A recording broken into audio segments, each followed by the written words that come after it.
Most Minecraft mod packs are rather carefully created. There's probably some kind of theme, a quest line or two for you to follow, and some challenging but fair mobs to fight. That's where CrazyCraft comes in, and he takes a look at everything I've just said, and he goes, yeah, we're not doing any of that. This mod pack has absolutely zero restraint. I don't even know where to begin. There's mutant mobs, giant castles, intergalactic robots, this thing.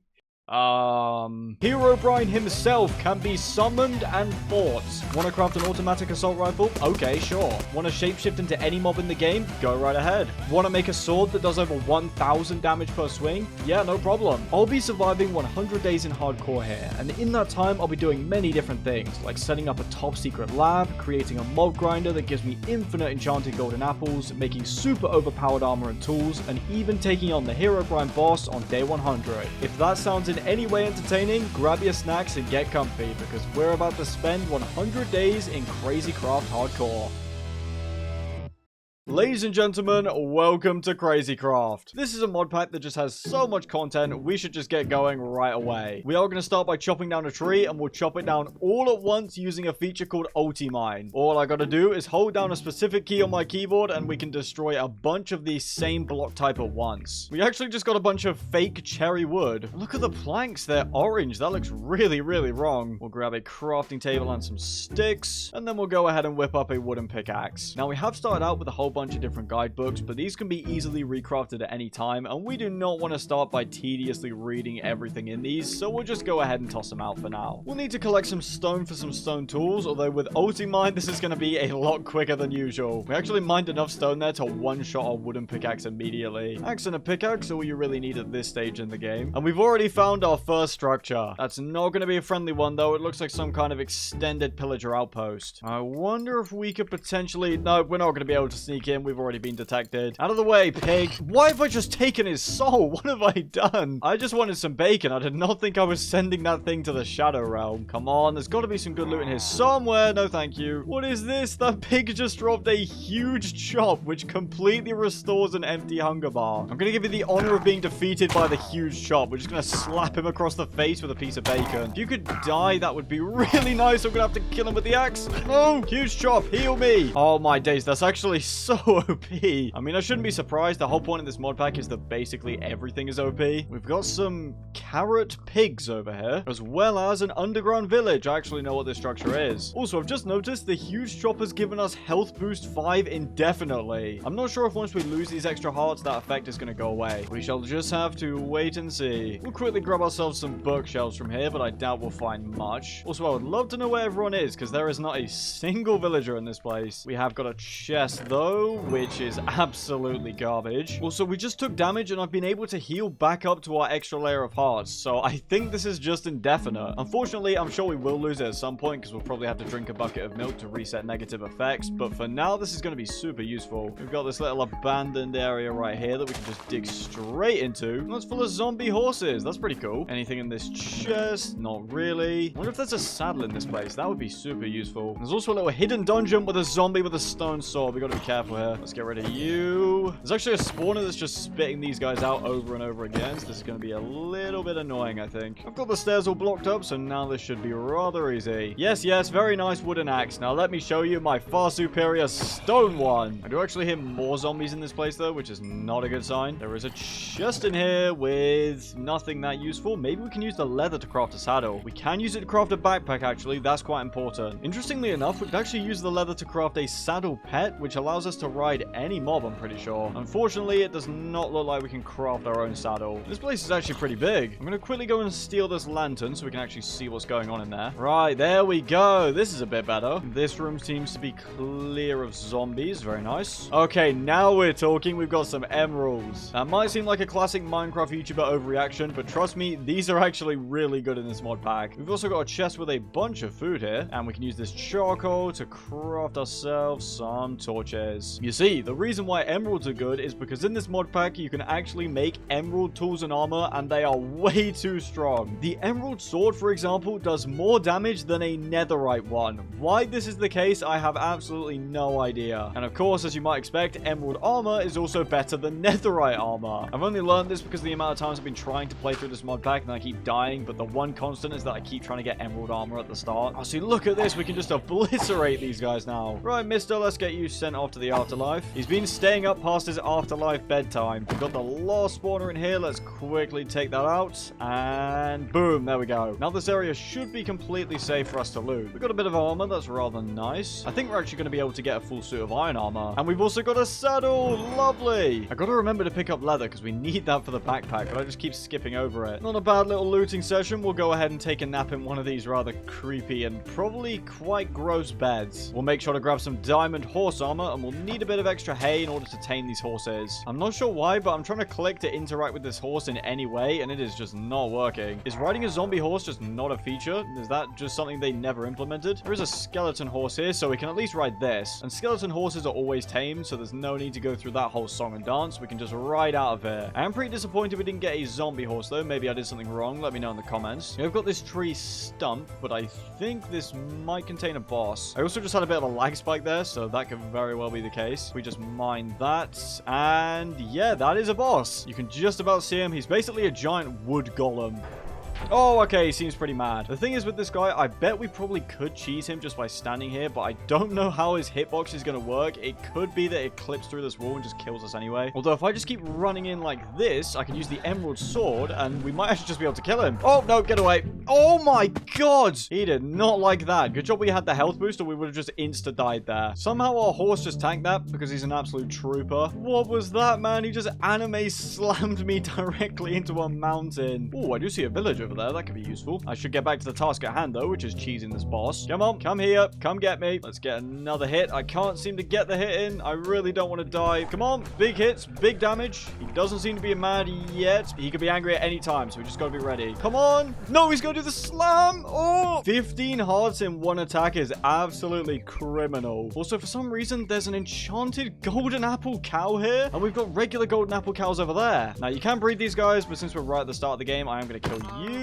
I don't know what just happened there, and that did give us an enchanted golden apple. It's better to be safe than sorry, so I'm just going to chug this and go insta-kill the boss, just in case his slam attack gets stronger when he's at low HP. You never know. He's going to do it again. Yep. I've got health for days, my boy. You're going down. He's so weak. We got this in the bag. That is too easy, my friend. Yep. I thought he was going to do one final attack, but no. He just flopped down and died. What an absolute peasant. He dropped us an enchanted book with Depth Strider 3. Not bad. He has also got a chest here with some amethyst. Wait, the axe does 17 damage a hit? Are you serious? That is so broken. The armor is incredibly mid. It's actually on par with diamond, but apart from that, the tools are just insane. The pickaxe does 13 damage a hit. Why is that a thing? Unfortunately, he's only left us 2 amethyst, which is a massive shame. However, we can still use them to upgrade to an amethyst sword, which does almost double the damage of our emerald one. No, wait, our horse died. Did this wasp kill it? Did you kill our skeleton horse? How dare you? Rest in peace, man. I think that was the only skeleton horse in the stable, so we're gonna have to keep our eyes out for a regular horse on the plains. I am also just gonna kill these golden apple cows because I'm sure we'll find more. Goodbye. Goodbye. I don't know why their bodies do that when they die. Right, well, here we are at the village. Can we interact with this telescope? If we can, that would be really cool, but unfortunately we can't. We've got some exotronic circuit. It looks like all the loot in this village is probably going to be for the TARDIS mod, which is not great right now. We have at least got a free waystone, though. That's very nice. No way, we just found an Uno reverse card. 50% chance to damage the mob that has hurt you with its own damage. Let's just go ahead and Uno reverse some mobs. Sure, why not? I don't know why this bear is allowed to roam free in this village, but who knows? Maybe he's domesticated or something. Yes, we've got some more emeralds. We can upgrade to an emerald pickaxe. No more slow stone for us. I always got to remember before I click craft that there's 2 types of emerald gear in this mod pack, and the first type is really weak, but the second type is the broken overpowered stuff. We should just be able to one-shot this zombie with our new new sword if we land a crit. Yep. I would really love to know why sometimes when we kill mobs, their soul just gets sucked into the next realm. I would love to know what that's all about. Also, hello. We might be raiding you. I don't want to bite off more than I can chew, though, because realistically, this is the best start I've ever had in this mod pack. The extra health from that huge shop is just saving my life right now, and I really do not want to throw that away. Oh, come on, though. We have got to loot this. Let's be cautious. We'll test the waters in here first before we go all in. There's already monsters spawning, though. Our sword does absolutely obliterate them, so I'm not really sure why I'm worried. Plus, there's emerald blocks here. Why did that? I don't know why that made me jump so hard. I'm way too on edge right now. Get out of my way. Just go away. We've just taken his soul. Gotta break the spawners. Why am I taking so many souls? I didn't mean to do this. Boom. Craft that into emeralds. Boom. Emerald chest plate. No, I crafted the bad one. Oh my god. It is actually still better than our chainmail one though, so I guess it was an upgrade, just not the upgrade I wanted. There's also a random chest in here. Okay, I was gonna say let's be careful for traps, but it all seems fine. This is such a weird structure. I've never encountered something like this before. We've got a barrel with nothing. I just don't know what to expect. Those are pillagers, so let's get rid of them. No pillagers, please. That'd be very nice. Let's ransack all of these books. Definitely would not mind getting an early max enchanting setup. That would be very nice. Another pillager who's just trying to enjoy some cake and... Oh, I think he was actually trying to bake one. There's milk and eggs and everything. There's a little hidden area back here. Let's hope I'm not getting myself into some unescapable trap. Apparently this chest is locked and I'm not sure why. I can't even really break it. I don't know what that's about. We might need a key or something. Anyway, moving on. We've got some spiders. Oh my... It never gets old seeing their soul get sent to the Shadow Realm. We've actually got loads of chests in here, although they're not exactly very good. Please give me some more emeralds so I can fix my mistake of crafting the wrong bit of armor. Also, we've got Vindicators now, so we've got to be careful of that. He just obliterated so much of our health. No, thank you, mates. We've got some iron boots there, so we've now got a full suit of armor. We're going to keep heading up, but we got to be careful now. I don't really want to kill this guy because we're going to get bad omen if we do. Let's keep breaking all these spawners and just keep moving. We've got another guy trying to bake a cake. I'm getting deja vu now. Look at this spider just trying to read, except he's in the easy reader section. What an absolute peasant. Probably just bullied a 7-year-old for no reason. More spawners to get rid of. This guy really wants us to start a raid. I don't know why. I don't know why I just bullied a spider for trying to learn how to read. There is something fundamentally wrong with me. Where is the good loot in this place? The emerald block at the ground floor was the best thing we found. Is that a boss? I really don't like the look of that. The thing is that this feels like a horrible idea, but I gotta know. What is this thing gonna spawn? Does it even do anything? I just hit it. Nothing happened. Touching it doesn't do anything either. There's definitely something I'm missing. I just don't know what it is. Can we mine it?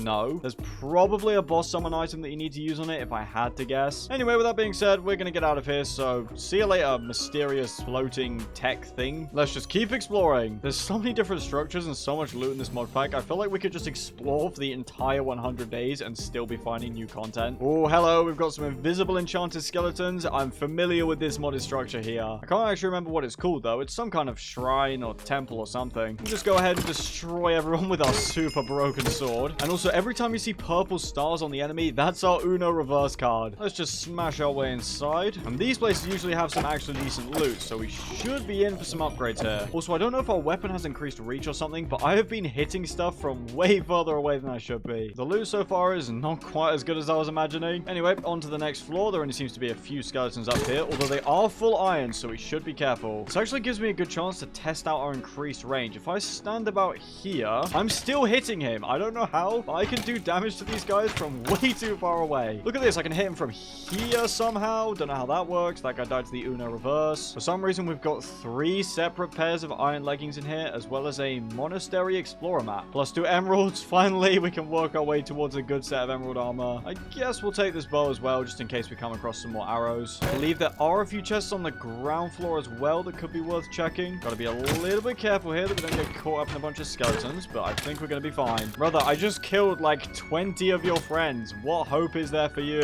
Get out of here.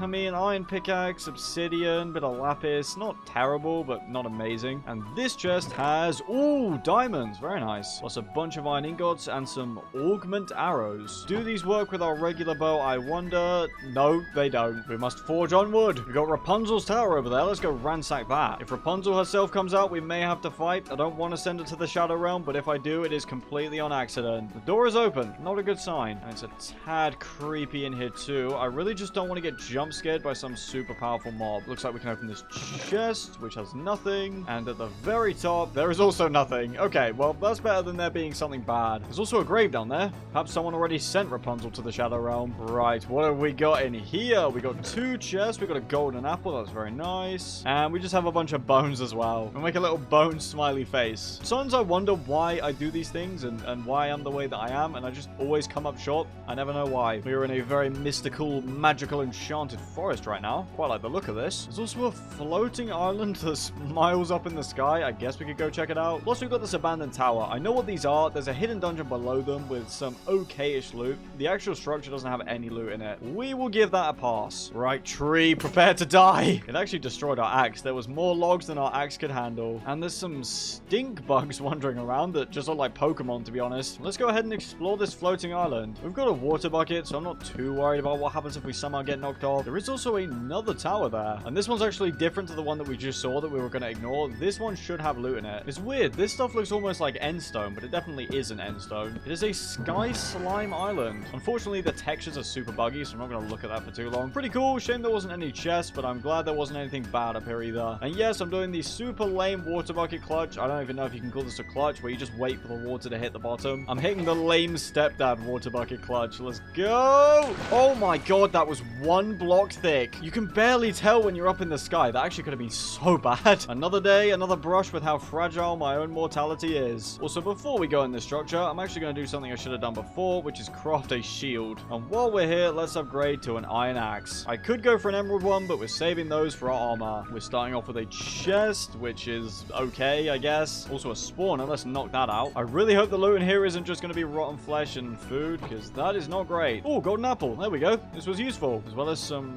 runes of redstone. We can't really take those at the moment because we don't have space. Emeralds. No. There is a free anvil, though. We'll grab that. And here we are at the top. There should be a block hidden in here. Yep, there we go. I couldn't remember if it was diamond or emerald. See, this is what happens when you don't touch grass. You can find hidden diamond blocks in random modded structures. We're still going for emerald armor, but in the meantime, let's make a diamond helmet and some diamond boots. Also, did I just see diamond nuggets? Ugh, that looks horrible. This feels incredibly cursed. I don't know why this was ever a feature. What? Also, I've just discovered this. If we get a chocolate apple, surround it with diamonds, we can create a diamond apple sprout that grows diamond apples. In order to get a chocolate apple, we just need cocoa beans and a honey apple. And to get a honey apple, we just need a block of honey. Okay, this is actually doable. And a diamond apple gives us 60 seconds worth of resistance 5 and health boost 5. Also, I've just realized, no, our health boost has actually got a timer on it now. Originally, it was just showing us XXX, which just means the duration is longer than the game is going to display. But now it's finally started ticking down to a number it can display. It's a good job we're finally starting to get some armor upgrades, because that is going to be a big problem when we don't have our second health bar. This place is actually really pretty at night with these nice glowy spirits. I am just going to sleep though, because who knows what kind of horrible monsters can spawn at night in this mod pack. This forest really is just full of Pokemon. You can't tell me that's not a Pokemon. That is a Pokemon. Look at it. It's like if Pikachu and a squirrel got fused together. What on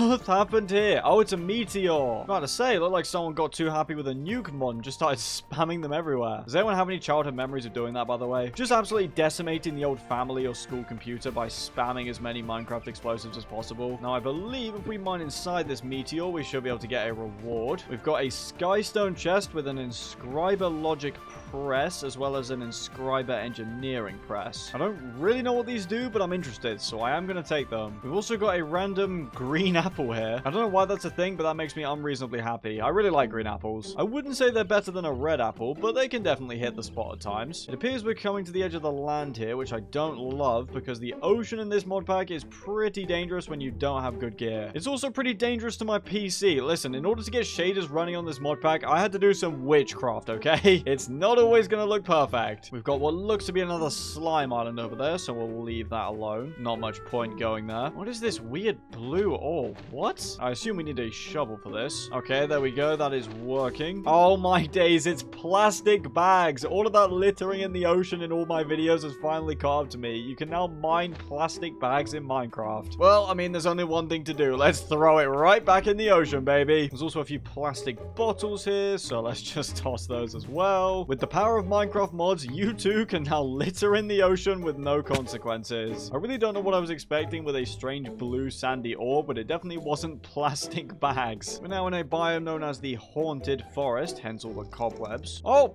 that thing just got killed by that thing, so I'm gonna stay away. Oh my, that just scared the life out of me. That is a sea serpent. We've got to be careful of those. They're pretty strong. They're actually destroying me. I could be dead here. We got to get into the trees. Go, go, go, go, go. It's chasing after us. Oh my god. Run, run, run, run, run. Just run, just run, just run. This is why I don't like the ocean in modded Minecraft. If we didn't have the health boost there, that would have been an instant GG. We have got a little grave, which has a fortune of items. Please give me more emeralds. Yes. There's also this interesting item, the super magnet. The thing is with these is that when they attract items, it makes it really annoying to try and drop stuff because it just gets pulled straight back into your inventory. It could be useful for grinding experience though, since it drags in experience within a 50 block radius, so we'll keep it, but maybe not use it yet. We've got more emeralds now, so let's immediately whip up a pair of good emerald leggings. There we go. And then we'll just sleep off the night. That was a very stressful experience. What's really annoying is that there's another of those tree stumps with another of those bosses that gives us amethyst, which is just so OP, but the problem is, if we want to kill him, we're just going to get mauled by the sea serpent while trying to cheese the boss. Also, the sea serpent is just not despawning. He is fully camping in the forest. We've only got a few minutes of health boost, so let's just go right the other way. You know, I was thinking to myself that this was the same structure that we raided on the way, but it's actually different. The enemies are pretty much identical, just more invisible skeletons. And now that we have our improved armor, we should be able to just steamroll them. Although, having said that, every situation doesn't feel nearly as dangerous when you've got a second health bar. Right, we've got some more obsidian, so we can go to the nether now. Not that we will yet. And also a mining system explorer map. Mining systems are actually packed full of loot, so this could be a good shout. And actually, before we go any further, let's craft ourselves a backpack. And we just lost our health boost. No! Gotta play a lot smarter now. Unfortunately, we are gonna need glass for this, so we gotta make a return to the dreaded beach. Eyes out for any sea serpents. They could instantly end this run. I don't know why I'm calling this a run. We'll use these very handy dandy furnaces to smelt up all of our sand. Oh, there's more emeralds in this chest. Lovely. Let's craft the proper emerald chest this time. I love how these have the classic armor look. It's very nostalgic. Get out of here, you fake emerald chestplate. Now we've got the real one. All of our glass is now ready, although the only thing that we're still missing is some wool to make a sleeping bag. That is the final ingredient in the backpack, so we're just gonna have to keep our eyes out for any tents or spiders that we can kill. There are some cobwebs. I guess we could break those for string. Just gotta find ourselves some wool one way or another. Oh, hello there. Looks like we've got a forest fire breaking out. I really hope my frames don't completely die. This place just screams good loot. Although the enemies in here do have pretty good armor, so we'll have to watch for that. He's in half diamond. That's actually a bit of a problem. I also got to remember we don't have that second health bar, so if we get low, we're going to get low for real. Let's get a bit of a tower going. We've got to be careful we don't get sniped off by skeletons here too. That's one of my biggest concerns. Let's actually go ahead and sleep first, just so we can turn it back to day and get a better look at our surroundings. The skeletons in here really do not like us. This guy's got bunny ears as a hat. I want them. No, come back here. I'm also getting shot again. I did not anticipate this being this hard. More guys with weird hats. They actually do quite a bit of damage too. 2 hearts from these diamond pickaxe zombies. Look at all those chests. Now, of course, the question is, how do we get them without horribly dying? I don't really know what I'm building right now, but just let me cook. A bad plan is better than no plan, I think. Oh, we've got some infighting. That's wonderful. Hopefully they just all distract themselves. And actually, I forgot we have increased reach. We can kill them from up here. Oh, no, no, no, no, not good. Not what I want. Let's just jump up here. That was actually quite an easy escape. And actually, that makes things easier because now they're lining up like this. Please die. Thank you very much. Oh, diamond boots. They are Pro 3, but they're super low on durability. The chests are okay. We got some more emeralds, actually. That's great. There's also a blue bomb. I wonder if we can just throw that at these guys. Have that, mate. Oh. I mean, it worked. Oh, this is interesting. We've actually got 2 different types of backpacks because there are multiple versions of backpacks in this mod pack. We've got a Bat Traveler's backpack that allows us to see in the dark. That's pretty cool. And we've got a more generic backpack, I would say. I mean, there's no rule against carrying multiple backpacks, so we might as well just take them both. We will go ahead and wear the special bat backpack, though, because that's going to give us our extra abilities. Having said that, though, we haven't been given night vision, so I don't know how it's going to work. Maybe we go check out a cave or something soon. This chest is going to give us, oh, obsidian ingots, actually. I think these were in the other the chest and I didn't pick them up. We've also got a spell book, Arachne's Weaving. I feel like I acquired this in a different mod pack and I don't remember it being very good, but we will take it because we got the extra space now. We've also got a coin dragon. Now these little things are kind of weird because you can place them down and they follow you around, and I'm not really sure what the point of them is because they don't actually give you coins. You can just pick them back up. I don't really get it. What's cool is that because the backpacks actually use different keybinds, we can access both of them despite not having them both equipped. Right, let's grab the obsidian ingots from this chest that I skipped over originally. You can use them to make some pretty cool things, but it seems like we need extra items, so they're actually not as useful as I thought. There should be some more loot below. Yep. We've got a cracked crown plus 50% to all stats. That is a really good trinket. We've also got obsidian with iron for some reason that you can smelt into obsidian. Yeah, I see you, skeleton. I'm trying to loot here. If you could go away. We just unlocked a Bigfoot trinket. Oh, check this out. I've just unlocked hats. No, I don't want a tutorial. Go away. Don't care. Okay, so now we can go ahead and equip this stupid cap, this piece of rail, this weird jukebox thing. That is awesome. I'll take the stupid cap for now. We've got an overgrowth seed, which looks important, but I don't know what it does. We've also got even more backpacks, so we might as well just take them. Let's get this cracked crown equipped. Yes, please. That's going to make us faster, do more damage. That's just going to be such a useful trinket. Oh, we've just got the God's Crown, plus 120% to all stats. We've got the cracked crown with the I used to rule the world, and then we've got the God's Crown that says I will rule the world. I don't think there's any restriction against us just wearing both of these, to be honest. Yep, there's not. Okay, this might actually be too much. We're now 170% faster, and we do 170% more damage. And we get double health again because of the God Crown. And we get double armor. Wait, that's so broken. Also, the backpack kind of sucks because we are not getting any kind of night vision. It might be that it only works when you don't have shaders on. This is disgustingly OP. I think we can just destroy everything in our path now. Also, one of those mobs we just killed was an elite mob, which has given us some extra enchanted books. We've got Explosion 1 and Scavenger 3. That's pretty cool. I might go ahead and take off the cracked crown. That might make this a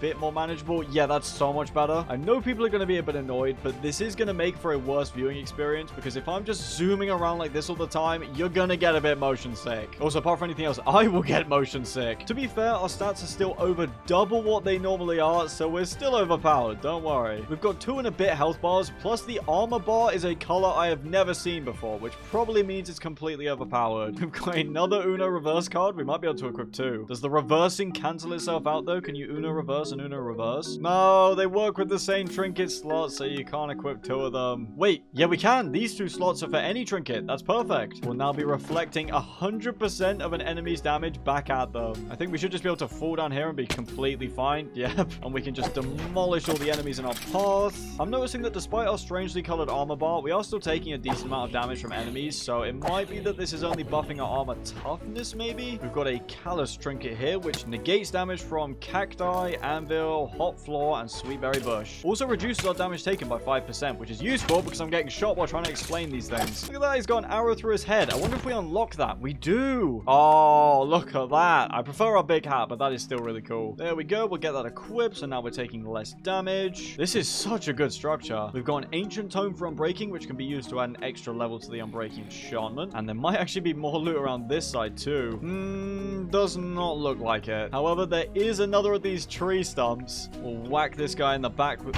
No, wait, I just clicked. I just tried to aim our bow and I just set him free. I don't know why those blocks do that, but good to know, I guess. Good job we got this extra speed. We are getting out of there as soon as possible. No, thank you. I just tried to click to aim in our bow and suddenly I'm releasing the giant tree titan that can almost one-shot us. Still, not a bad result. We got some amazing loot from that mining place. The mining system could be thousands of blocks away, so I'm not going to bank on actually finding this, but it would be really nice if we did. This is what I mean, though. You can just explore in this mod pack and become overpowered from just that. There is a mine shaft here, but that's probably not really going to have anything good. There is, however, yet another tree stump boss. I'm going to be careful not to set him free this time. It's actually really dark in here. I can't actually see his health bar, which makes this a little bit more difficult. I think I just jumped his shockwave there. We just already killed him. We are so OP. A little bit creepy in here. I'm almost expecting his family to just jump out at me. All right, where's the chest then? Does he even have a chest? Oh, come on. Really? No chest? That's a bit of a scam, that. Oh, well, it's not like it took us more than a few hits to kill him anyway. If we're this strong now, imagine how OP we're going to be by day 100. This is also the perfect time for a subscription checkpoint. I mean, the button even lights up when I say the word subscribe. You can look for yourself. Subscribe. Also, for those of you that think you're already subscribed, double check because there's a glitch on YouTube where people get randomly unsubscribed, so you might think you're subscribed when you're actually not. The one thing I will say is that this extra movement speed really wears out our hunger bar. We're going to have to be careful about food because we could very easily run out right now. There's like a little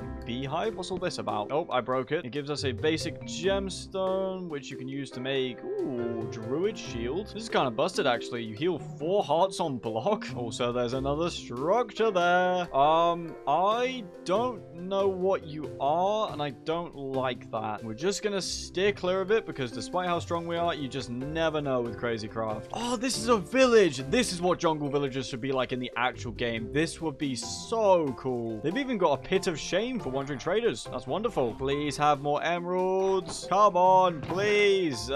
Slowness immunity. That could be pretty good. You guys are going to be holding out on me. Where are the emeralds? Oh, I just hit the wandering trader by looking at him. I did not mean to do that. Why is that happening? Oh, no. Why is that thing in here? That's bad. Please stop doing that. I need to gapple up or he's going to kill us. Why did he even come in here? Just get out. What is going on? First of all, how did he... Oh, wait, there's a gigantic open window right there. That makes more sense. Right, anyway, that was a bit random, but still, does that mean that we can just not interact with wandering traders? Or we can, I guess? I don't know why we just killed that first one. I am actually going to kill the second one, though, because his trades are just absolutely abysmal. He literally saw us kill his friend with the very touch of our palm, and then he decided, yep, I'm still going to offer him 1 emerald for a sapling. Sure. No emeralds still, man. Come on. Let's search the top of this tree house. We might get a bit luckier up there. Well, I don't actually know how we're supposed to get up there. Can we climb this? Is this a rope? Yes, it is. No emeralds. This is actually a really cool place, though. Like, can you imagine living here? Aside from the fact that random wyverns just fly through the windows when they feel like. Come on, this better be the good loot.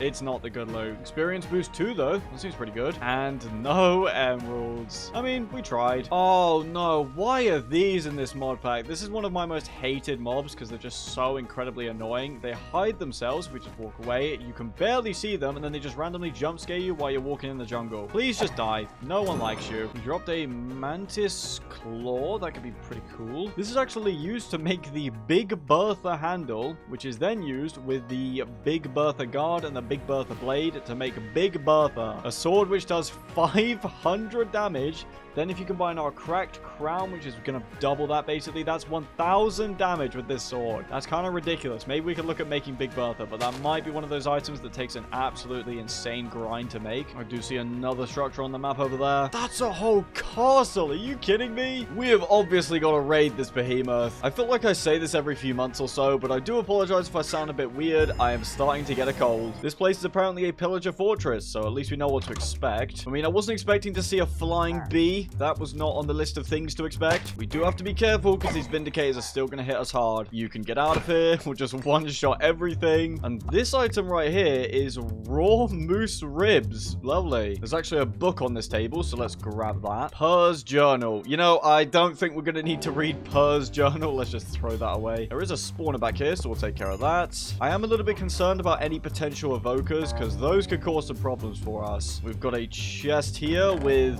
terrible loot. So far, nothing that's really standing out. I've got a boss bar for the Goblin King on my screen, though. Let's get rid of you. We've got another chest here with Ender 4. It throws an Ender Pearl with your sword. That sounds kind of annoying, to be honest. Especially if we end up throwing our sword away. That could be terrible. You know, for a pillager castle, there's a pretty staggering lack of pillagers here. Here we go. We've got some chests with some more emeralds for us, as well as some crafting blueprints. That's kind of cool. There's a spawner in here somewhere. There we go. Let's get rid of that. Got a punch 2 book. That's rather useful. We've got more emeralds in here. That's lovely. More emeralds in here. We're going to be able to complete our full set. Yep, we've got enough now. Let's craft a pair of emerald boots and an emerald helmet. This feels really wrong, but we might as well just throw out our diamond gear. We just don't need it. And actually, just for good measure, we'll craft ourselves an emerald axe as well. Oh, there's some golden apples in these barrels. That's nice. Oh, there's an evoker. There's actually multiple evokers. This could be kind of bad. He has a totem of undying as well. Okay, we're going to have to be careful here because these vexes are hitting really hard. I was not expecting the evoker to casually pop his own totem. There should be a totem of undying lying here. Yep, very nice. This might get a little bit ugly, so we're going to have to kill that guy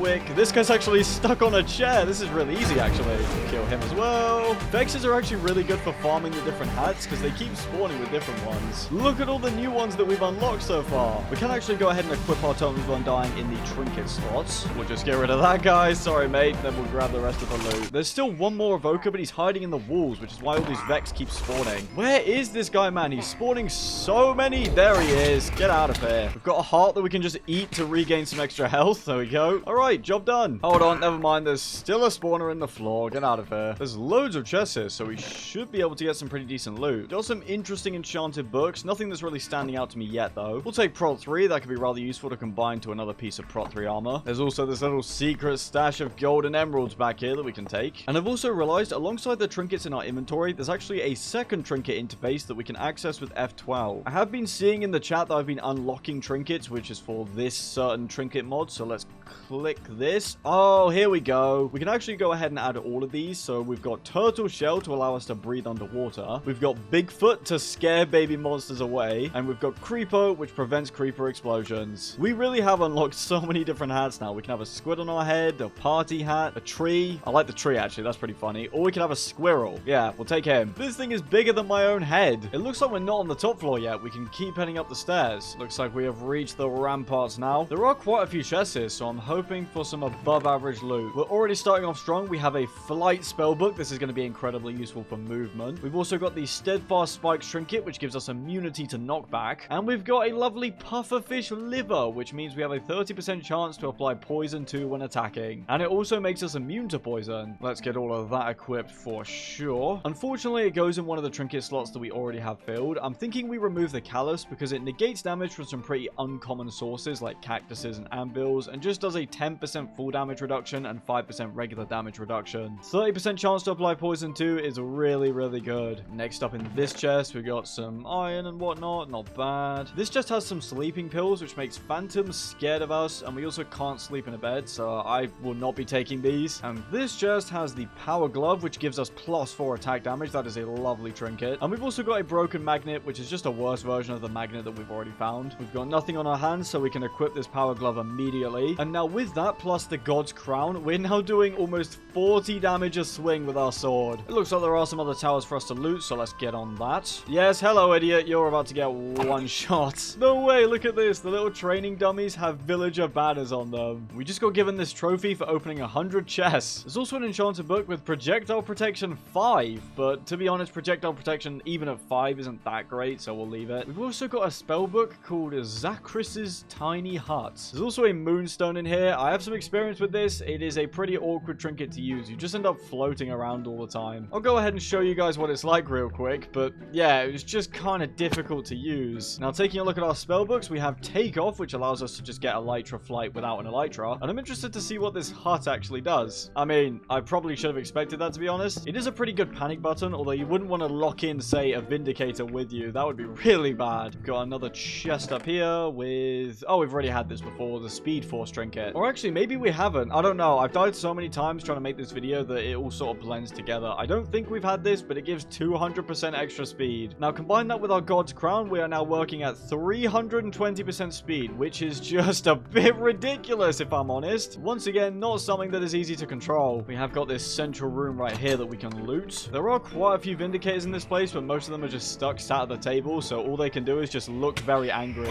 I don't appreciate the fact there's an evoker here, so let's kill him. There's another one right here. Take care of him as well. Let's get rid of you. Sorry, mate. There's another evoker in here, but I don't... Oh, there he is. Get out of here. There's a Vex spawner here, I'm pretty sure. Get out of here. And now we should just be able to collect all the loot. I don't know why, but there's some random raccoon tails in this chest. And look at this poor little slime. He's stuck in a cage. We've got some caged zombie hoglins called Little Piggy. If we kill all of them, we should be able to get the chest at the back. That one's got a computer on his head, and that one's got... I don't even know what he's got on his head. Oh my god, look at this.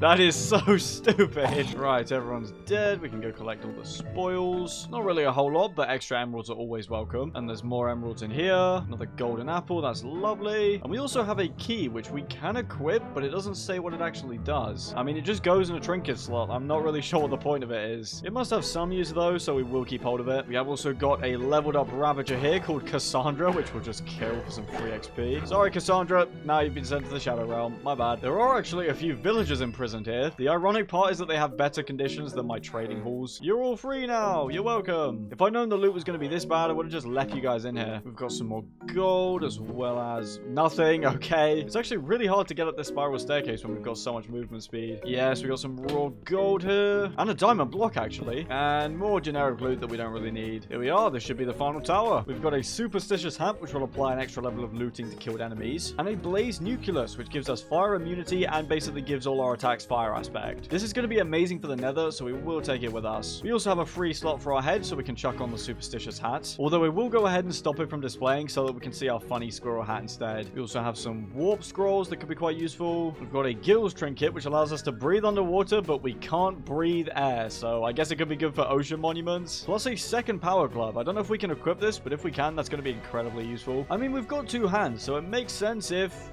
we can just equip them both. We're now hitting for almost 50 damage with this sword. There's a bucket of blobfish in here for some reason. Let's just let him out and have a look. Oh my god, look at him. He's so ugly. Don't worry, buddy. We'll take you with us. Good job we've got so many extra backpacks. We just have so much stuff right now. The castle raiding isn't going to stop because we have not one, but two castles to raid. The Goblin King is in that one. I do recognize that structure, so we'll go and take care of him first. And I just used the wrong spell, so I made that really lame. We were supposed to do a beautiful dive off the top of the tower, which I've also messed up somehow. Right, here we are. We should just be able to go in and savage all of these guys. Get out of here. Get out of here. Get out of here. I almost feel bad because of how small they are. I would love to know where the king is, though. Oh, we've got a ring of glory in here. When in the offhand, this ring heals the wearer for every mob killed. That could be quite useful. And since we're one-shotting everything with our sword anyway, a shield isn't that useful. There's another goblin here. This guy too. Am I really going to have to massacre every goblin in here until we find the king? Oh, so you are a big lad. Let's take you out as quickly as possible. The healing effect does seem to be keeping us alive, which is rather nice. Having said that, though, we are down to our single health bar, so we've got to be careful. No, wait, there's the Goblin King. Come here, you. Just die. Oh, we got him. Nice. Then let's kill that and just destroy his soul. Listen, Hobgob, I don't want to have to kill you, but I'm going to have to. We got the Goblin Crown for killing him. It's not particularly useful, but it's a cool little trophy. We've got yet another tree boss here as well, which we might as well kill in case we get amethyst. Hello there, my good sir. If you wouldn't mind just walking to this rather convenient hole in the wall. Come on, come here. Yes, there we go. Let's avoid that. We should just kill him any second now, to be honest. Oh, wait, we already did. I walked away to try and dodge what I thought was his slam attack, but that was just him keeling over in the throes of death. He dropped us a diamond. It's not bad. Plus, we do have a chest with more amethyst. Nice. I definitely would not mind upgrading to an amethyst pickaxe. According to the advancements, this is a fortress of the villagers, so this should probably be friendly. Seems like they're too stupid to operate the front gate, which is a classic. I also got to be careful right-clicking near them, because last time I did that, I just killed a wandering trader for no reason. It doesn't seem like we're going to do them any damage, so we should just be able to slowly open this stupid trapdoor gate and get through. Let me in! Come on! There we go. This is really nice. There is a silk touch enchantment, which is rather nice. Looks like we have some create mod stuff going on here too. We've got, I think this is an auto smelter, which is pretty cool. For some reason, this mule has a little creature on its back. I'm not sure if that's a hat or not. I don't really want to murder him to find out, so I'm just going to let him keep it. You have fun with your weird little creature on your back. This throne has a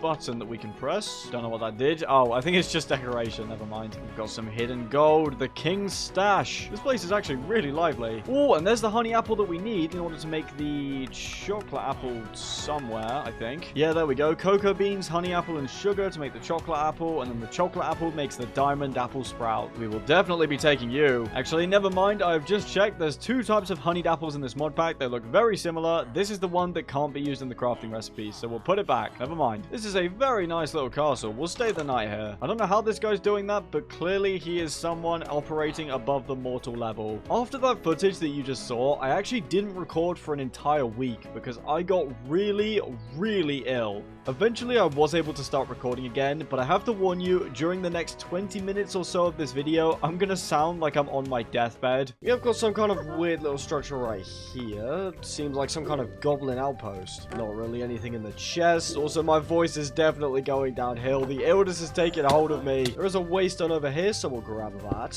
What has happened to my voice? I mean, I don't know how noticeable it is on camera. Hopefully not too much, but you guys can probably tell. Definitely would not mind finding a house right about now, although we could always just set one up ourselves. That seems like a bad creature. I'm pretty sure it's the same thing that attacked us in the jungle village, only a different color. We should just be able to one-shot it. Yeah, these monsters don't stand a chance now with our overpowered armor. We don't even really need to use our Elytra flight book because we just move move so fast while running. This is quite a flat area, but I'm not really loving this selection of trees and wildlife we have on display here. And I'm liking this area even less. This is just a total wasteland. Also, these plants give you wither. That's pretty annoying. I have no idea what this material is here. Wither catalyst. And it makes bottles of stuff. Okay. There is a spawner in here. Let's get rid of that. I don't really know what the point of this wasteland is. Let's go ahead and go to this more nice looking jungle. I spy with my little eye a waystone. Oh no, that's a hydra. No thank you. The thing is that they can drop a really useful item that boosts regeneration, but the only way to actually properly kill these things is with either a fire aspect sword or a flame enchanted bow. Or really just fire in general. But last time I killed one of these in a different video, I just poured lava on it and burned all the drops up. We will go ahead and mark this area on the map though, so we can come back when we do have a fiery weapon. Look at these lettuce chickens. I don't know why I'm saying this like they're the 8th wonder of the world, but they're still pretty cool. This area isn't bad, but I never like setting up my house in a place with loads of tall trees, because then the sky kind of gets blocked out and it's not very nice. We shall keep looking for the ideal location. I should host my own reality TV show, Mozi finding the prime real estate locations. And here's a top tip: when building a house, don't set it up right next to a mass burial site. There's actually some decent enough loot here. Oh no, we're going to be desecrating every grave in here. We've got an enchantment for overcapacity 6, which increases the ammo capacity of a weapon, added by Mr. Crayfish's gun mod. I feel like being able to craft guns in this mod pack is the least surprising thing. If there is an afterlife, it's going to be pretty difficult trying to explain all of this. I mean, you could do charity work, you could volunteer to help the people in need and stuff, but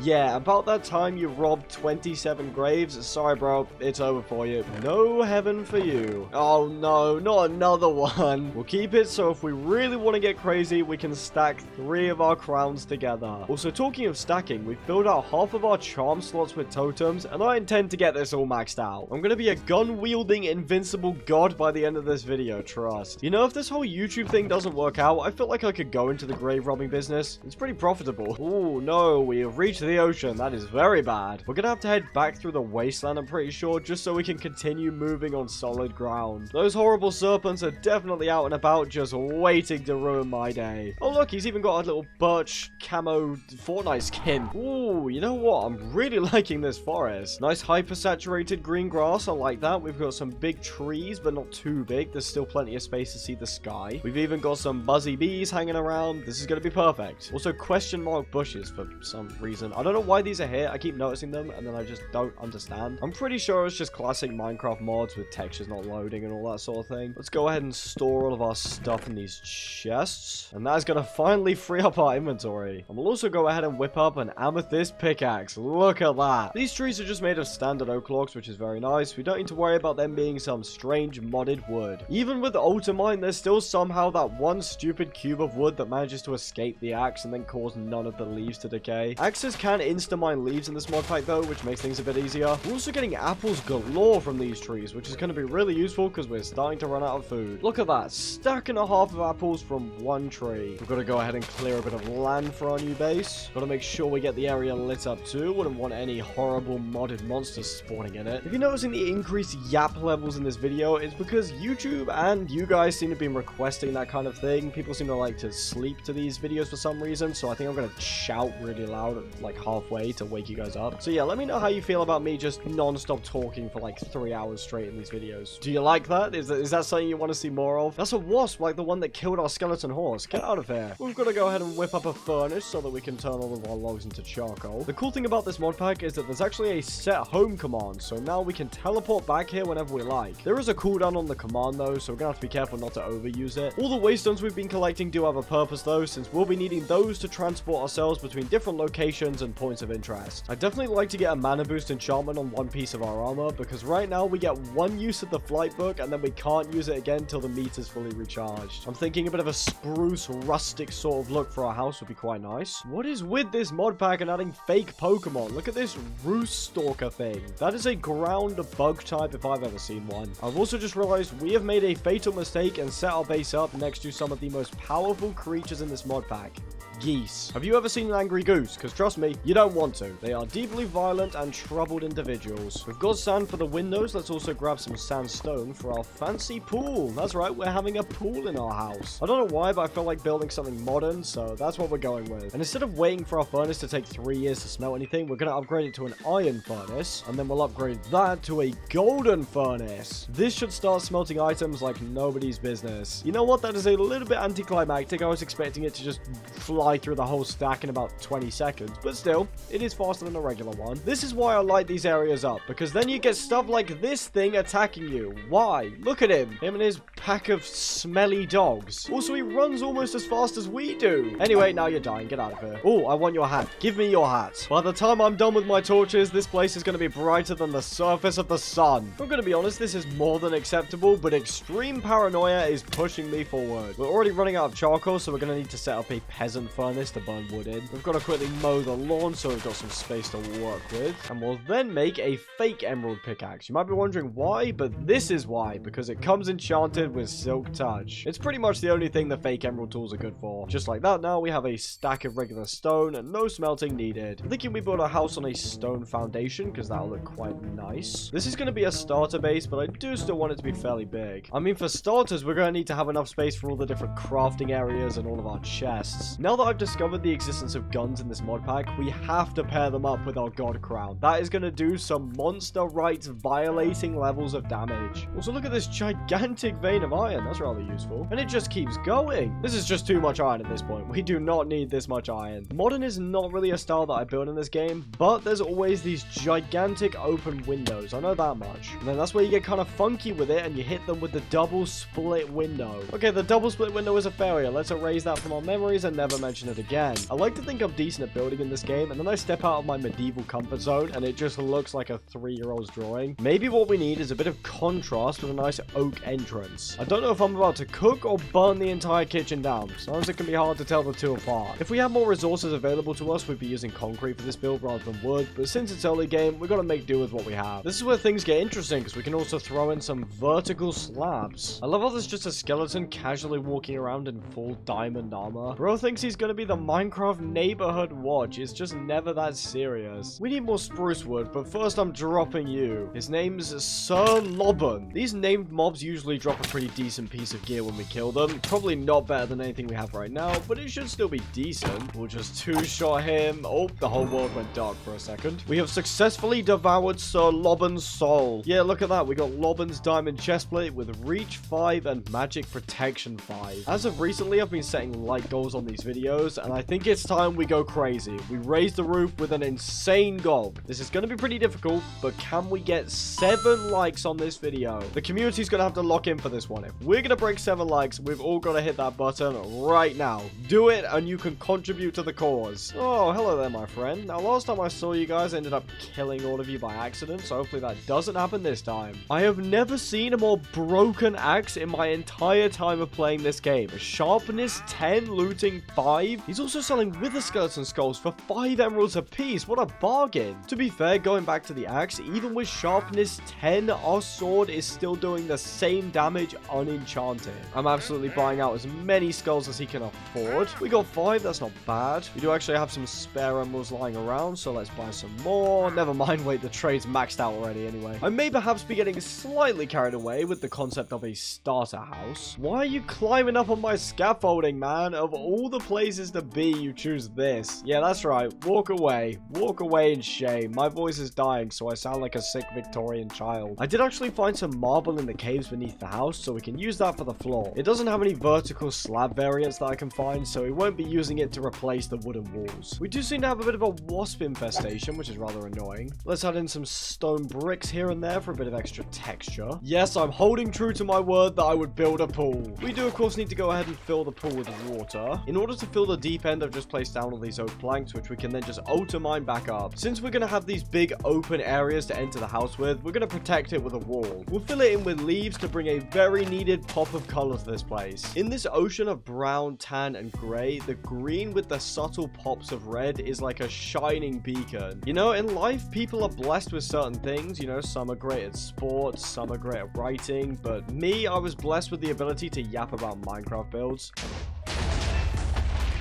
I have no idea what that was, but it sounded like someone just set off a bomb underneath our house. I really do want to know what that was. We'll go explore that in a bit once the house is finished. I've got to know why that happened. Also, the swimming pool is already filled with fish. It's instantly contaminated. We're definitely going to be making an automated storage system later on because I do not want to be dealing with sorting all of these different modded items. We do, of course, need to add in some lanterns to brighten the place up. This is another case where if we had access to something more modern like end rods, I would have used those instead, but we got to work with what we've got. I just accidentally killed one of the fish in the pond and it's given us a new trinket. Oh no, is there any way I can refund this? It just gives us Frostwalker. No, thank you. We've actually got a second trinket I didn't realize we had, which is Slingshot, dealing more knockback when we hit enemies. Now, famously on this channel, I have not exactly been the biggest fan of knockback, so I'll leave this off for now unless we somehow need it in the future. Since the pool is full of fish anyway, we may as well set our blobfish free in here. I'm pretty sure we named this guy, but I've already forgotten what we called him. We'll also set down a waystone in here on the off chance we can't use the /home command. And with all of our stuff now neatly organized and put away, ladies and gentlemen, we're done. Now, I will admit, in some ways, it does look like a car dealership, but overall, I'm happy with what we built. It was definitely a fun little challenge to build in a modern style, and we've got plenty of room for any future expansions. Also, I feel like this area is just the peak male living space. We've got a bed,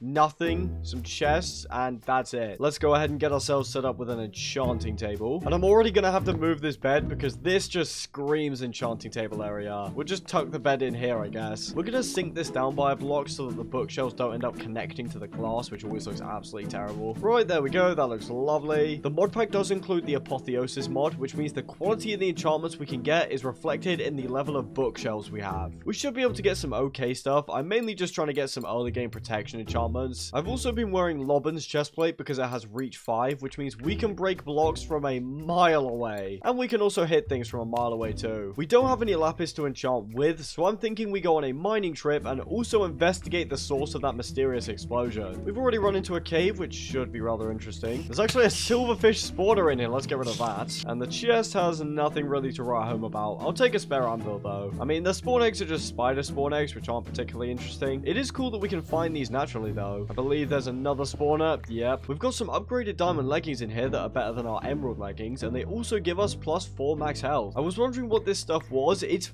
fake copper ore. We've already got one kind of useless copper ore in this game, although I expect this stuff actually does have a purpose. I've also just realized we're going to get 8 hearts from our leggings instead of 4 because of our overpowered god crown. Is this a fossilized iron golem? What happened here? Yep, it's literally a fossilized iron golem. It looks like we can revive it with a defossilizer, and that's actually pretty cheap to craft. We could do this, although there's not a whole lot of point. It's just going to give us an iron golem spawn egg. Although, now that I think about it, in this mod pack, you can put spawn eggs inside spawner cages, so we can have an iron golem spawner. And then, since we need iron for the guns we're going to craft, and we need the iron in order to make ammo for them, this could be an infinite source of guns and ammo. There's also a fossilized chicken there. I'm not saving him. We've got a free barrel here with some different things. I'm also getting jumped by this guy. We've got an iron tier backpack upgrade, as well as a pair of sunglasses. They give us immunity to blindness, which is nice. I guess if we're trying to raid an ancient city, we could use these. I'm realizing it may actually be harder than I thought to find lapis, because there's just so many different types of ores in this mod pack. We've got some creeper spawn eggs in here, as well as some free diamonds and other bits and pieces. We've already somehow found diamonds as well. Yes, I see lapis over there. I forgot to bring a water bucket to turn all of the lava to obsidian, so we're gonna have to mine over like a peasant. And there's more lapis there too. This extra reach is absolutely insane. We do also have another spawner, so let's take that out. And there's a barrel full of extra tomes. We've got extra efficiency, we've got extra lure, that's useless, extra punch, that's very nice, and extra impaling. We'll take efficiency and punch. I feel like a kid in a candy store. There's so many bright colors here. I don't know why this ore that we've just mined is called Tiger's Eye, but it's actually pretty useful. The armor it makes isn't better than emerald, but the tools it makes are. And so for that reason, we're mining the lots, which was 5, so not that much. I've just realized I've completely forgotten to investigate where those explosions came from, but I think we may have our answer. I've just stumbled across this little ore room thing, and I've realized there's a pressure plate with a bunch of TNT on the floor. I feel like it's pretty logical to assume that an enemy randomly managed to walk onto the pressure plate. That doesn't seem far-fetched. We do get some nice free diamonds and emeralds in here, as well as some extra lapis. Got me wishing I had fortune right now. This would be incredible. There's also what looks like a fossilized spider. Don't really want anything to do with that. Oh my god, that scared the life out of me. Don't you ever do that again. That actually scared me so bad. Oh my days. He dropped us an obsidian skull, which we may or may not have found before. I don't remember. It means we become temporarily immune to fire damage. We already have a trinket better than this that gives us permanent immunity to fire, but I'm pretty sure you can combine this, so we'll keep hold of it. Never mind, I just checked the crafting recipes and you can't, so we're tossing it.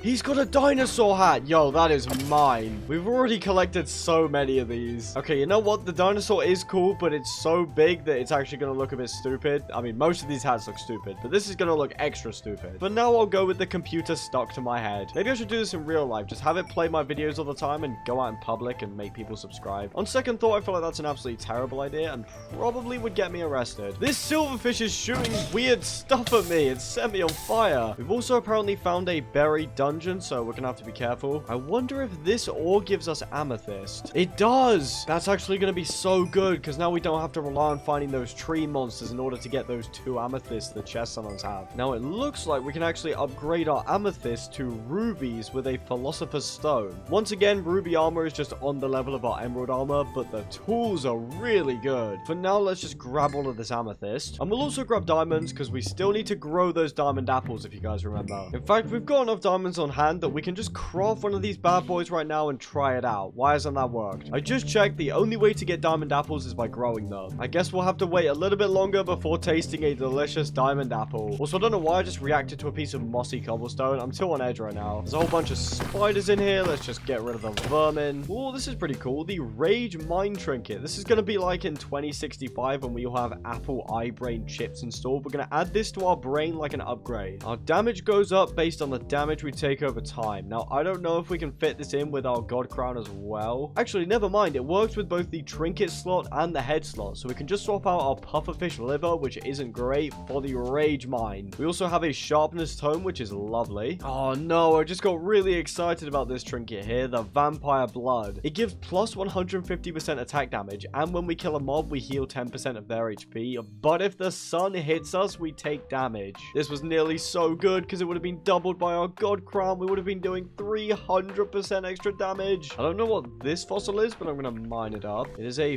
fossilized Hercules beetle. It's interesting, but I don't care. Oh, okay, I just mined that emerald ore, and it turned out to be full of termites. You know, as far as I'm aware, termites eat wood! Not just emerald ore. What have I done to deserve this termite attack? You know what? That's fine. Enjoy your emerald ore, termites. I do not care. This bow's not bad, actually. It's got 75% extra draw speed. This would be really good if we weren't about to craft an automatic assault rifle. You know what? I'll take it on the off chance that the guns aren't good. We've got a nice pool here with extra diamonds. We've got more tiger ore. That's very nice. Plus, there's some extra lapis. I swear the diamond spawn rates have been buffed in this mod pack. There's so many of them. Oh, more termites or ants or whatever these are. I guess to compensate for the extra ores you can find, sometimes when you mine them, you just get ants. Lovely. We may as well just craft up a bucket, actually, and grab ourselves some water. And then we can cross the lava lakes nice and easily. This feels like the weirdest thing to say. I'm going to mine these diamonds and hope they're not full of ants. They were full of ants. In fact, so many ants that it's actually lagging the game, so we need to kill them quickly. Look at this absolute army trying to get us. I'm at war with the ant nation. Wait, I just realized water kills them. That's amazing. I mean, I prefer if they didn't exist in the first place, but it's nice that we can just use water to instantly end them. It beats trying to poke each one of the little devils to death with our sword. Please don't be full of ants. Thank you. Bro, who says this? Why has this game got me asking if the ores are full of ants? No! Be smited by the holy water. Yes! There's a whole load of spawners and chests and whatnot in this area. Also, I'm pretty sure this is a fossilized wasp, which is good. It can stay fossilized. We've got another sharpness tome. That's lovely. We just unlocked a new trinket. Monsters are falling from the sky. I don't know what's going on. Is there even a spider spawner up here, or do they just love to show up in this specific area? Never mind, there is a spider spawner. Get out of here. I'll take the spiders over the ants, to be fair. Not this time, you stupid mimic. Get out of here. Our new trinket is the Helium Flamingo, which goes on the belt, so we can try this out. It allows us to swim in the air, which looks about as weird as it sounds. I feel like this could be rather useful for getting up to high places and not having to pillar up, because then we can just swim through the air to get up. We've got another dungeon in there with a zombie brute with 4 arms. Just die, bro. You do not need 4 arms. Lots of iron in this chest. We'll grab all of for that. Oh, and another enchantment for guns, increasing the speed we can fire them at. And of course, there's more diamond ore with more ants. Great. Let's get rid of that other spawner from a very safe distance. I don't know how much damage these guys are going to do. It's basically nothing. The loot in here is pretty bad so far, though. And also, all of these barrels are fake. You actually can't interact with them. There's like a whole maze down here. One of the zombies just dropped a zombie sword, too. I want to take a look at that. I thought this was going to be complete junk, but it's actually not half bad. 11 damage, heals 1/4 of max health with a right-click ability. That's pretty good. I do want to test how long the cooldown is on this, though. To be honest, it's pretty quick from the looks of it. We don't even need to use this as a weapon. It's just an emergency healing item. There is no good loot in this place, though. That sword was a monster drop. Every ore I mine now is just spawning termites or ants. Also, I see you, Mimic. I'm not exactly very hidden. We've got a pair of running shoes. Once again, another movement speed thing. We do not need that. Please, can the lapis not spawn ants? Thank you. We've actually got a bunch more amethyst down here, too, which we'll take. And we've come down so far, we've hit bedrock. I don't know what this green ore is. It doesn't even seem like we can mine it. Oh, we can. It's just taking forever because we're underwater. I just mined the ore, and I'm not seeing any new drops in our inventory, so maybe I did something wrong. You might need a certain tool to mine it, perhaps. We've also got this purple stuff right here, which looks pretty powerful. Never mind, it's just dark runes that don't particularly do anything. We've also got another mimic, so we'll just kill him from 10 blocks away. And he dropped us a fire gauntlet, which means now we've got fire attacks, which means we could go back and kill that hydra. We'll just go ahead and swap out a power glove. We probably won't need the fire gauntlet for that long, considering we can probably get some fire aspect on our sword, but for now it's going to be pretty useful. Also, I feel like this has been a very successful mining trip. We've got everything we need, so let's make our way back home. I need to redo the home command because right now the spot where we actually spawn in is here inside the floor. Set home. There we go. Let's see if we can snag some decent enough enchantments. There's prot 3. That's good enough. And I'm noticing that enchantments actually aren't taking levels away from us. I mean, they are taking XP obviously, but just not levels. It's so much easier to enchant. Alongside protection 3, we also got an enchantment called Traveler, which apparently protects us from natural hazards like cacti and powder snow, that kind of thing. So that's pretty useful. Also, while we're here, let's make some new emerald armor pieces. There we go. We can grab prot 3 on our helmets. And it comes with air affinity as well, which makes us faster when we're mining while jumping. And then we can instantly grab prot 3 on our boots as well. I don't know what gloom is. Chance to apply negative status effects to enemy when hit. That's pretty good. With our medieval enchanting out the way, let's now move on to guns. In order to craft them, we need a workbench, which requires light grey concrete. Also, this guy showed up again, and even in the Crazy Craft mod pack, he somehow is still selling complete garbage. You're not even getting the honor of dying by a sword. I'm just gonna kill you with a shovel. I've grabbed some sand for the concrete, which has reminded me just how ravaged this beach is now. We also need some gravel, and we must also kill the squid to get black dye. This ruined portal has a pretty interesting trinket, the Bastion Ring. Piglins will be neutral to us, and they'll point us towards the nearest bastion. We can turn piglins into local guides, and then of course we'll be robbing them. I think this is how you make concrete. Yes, it is. Although we need light grey concrete rather than grey. That was a mistake. I'm pretty sure then we just do...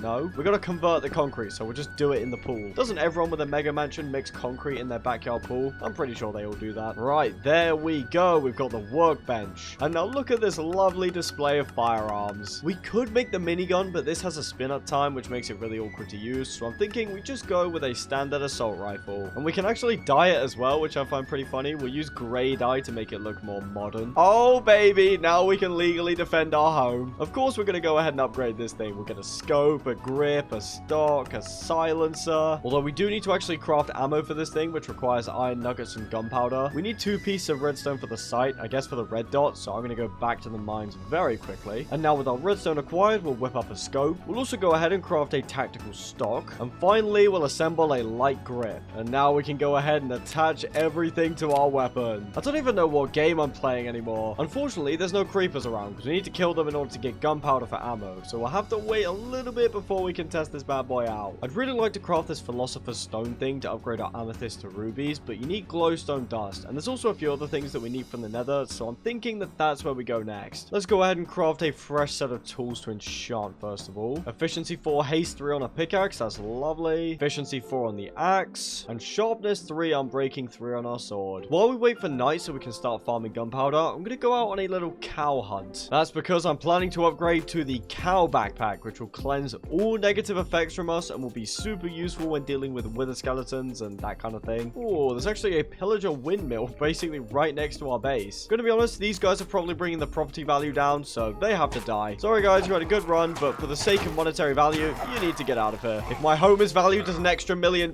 I will sacrifice all 50 of you inside here. Also, because we have a rather nice new set of enchanted gear, and I've been dying to test it out. We have got some upgraded enemies, but they're no match for us. And just like that, everyone should be dead. We just got this witch hat, which is really interesting because we can actually use it to craft the Tome of Alkahestry, which uses its charge to duplicate items. There are a bunch of different rare drops that we need in order to make this, like a nebulous heart from endermen, slime pearls from slimes, Eye of the Storm from charged creepers. So we may not be able to make this, but if we can, it's going to be amazing. Anyway, let's get back on the hunt for some cows. With our Book of Flight and the Flamingo Ring, we effectively have some very limited creative mode flying. I see creepers on the map. Let's go wipe them out. I need you guys in order to craft gunpowder for an assault rifle. It's nothing personal. Thanks to our lucky hat trinket, we effectively have looting too, I'm pretty sure, so that makes things a lot easier. No, wait, there's 2 enchanted golden apple cows just hanging out right here. In order to breed them, we do need enchanted wheat, which is pretty expensive, but that is more than worth it. This is why I always keep waystones on me. All we need to do is craft a boat with not the useless cherry wood planks, no thanks. As I was saying, all we need to do is craft a boat, then we get the cow in the boat and interact with the waystone, and that brings him home safe and sound, although the boat just phased out of existence for some reason there. Don't know why that happened. And then we grab his friend. I'm actually a little bit nervous here because in the past we've just interacted with things and killed them, so I really don't want to do that here. They have now both been transported to our base. We'll set up a pen and get to breeding them immediately. Well, actually not quite immediately, because first we're gonna craft some ammo. Let's load this bad boy up. There we go. And this skeleton shall be our first victim. It's pretty good, okay? It's a pretty good weapon. It's definitely a lot faster than a bow. I'll probably try and slap a silencer on this when we've got some sponge available, because it is a little bit loud. I mean, it's not going to be that loud for you guys watching because it's going to be edited down, but if me and my editor have to keep fixing it ourselves in the video, it's going to be really annoying. Also, look at this, a Dominator zombie that seems to have come from the wasteland. Okay, there's actually a lot of you guys here, so we're going to need to be careful. I don't know why I said that like that. That was really strange. I don't know what came over me there. We just found some more enchanted golden apple cows, plus an enchanted golden carrot pig. I'm not sure if enchanted golden carrots are better than enchanted golden apples, but from the way this pig looks, they probably are. We'll just put them in a boat for now. If we find another one, we can start breeding them. I'm going to grab our waystone so we can move those guys over to the base. We're only going to take one of these guys with us since we already have 2 back home, which means we can kill one for beef. Except we have a fire gauntlet, so he's just dropped cooked steak. He did drop 2 enchanted golden apples though, and I have no shame in eating one right now since soon we're going to have an infinite supply of these. This cow's just seen me barbecue his friends, so he's probably deeply traumatized. Hopefully the rest of his life that he's going to spend here in a pen is going to help him to cope with that trauma. I'm not really sure what the purpose of this thing is. There is a ladder in the center of it. I guess we can go check it out real quick. Although on second thought, it just looks like an entrance to the mines. Also, I don't know why these boars are so aggressive. Get out of here. We've got another tree boss in here. I'm pretty sure we can just kill him normally now. There's no need to cheat. Come on then. Hit me with your best shot.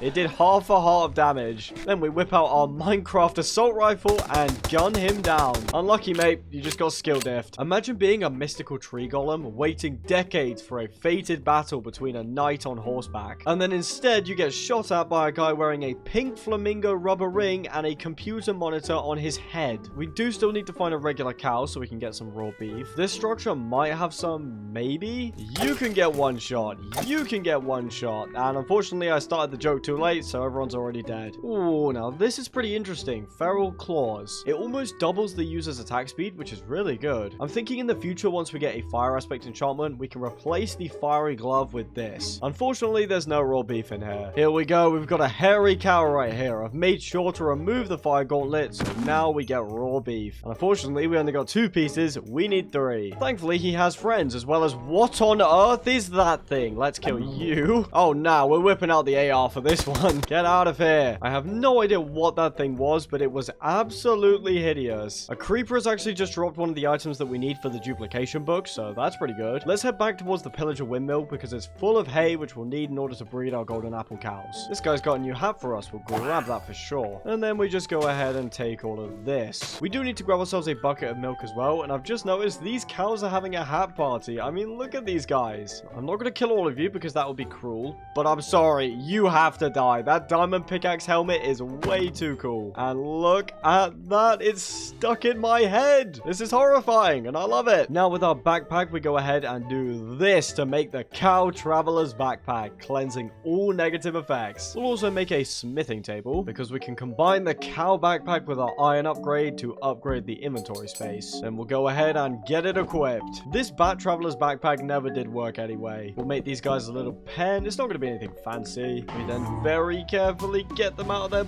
boats. I don't like doing this. There's 2 and there's 3. There we go. We then go ahead and craft up their extremely expensive feed. But this will put us on the path to infinite enchanted golden apples. Or at least I thought it would, but they didn't make a kid. Do we maybe have to feed them extra in order to make them breed? I don't know why that worked and the other time didn't, but whatever. There we go. Or maybe I thought I fed them 2 pieces and I actually only fed 1 cow. I feel like that could very well have happened. I found this pretty cool bow while we were out last night, and since we're running really low on ammo for our gun, I'm going to put that away for now and just go with the bow. We'll go ahead and set up our nether portal just over here. Before we leave, we'll make sure we have our Blaze Nucleus trinket to make us invulnerable to lava. We're running 2 Uno reverse cards anyway, so we won't see that much of a difference if we swap out 1. And we get an instant nether fortress spawn. We will grab ourselves a bit of nether wart so we can make any future potions. We may as well also grab some blaze powder so we're ready to fight the ender dragon. The cow backpack is supposed to make us immune to negative effects, but we're definitely taking wither damage right now. Oh, maybe because this switch is on saying ability disabled. Why is there even an ability to disable the good ability? Doesn't make sense. The area we've spawned in is really confusing, I'm not gonna lie. Alongside getting glowstone, we're also here to just have a look around and experience the crazy craft nether. We've come across a nether fortress and a bastion within about 2 minutes. This is insane. We still get ticked from fire, but it just doesn't actually do any damage to us. Definitely wouldn't mind grabbing some free gold from here. I'm sorry, mate, but I'm taking that hat off your hands. Or I guess your head, because you don't put hats on your hands. But whatever. Free netherite scrap. Very nice. I think this bastion spawned weirdly because in these ones, there's supposed to be loot at the center, but it doesn't seem to be the case. It feels like it's been cut off by this lava. Here's the glowstone that we've been looking for. We've got a piglin outpost right here, so we'll just charge straight through. Not really much to say here. I mean, there's some enchanted stone swords, but that's about it. I've just been mining through some terrain, and I found this nether gobber ore. And it turns out if you smelt this stuff into nether gobber globs, you can combine those globs with gobber ingots and a netherite scrap to make nether gobber ingots. And then using those gobber ingots on a nether star per piece of armor, we can make some really strong nether armor. I mean, look at this. The helmet gives auto feeding with saturation, water breathing, and extra hearts. The chest plate gives us fire protection and knockback resistance, and the leggings prevent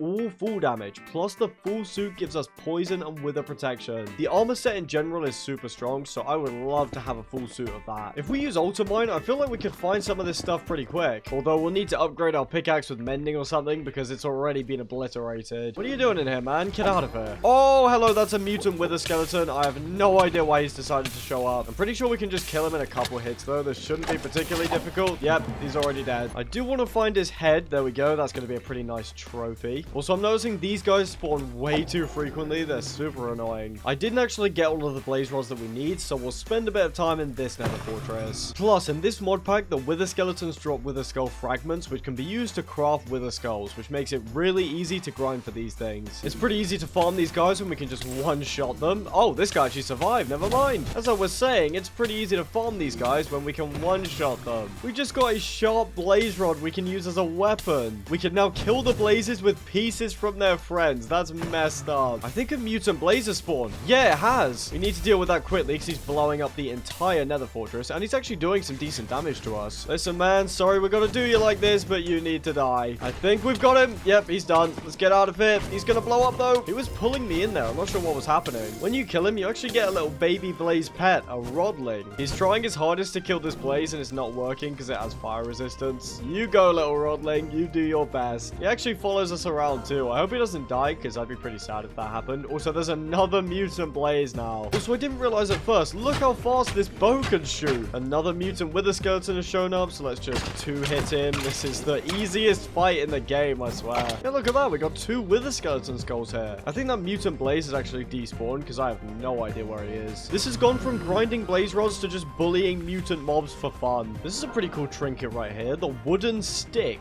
Doesn't sound very cool, but it gives us a free damage shield. I'm not sure why, but for some reason, I'm just spouting fire everywhere, and I don't know what's caused this. It's really annoying to look at, so I've turned particle obstacles off for now, and we'll check back later and see if I'm no longer on fire. I've now equipped the legendary wooden stick, so that should protect us from taking damage. Let's see how many wither skulls we can craft now. We can craft 3. We should have enough blaze rods and wither skulls now, plus we've got enough fragments to make an extra skull, which means we can fight the wither twice with these. Let's explore for a bit longer, because I definitely wouldn't mind finding some ancient debris. And there we go, there's a bastion. Although it is a bridge one, which usually has less loot. You know what, Ghast? I really wouldn't if I were you, but since you've decided to, yeah, nice, great work. Let's go ahead and grab all this lovely gold. And then we need to get up to the top of this bastion so we can check the loot. At least I think that's how these work. I never loot these types of bastions. I just take all the gold and leave. In fact, that's exactly what I'm gonna do. Let's go find somewhere else. Is this one of those tree guardian things in the nether? Let's have us a look. Yeah, it is. And I think I already just killed him trying to mine through the wall. I don't think there's even any chests in here. Oh, never mind. No, I stand corrected. And there's our netherite scrap. Lovely. We've got some warped toads here. I think it'd be pretty cool if we have time is to make like a mini zoo with some of the cool different modded creatures from this mod pack. I'm kind of struggling to find anything here, and our armor's taken a pretty big beating, so let's head back home. Slash home is just such a good command. I love it. We should now be able to create the philosopher's stone like so. There we go. So now if we put this in the crafting table and combine it with amethyst, we can make 1 ruby. Nice. This is going to be a lot more expensive than I thought, so for now we'll just upgrade to a ruby sword and a ruby pickaxe. There's our ruby sword doing 20 damage a hit, as well as our ruby pickaxe. We can grab Reaper 4 on this with disarming 3 and unbreaking 3. And there we go. We've got efficiency 4, experience boost 3 on the pickaxe. I'm thinking for our new armor set, we go with crystallized obsidian, which is going to be really strong. However, we need obsidian gems for that, which are created in a solidification chamber. However, before we do that, I'm thinking we set up an automated way of farming golden apple cows. It's going to be slightly ethically dubious, but it's going to produce incredible results. It's going to be built underground, hidden from the public eye. It's going to have to be built a reasonable distance away from the house, so the spawners will only start working if we're close. Because I do not want to end up building a fully functional lag machine. That would be incredibly annoying. Plus, the cool thing about the design of this, also I did not mean to rip the roof off this tunnel, is that we can change out the spawners in this farm at any time. So we can farm any mob we want. It doesn't have to be golden apple cows, for example. It could be wither skeletons or creepers or skeletons or whatever we want, really. This should be far away enough now. Also, I thought our pickaxe was going to give us bonus XP when we mine ores, but it just gives us XP whenever we mine anything. This will be where all the drops arrive, as well as the room where all the magic takes place. Thankfully, this is incredibly easy to clear out with Ultimine. The general area has been mined out, and I want to use quartz for the walls, because I think it will give a really nice, clean, industrial look.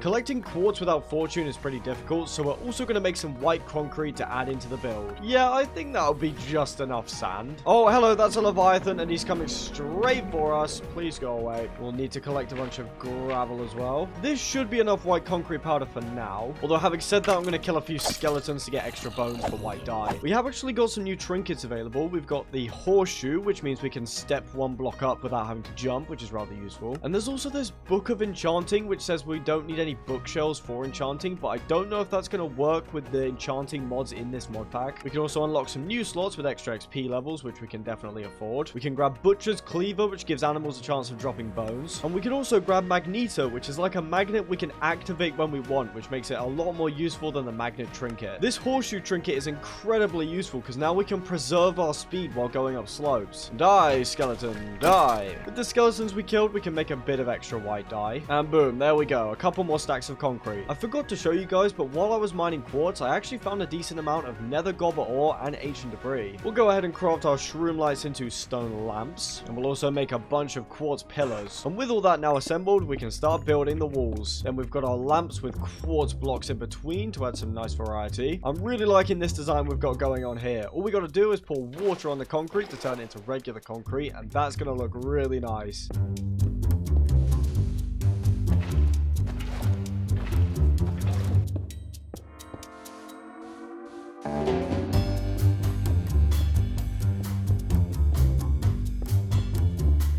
The wall walls of the factory are now complete. So what we need for the floor is a bunch of conveyors. Now, in order to make these, you need 4 iron ingots, 1 redstone, and 2 slime balls. So we're going to need to go and raid some of those slime islands. I have also got a whole bunch of iron cooking up for us already. There's actually a slime island right next to our house, so we can just build straight up to that. And I've just scammed myself because this is a regular floating island, and that's a sky slime island. I don't know why I've done this to myself. Thankfully, we can just use our book to fly onto this like so. I mean, there doesn't really seem to be anything here. We'll just fly back onto our pillar. And now that we've built up high enough, we can just glide over to the island that we actually want to visit. The water here is actually not super glitchy. That's a nice change of pace. We can just break all of these blocks to get a lovely amount of slime balls. And actually, I just realized you can shovel them up. We can then go ahead and glide back down. And then we can destroy this entire sandstone pillar just like so. Did I say sandstone? I meant sand. I don't know how I mixed that one up. I'm just testing that magical book trinket right now, and it doesn't seem to be compatible. As you can see, we're just getting the weakest enchantments possible. I do need to go ahead and mine some redstone, so if you'll excuse me for a second. We've now got all the redstone we need. We can make plenty of conveyors. These are all going to lead right into the killing chamber. As you can see, if we go ahead and step on them right now, we're going to get swooped straight into the middle. I'll try to do it without moving at all. We go even faster. As long as we crouch on them though, we can move around, which is really useful. It looks like we are slightly short, but I've got some iron smelting back home, so we should be alright. Boom, there we go. Slowly but surely, we're making progress. In order to actually kill the golden apple cows, we're going to need 9 mob mashers. There's still a load of this giant iron vein we found, so we should be fine. Oh wow, yeah, we're sorted for iron. We probably could do with another golden furnace, to be fair. There's our iron furnace, and there's our golden one. We'll grab some lava in order to keep them powered, and since we need more redstone blocks, we'll mine some more redstone. Pretty self-explanatory. These things actually require 3 iron blocks each, because you have to make these iron spikes first. Then we combine everything in the crafting table like so. There we go. Mob masher. These things are actually pretty dangerous to players, so we're gonna have to be careful we don't get swept up in our factory conveyor belts and chucked right into these. No, these wasps have been killing the golden apple cows. Are you serious? Probably should have thought about that, to be fair. I'm sorry to do this to you, man, but I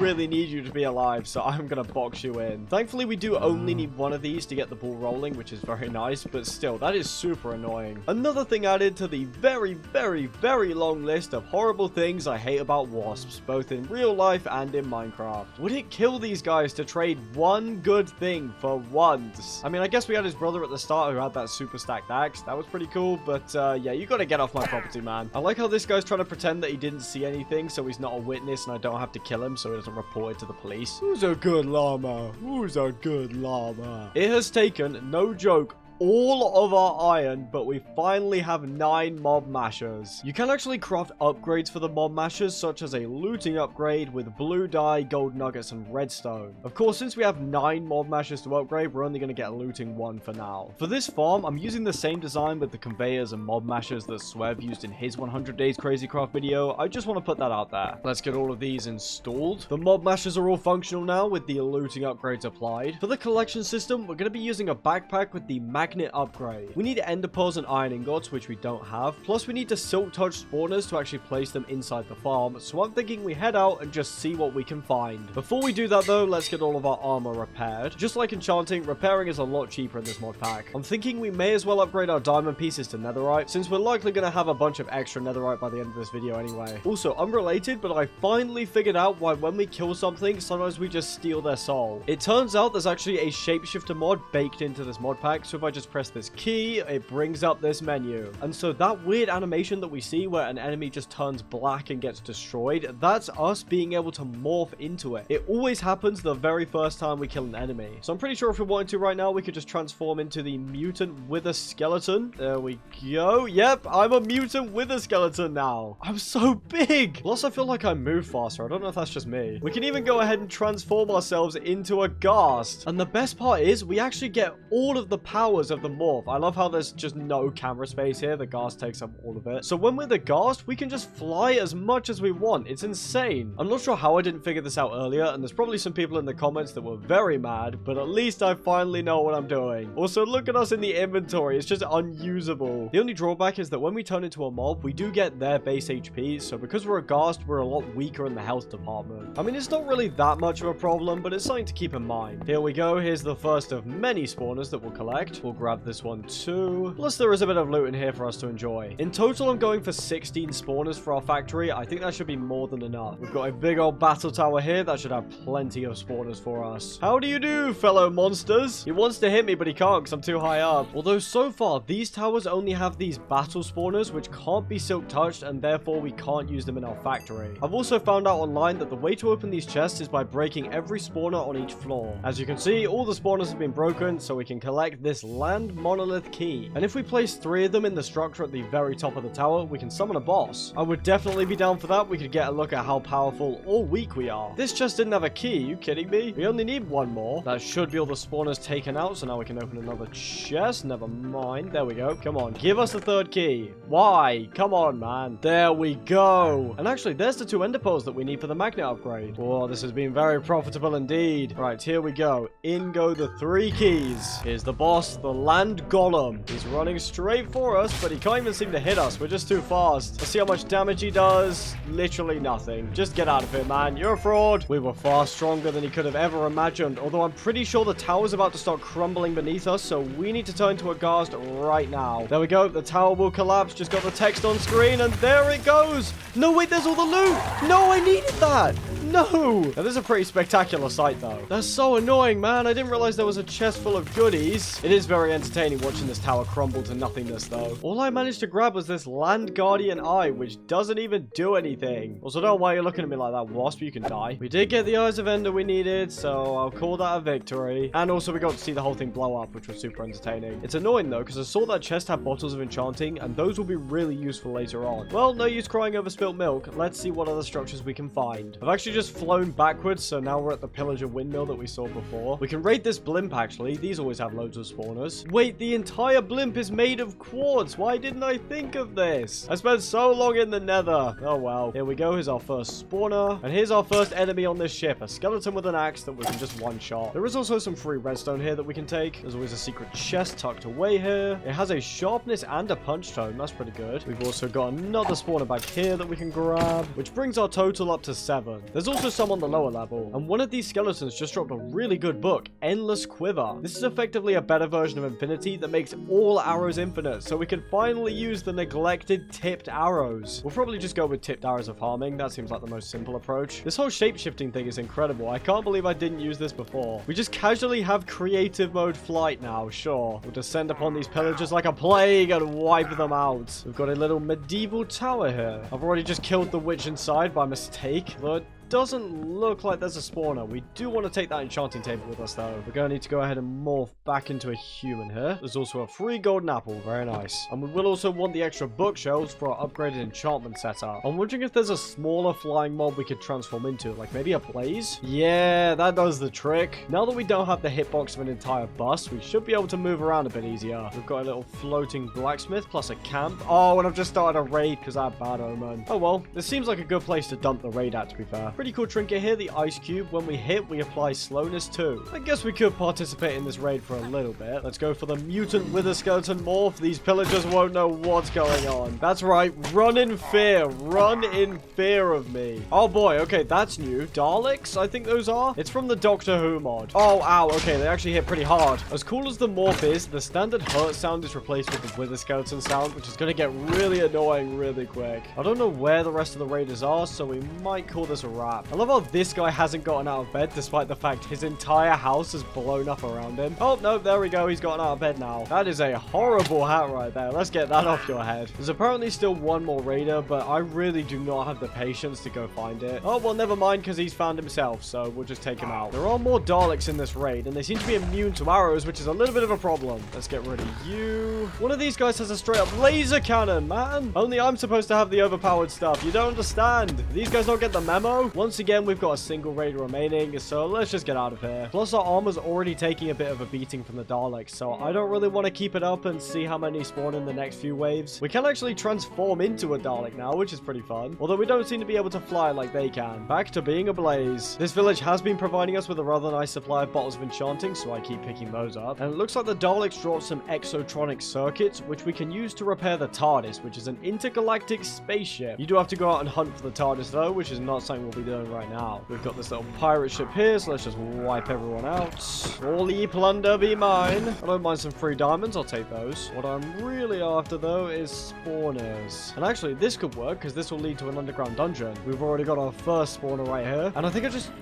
no, never mind. That zombie has some kind of magnetic enchantment on his armor, so I didn't actually see the spawner at first, because it was being pulled around by him. Then there's another one here that we'll scoop up. Although, now that I'm looking at the 2 spawners we've gotten from this dungeon, this is actually kind of bad. All of the spawners that we've been collecting so far have a spawn count of 4, which means they should spawn 4 entities at once. However, these spawners only have a spawn count of 1, which is going to mean they'll be super slow. This place isn't worth our time. Let's get moving. This graveyard does have a spawner, and this one has the highest spawn count, so that's very nice. And this is the same as that tower we looted earlier, which is where we got most of our spawners from. So far, we've got 12 spawners, about to be 13, and that's all from this tower. Not bad. While we're out here, I'm also going to collect some cobwebs, because we'll need those later too. And we'll also need some cracked stone bricks. We've got more bookshelves in here, but these towers are always trapped, so you got to be careful. Some good enchanted books in here too, wither immunity and step height. We've also got a rare affix tome that we can use to apply to some of the bonuses that we find on items, and then we can put those on better pieces of gear. This place also has some special tomes, which you can put in the enchantment table, and then you can only get certain enchantments on those books. So for example, with a tome of weaponry, we can only get stuff like sharpness and bane of arthropods and that kind of thing, so it can be useful for when you're trying to upgrade a sword specifically. We've got yet another of these places. We might be able to get some easy iron. It seems like when you're shapeshifted into another mob, the other mobs don't actually attack you. Or maybe it's only some mobs, I don't know. Because these skeletons definitely don't care that I'm robbing them blind. This could be pretty cool. The Lucky Rock Trinket. By breaking stone, you've got a 5% chance of obtaining coal, diamond, iron, gold, emerald, redstone, flint, lapis, and glowstone. Especially with ultimine, I could see that being super useful. That's definitely something to keep hold of. We've only got 3 more spawners to go, so with any luck we can find them quickly. This is a great trinket find, the Ghast Eye. We get 10 extra hearts and we get regeneration from killing mobs. The Blaze Nucleus is nice, but our armor is at a point now where we can easily survive fire damage, plus it plays the annoying fire animation when we take fire damage anyway, so let's swap out that. And thanks to our God Crown, those 10 hearts should double into 20. Look at this, there's a hippogriff here. I wonder if you can ride these guys.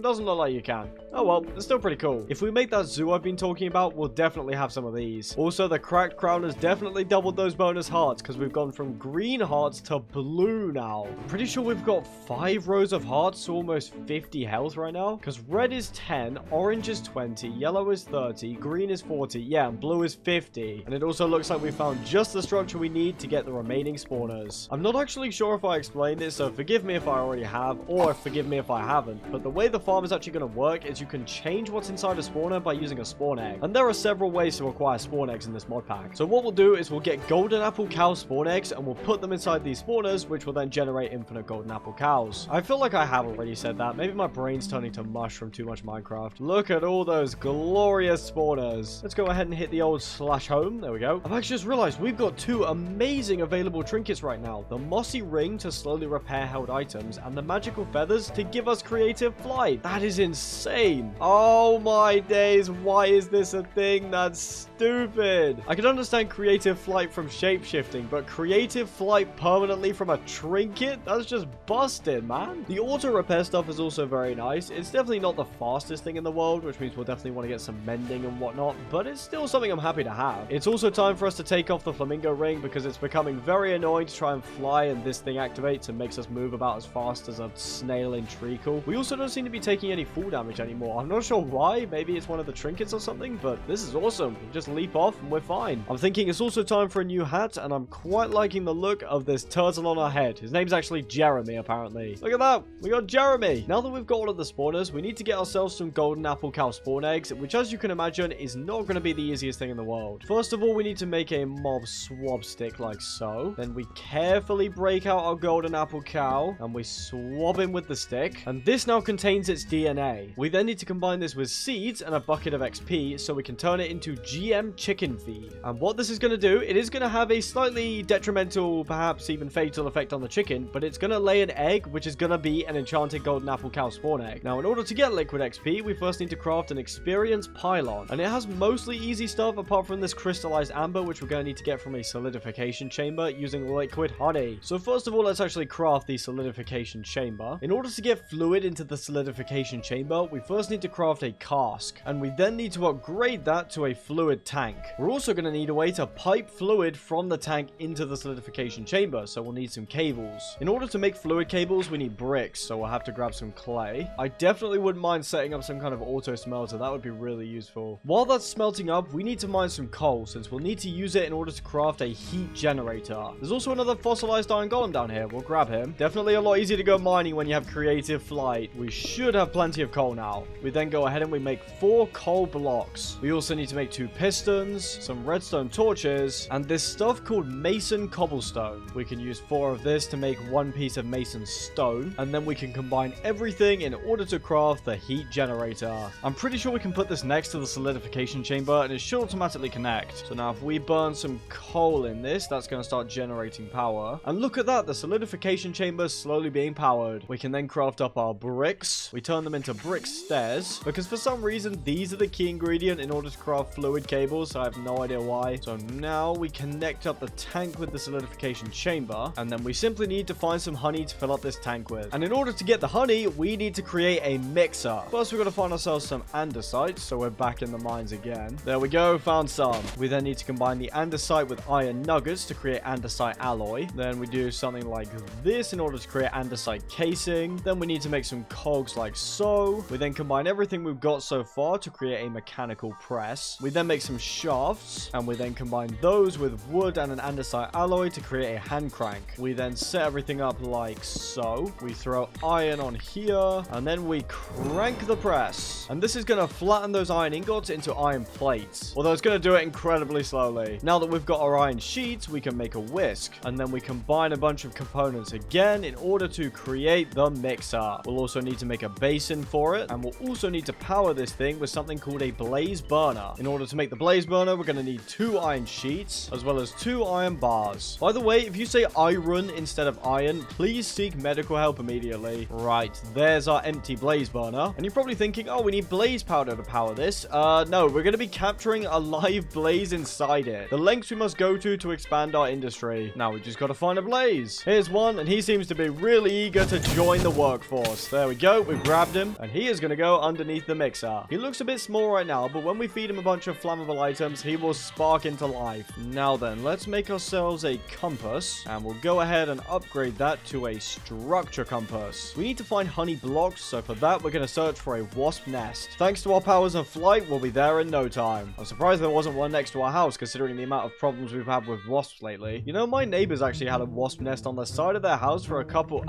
Okay, pause the story. We'll deal with that in a minute. These are the Thornborn Towers. The loot is always right at the top of these, along with these horrible phantom spawners, so we'll take out those. It feels good to be able to one-shot these horrible phantoms. The loot's always solid in these, nothing to complain about. Although it looks like half the towers were wiped out by a meteor. All my precious loot! What have you done? At least there's some free iron here, I guess. And some bottles of honey, actually. We can already make a few honey blocks with these. And it looks like we can have one more chest, since everything else has been wiped out by the meteor. Loads more iron in here. That is very welcome. Also, there's an ice dragon just casually chilling here. Okay. Now, normally I would just waste this thing here and now, but we actually need it for later, so he gets to live for a bit longer. Why are you chasing me? You look very, very disturbed. Look, yummy, tasty villagers. Go get the villagers, man. We genuinely do need him alive. Thankfully, we have just outpaced him, so we should be good. We're going to need his breath in order to create some super strong metal alloys. Also, I like this little mushroom village. This is cute. Although its inhabitants do not seem particularly pleasant. Oh, yeah, going back to my neighbor's wasp nest. Yeah, it was on the side of their house for ages, and it was horrible because every summer it would get super active and they just wouldn't do anything about it. This can't be the wasp's nest, surely. Oh, never mind. Yes, it is. This place sucks. I saw someone else playing this mod pack, and they found this nest that was full of honey, so I thought that was what the wasp nest was. Right, we found a new structure simply called bees, so this should do the trick. Do wasps even produce honey? Was I just being stupid the whole time? This red forest is a good distraction, though. I really like it. Let's quickly scoop the gold blocks up from here while we're on our way. You never know when you might need some extra gold. I mean, we burned through so much iron trying to craft all those mob mashers. Who knows when we're going to need tons of gold to craft the mob smashers. So we've got another pillager castle here. It doesn't look like the one that we looted at the start of the video. If we need more totems of undying, this is where we can come. We've got one of our tree friends in here, which I'm just going to kill for fun. Get out of here. You're nothing, mate. You're just some logs on the floor. There's our amethyst. That's lovely. This is the bee shrine. Are you serious? I mean, at least we get enough honey bottles to make a block of honey. I sound crazy, but there is a structure in this mod pack that's just full of honey blocks. Trust me. It's real, I promise you guys. We've got some floating bee islands here. Those might have some extra chests. That is not a bee. Why is that labeled a bee? Or is that just his hat? Never mind. He's got a whole dolphin as a hat. That's awesome. Oh, there we go. That's what I wanted. That's the bee structure I was looking for. It's right next to the bee island. Told you guys I wasn't crazy. I don't actually know what this thing is called, but just look at all the precious honey blocks inside. I'm not sharing with you, zombie. Get out of here. Oh, no. I just killed a bee. My mistake. I'm sorry, guys. Oh, look at that. There's even a queen bee here. I'm just stealing all your honey, then I'm gone, all right? No one needs to get angry here. No one needs to point fingers. I may or may not have just destroyed one of your friends, but that's all right. He had a good life. Bees don't live that long anyway. What is it, like 2 weeks they live? We've also got another of these structures here where we found our famous god crown. Oh, how things have changed since then. There's so many enemies here. I'm just going to ransack it very quickly. Bow down to your supreme overlord. Weep in despair as we glide over all of you. Right, so that's enough of that. Let's go home. We now put the honey blocks in the bowl. No. Okay, we throw all the honey blocks in the bowl like so. And then we power up the blaze, which isn't working. Maybe he wants coal. Oh, that works. He's nice and hot now, so we connect up our hand crank. That's not right. We connect up our hand crank, and now we can spin this. And that is making us a bowl of honey. We should now be able to grab this with a bucket. Yes. Then we put that in the fluid tank. There we go. Although it doesn't seem to be piping into the solidification chamber. If we quickly make a cable wrench, that might allow us to tweak the settings. Oh, there we go. I was just whacking this with the wrench trying to figure out what to do, and it's just gone inside. We've got 1,000 out of 64,000 fluid capacity. We don't need 64,000, but we should probably get a little bit of extra. I'm going to be cranking this all night long, I expect. And then fluid in the tank, which goes into the solidification chamber. So now we need to craft some fire chargers, and we combine them with redstone and a magma block to make the crystallized amber. It's working. There we go. We've got it. And it only uses up 1,000 honey at a time. We've now got the hardest to obtain ingredient in the experience pylons crafting recipe. We're also going to need 2 hoppers, 2 nether bricks, which we have. We'll also need 2 vines, and finally some lime dye, which might be a bit more difficult because we don't have any deserts near us. It's looking like we'll have to craft ourselves a nature's compass. We just got to go ahead and do this. Nope, I got the order mixed up. There we go. Nature's compass. Unfortunately, the nearest desert is only 1,500 blocks away. I need to remember to hold equipment in my hand while flying so it auto repairs. I've just found this in a ravine, and I was gonna say this looks an awful lot like a boss structure. I'm gonna be honest, we should be able to kill the first Rortnor very easily. This is a pretty weak boss. We'll just hit his back if I can. Come on, let me hit your weak spot. I think these stone things are messing with his AI. Now we just hit his back here, and we just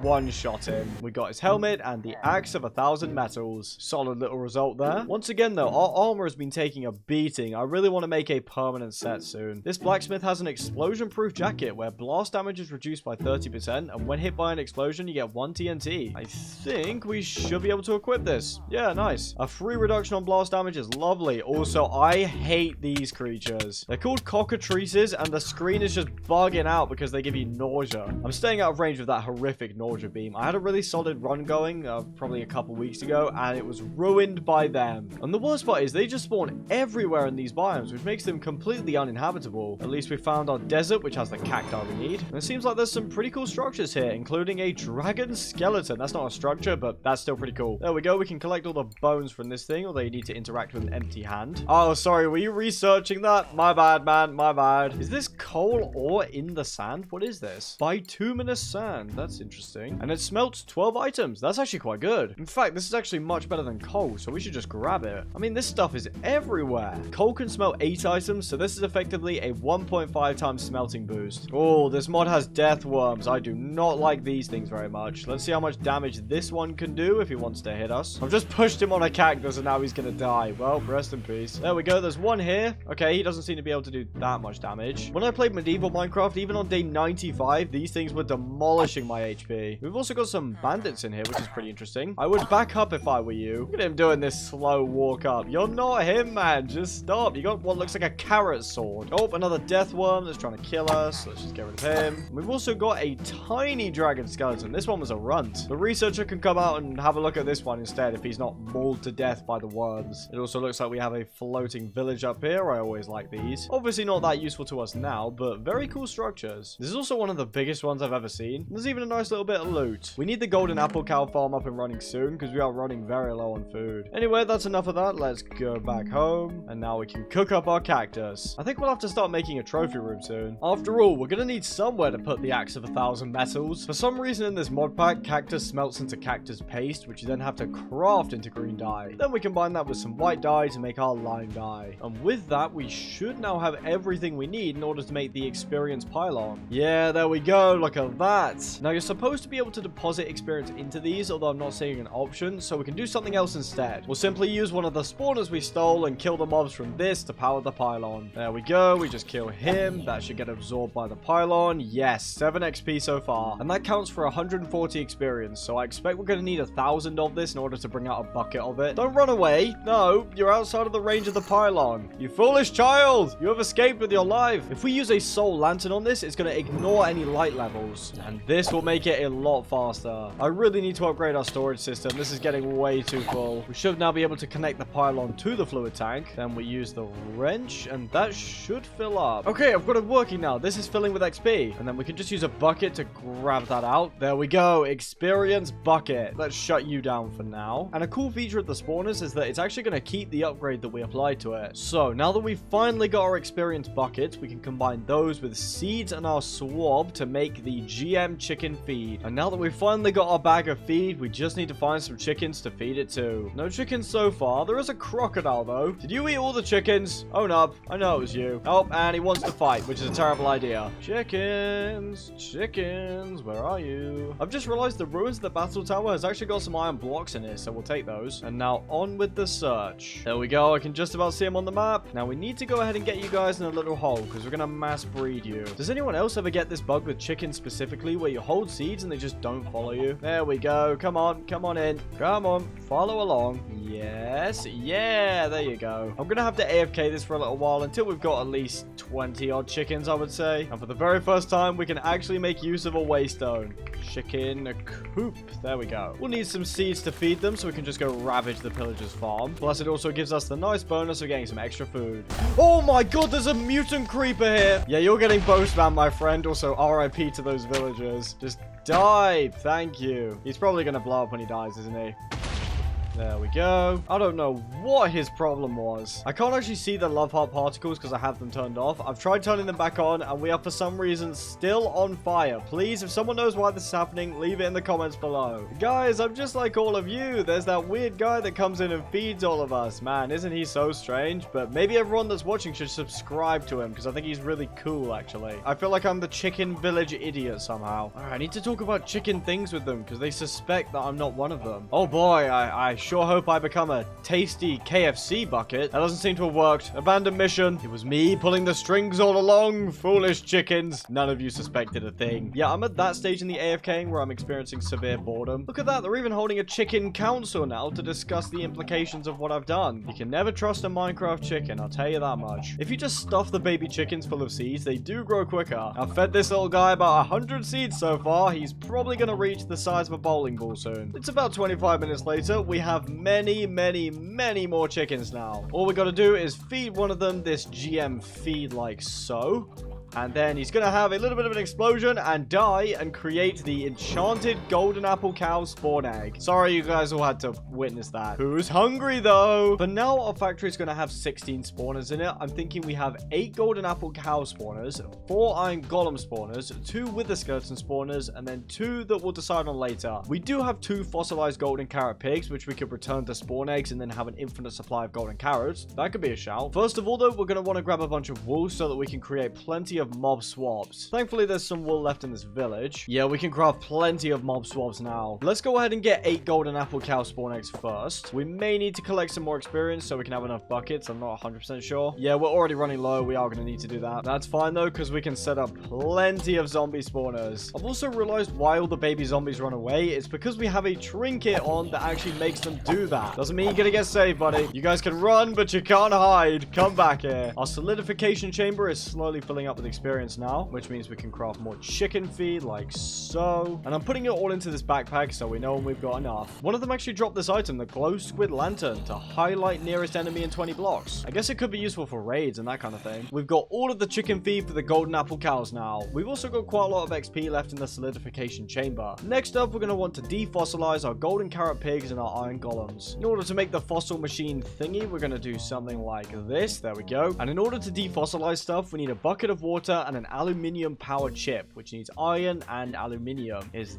this aluminium ore? No, that's salt. Is this aluminium? That's zinc. Never mind. Is this aluminium? No, those are quartz crystals. I also don't know what this is, but it blows up when you mine it. Oh, wait, I do know what this is. It's stellarite. This stuff is amazing. You can use it to create an eternal stellar, and then you can apply this in a smithing table to make gear indestructible. That is exactly the kind of thing that we want. What is this? Is this a stronghold? No, it's not. Oh, hello there. It must belong to you. Doesn't really matter, though. Oh, mythic level chestplate. That is a pretty nice find, because we can strip the mythic affix from this and then apply it to some better gear. Gobber ore, which we'll need later. We'll collect that. Oh, here we go. This is aluminium. This is the one that we want. It's proving harder to find than I thought, to be honest. We do also want to mine these glowing ores here. These are X-petrified orbs, because we need these in order to craft the eternal stellar. Surely we can find aluminium here. These caves are massive. I mean, look at this place. There's just so many ores that look almost the same as aluminium. They're not quite aluminium, but they almost are. Oh, we got a new trinket here. It is a thorn pendant with a chance to damage attackers. We've got plenty of necklace slots, so we can just equip that immediately. Also, our rage mine trinket is giving us +7 bonus attack already, so this means we've got an extra diamond sword level of attack on anything. We may as well collect some more amethysts because we can transfuse them into rubies and make a new ruby pickaxe. I can't seem to find this ore anywhere. We also just got a new trinket to increase our maximum health again, and that goes on the belt. Oh, that mimic is a 4-star enemy. He's going to do a fair bit of damage. May need to be a little bit careful here. I'm going to make sure the golden apple up. I think he just broke, yeah, he just broke our helmet too. Die! There we go. He got us down to red hearts. He dropped us a panic necklace, which just increases our movement speed after we take damage. And so the search for aluminium continues. There we go. Finally! We'll grab all this extra amethyst and then head out. Boom. Slash home. Right, so let's make some more rubies, and then we'll whip up a new ruby pickaxe. We'll then go ahead and combine it with our old pickaxe to create a really, really good pick. And then we'll craft ourselves an eternal stellar, and I think we have to be holding the pickaxe in our offhand for this to work.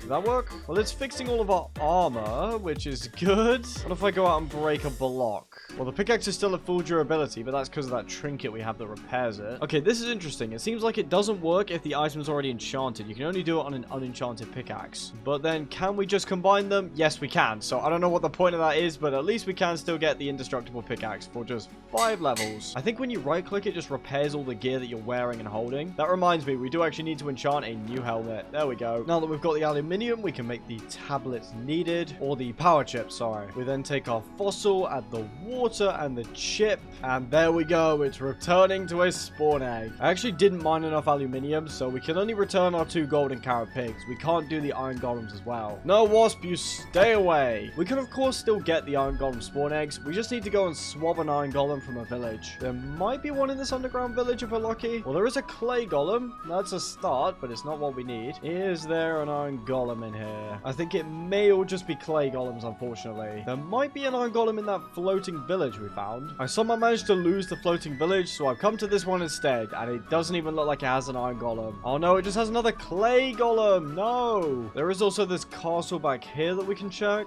It's just another clay golem. Ah, it looks like we're just gonna have to mine the iron for this ourselves. And there's actually some free aluminium here. Nice. A mimic just dropped us a golden hook, which increases experience dropped by creatures. Although I'm gonna be honest, that's not super useful. Right, we've got plenty of iron. Our golem should be constructed any minute now. And you always need a pumpkin for them, don't you? Oh, there's some there. That's perfect. Having to waste 4 iron on this kind of sucks, but at the end of the day, this is going to allow us to farm more iron than we will ever need. We only need to swap him once since we've got our fossilized iron golem. Update, I seem to have lost our fossilized iron golems, so we'll need to swap this guy twice instead. And then we can go ahead and make our iron golem chicken feed. Actually, I forgot we want 4 of these, don't we? Right, now all we got to do is grab the last wither skeleton swabs. There we go. Here's what we're looking for. And now we make the last 2 bags of chicken feed. And now we can give these guys the deadly food and collect our spawn eggs. I'm going to make sure to do this slowly so we've still got some chickens left over at the end. I AFK'd a bit longer and created a chicken ocean. Now we can get all of the eggs we need. I'm sorry, you must all become golden apple cow spawn eggs. I didn't even really put a dent in the amount of chickens we have in here. We now have all of the spawn eggs that we need. I do have to warn you guys, there is a weird bug in this mod pack where in survival mode, you can't actually change the contents of a spawner with a spawn egg. So look, we've got a spider spawner, we use a golden apple cow egg on it, and nothing happens. This works in every other mod pack this mod is in. For example, here's me doing it in survival mode in all the mods. It works fine. So what we're gonna do is, oh wow guys, no way, look at that. All of the spawners have been placed with the correct animals inside them. Now, only a few of these spawners are actually working because a lot of them need certain conditions in order to actually work. And so that is why we need to go and kill the ender dragon, because with the dragon egg, you can make spawners ignore their conditions. For example, golden apple cows can only spawn on grass, so by using the dragon egg, these will start working. For some reason, this spawn is already working. Maybe it already has that set so that it ignores conditions, but apart from that, none of the other ones are working. Oh, I guess this one is. And we're also going to want to collect some fermented spider eyes, because these are going to buff the spawn count. The farm is still unfinished though. We still need to work on the collection system as well. It is going to be a lot of steps, but trust me, it will be worth it. I mean, look at this. We've now got 16 enchanted golden apples and 45 regular ones. Also, there's actually a way for us to automate the production of ender dragon eggs. What we need to do is upgrade a diamond DNA sampler to netherite with a star infused netherite ingot, which requires a netherite ingot and 4 nether stars. We then use this to sample the ender dragon's DNA. We'll then inject the DNA into a mob cage, which will then periodically produce loot from the ender dragon. For example, 9 of these dragon scales can be used to make a dragon egg. There's still a few steps to getting this farm up and running, but once it's ready, it's going to be amazing. Before we go and kill the ender dragon though, I'm going to finish the tunnel connecting the lab because I think it looks pretty ugly right now. Also, there are dinosaurs casually roaming around. I get distracted by so many things in this mod pack because there is just so much to be distracted by. Anyway, yeah, I want to finish off the lab because right now all those stone tunnels look really bad. Don't worry though, because it's only going to be about 20 seconds of video for you guys, and then we'll get on to slaying the ender dragon and getting the farm up to speed. I don't know why there's 8 free redstone blocks on top of this structure, but I will take all of them. First of all, we got to collect sand for all of our concrete. We'll also need plenty of bones to make white dye with.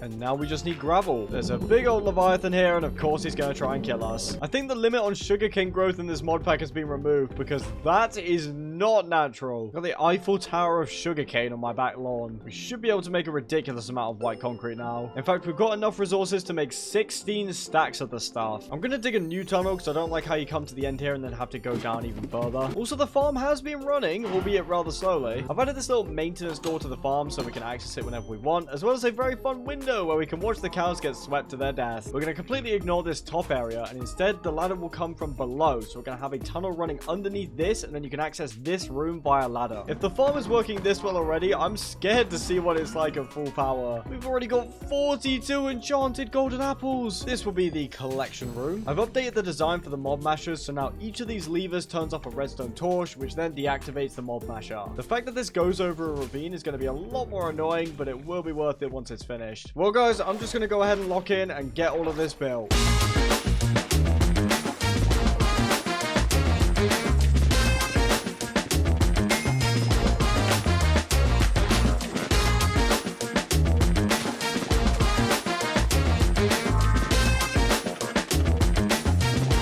Alright, the lab is now complete. I'm really happy with how this turned out. I decided to shorten the length of the tunnel because it just didn't make sense to have it be so long. And I also swapped out the ladder for a waystone because it feels a lot cooler. We've got these bamboo shoots along with some nice water flowing down to add a bit of color and life to this otherwise quite sterile environment. And then finally, I've set up these conveyors so we can really easily zoom over to the farm. And over on this side, we also have a ladder leading up to the maintenance room. And of course, this is where we'll be able to see the farm in action. We now need to set up the collection system. So first we'll craft ourselves a backpack base upgrade. We'll then go ahead and turn that into a pickup upgrade, and we'll then upgrade that into a magnet upgrade. And then we upgrade that to the advanced magnet upgrade. I crafted up this diamond backpack for us already, which has more than enough space for all the drops from the farm. We go ahead and slot in the magnet upgrade, there we go. And then we add each item that we want to the filter so that only these items will be picked up. Then we need to go set this up. Now it is filling up with items, but not the ones that we were filtering, so I'm not sure what's going on on there. Okay, I'll just tweak this setting. This should work now. Yeah, it's only filling up with enchanted golden apples. Okay. As I said earlier, we're going to need to collect some DNA from the Ender Dragon in order to make this farm as efficient as it possibly can be. And of course, in order to do that, we're going to need a star-infused netherite ingot so we can craft the netherite DNA sampler. That does mean we're going to have to fight the Wither 4 times, which I'm not too bothered about considering we now have an entire stack of enchanted golden apples. And of course, we have creative flight as well, which is going to make this way easier. And we've also got this super overpowered bow. We're shredding him already. We go in for the melee and oh,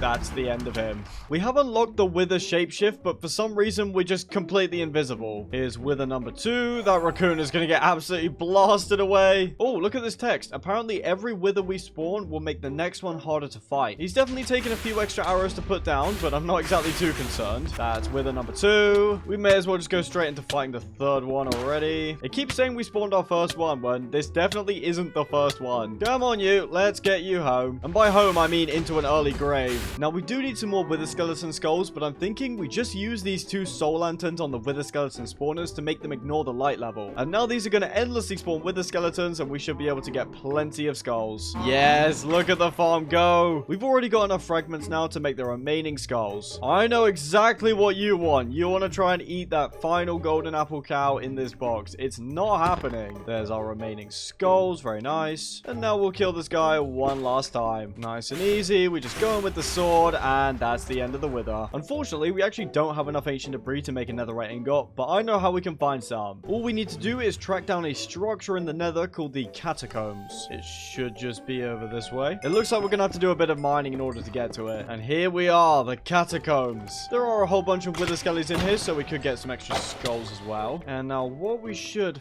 find are some chests, yeah. And these have a pretty good likelihood of giving us ancient debris. This one's a bust, although we do need soul sand. And this one just has 1 diamond. Okay, not a great start. That's fine though, because this portal at the bottom has a little bit of debris in it. I wonder if the chests in here got buffed in a later version, because they're never usually this bad. There is always a chest hidden under the lava in these as well. It's going to be a little bit annoying to find since you can't see anything when you're under lava. I've given it a quick try and I just cannot see anything under there, so we are not going to be going for that chest. That definitely wasn't quite the haul I was hoping for, but we do still have enough ancient debris to make a netherite ingot now. There we go, very nice. And then we surround it with our 4 nether stars. This is a very expensive ingot. We'll go ahead and make some light blue stained glass, because we need it in order to craft a diamond DNA sampler. Then we go to our smithing table, use our star-infused netherite ingot to upgrade that to the netherite DNA sampler. And now all we got to do is prepare to fight the Ender Dragon. Real quick, I'm going to see if I can snag looting 3 on an extra ruby sword. I'll take looting 2. I'm happy with that. This is a pretty stacked sword, I'm not gonna lie.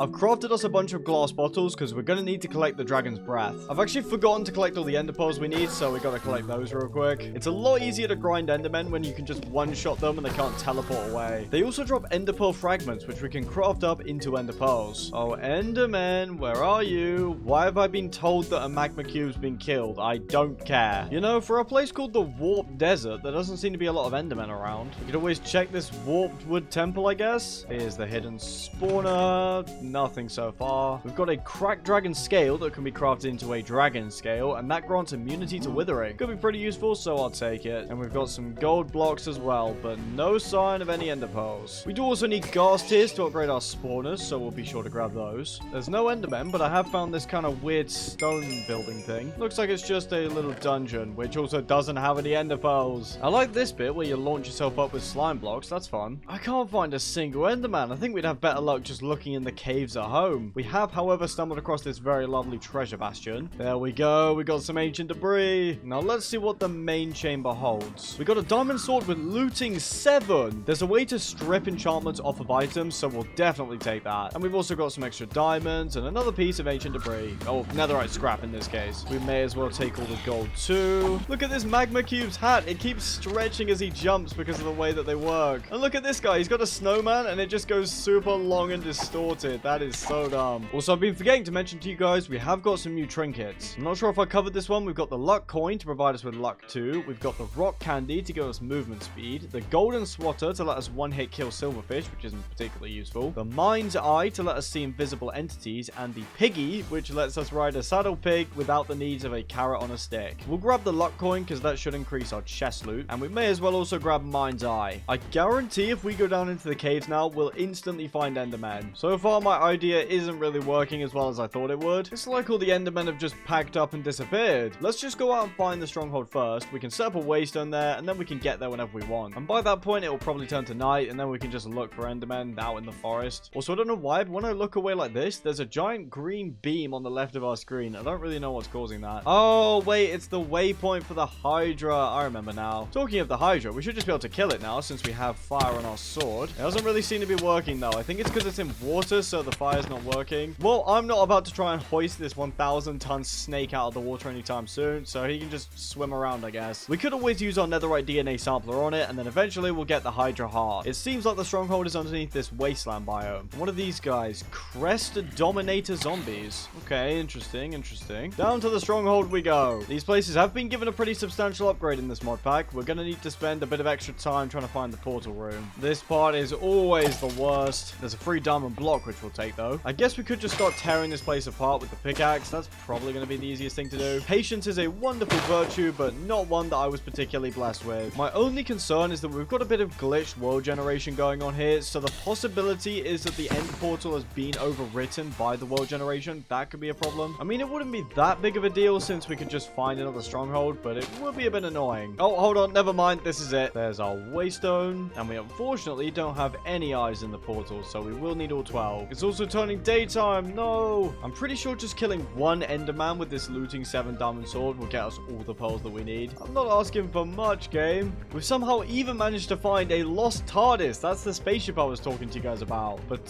still no Enderman. There are these fossilized Endermen though. We could defossilize them and then kill them. There we go. Aluminium tablet. And there we go. Enderman spawn egg. Right, come on, looting diamond sword. You need to come through for us. Yes! We got 64 ender pearl fragments just from killing him. Plus this nebulous heart, which can just be crafted into 3 ender pearls. We are ender pearl rich now. Right, we've got all of the eyes that we need. Let's go kill that dragon. Here goes nothing. It's going to be rather easy to take out all the crystals with the power of creative mode flight. Should just be all the cages left now. And there we go. All the crystals are down. We do have to be careful here because there are a bunch of mutant endermen, although we should just be able to... Okay, maybe I shouldn't have done that. Maybe I shouldn't have done that. No, we're fine, actually. I'm going to have to turn particles back on for a moment just so we can see the dragon's breath. There we go. We'll collect all of this. I don't understand why we have these fire particles. They're so dumb. Nice. We can grab all of this. And now particles are going straight back off. We'll just smack her in the head. She's already about half health. And then we'll just camp right next to her and get the freest kill of our lives. We may as well grab all the free XP as well as claim our dragon egg. And there's also some end gobber ore here that we'll take. We'll go ahead and grab ourselves some ender pearls and we'll also be exploring the outer end. We'll need to collect a fair bit of end stone because we need this stuff to craft some upgraded bookshelves. In my infinite hubris and wisdom, I may or may not have forgotten to use the DNA sampler on the ender dragon. We were going to have to respawn her anyway in order to get some extra dragon eggs because in this mod pack, every time you kill the dragon, she drops an egg. So that's fine. We'll just grab the DNA next time. For now, I just want to head into the outer end.